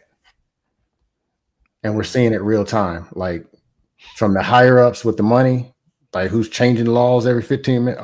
You see the same forming the same thing. So that actually is our tradition, crookedness. Okay. But I ain't gonna beat it up no more. Okay, on that note, we got to get off of here. I got to get out of here. Yeah, I got to roll out myself. All right. I appreciate y'all for being here. Yes. Shout out to you, Mercy, Justice, Scam, and C. Irvin. Appreciate y'all. I appreciate the conversation, but I got to go. Thank you. You guys be safe. Y'all take care. Take care. Enjoy the rest of your All right. weekend. Y'all have a good night. Have a good one. You too. Nice weekend. See y'all later. Why is this person keep? Why? Look. Why? Why is Is that a troll? Oh God. What's going on? DeeDee Woods. Why? You know who that is? No. DeeDee Woods. You want to say, hey? Oh, be careful. You want to cover up your screen? They don't want to see. I don't like that. Oh, because I think you cover up your screen so people don't flash you and get your channel taken away. Oh, what? Oh, so wait, what happened? What I got to do? What they do? Oh, I thought you know how you can put you and cover up your whole screen, or put I don't know the YouTube language. Oh, okay. Yeah. Picture up. Oh, okay. Like you have a picture, so it's covering your whole screen, like your intro picture. Oh, okay. But then if it's a goof doof and you don't know who they are, start talking to them and fill them out first. Okay. Because on the jungle panels, people will come up. It's usually some young white people, and then they'll flash some PORN or something to get your channel taken down. Oh, okay. Gotcha. Okay. See, I didn't know that, but I'm glad you told me that. See, I learned something new every day. I say it all the time. Good. I'm glad. I'm about to block because I don't have time for that. I'm just gonna block. But whoever that person is always in here, but they never say anything when they come up. Yeah, I wouldn't take that risk, me personally.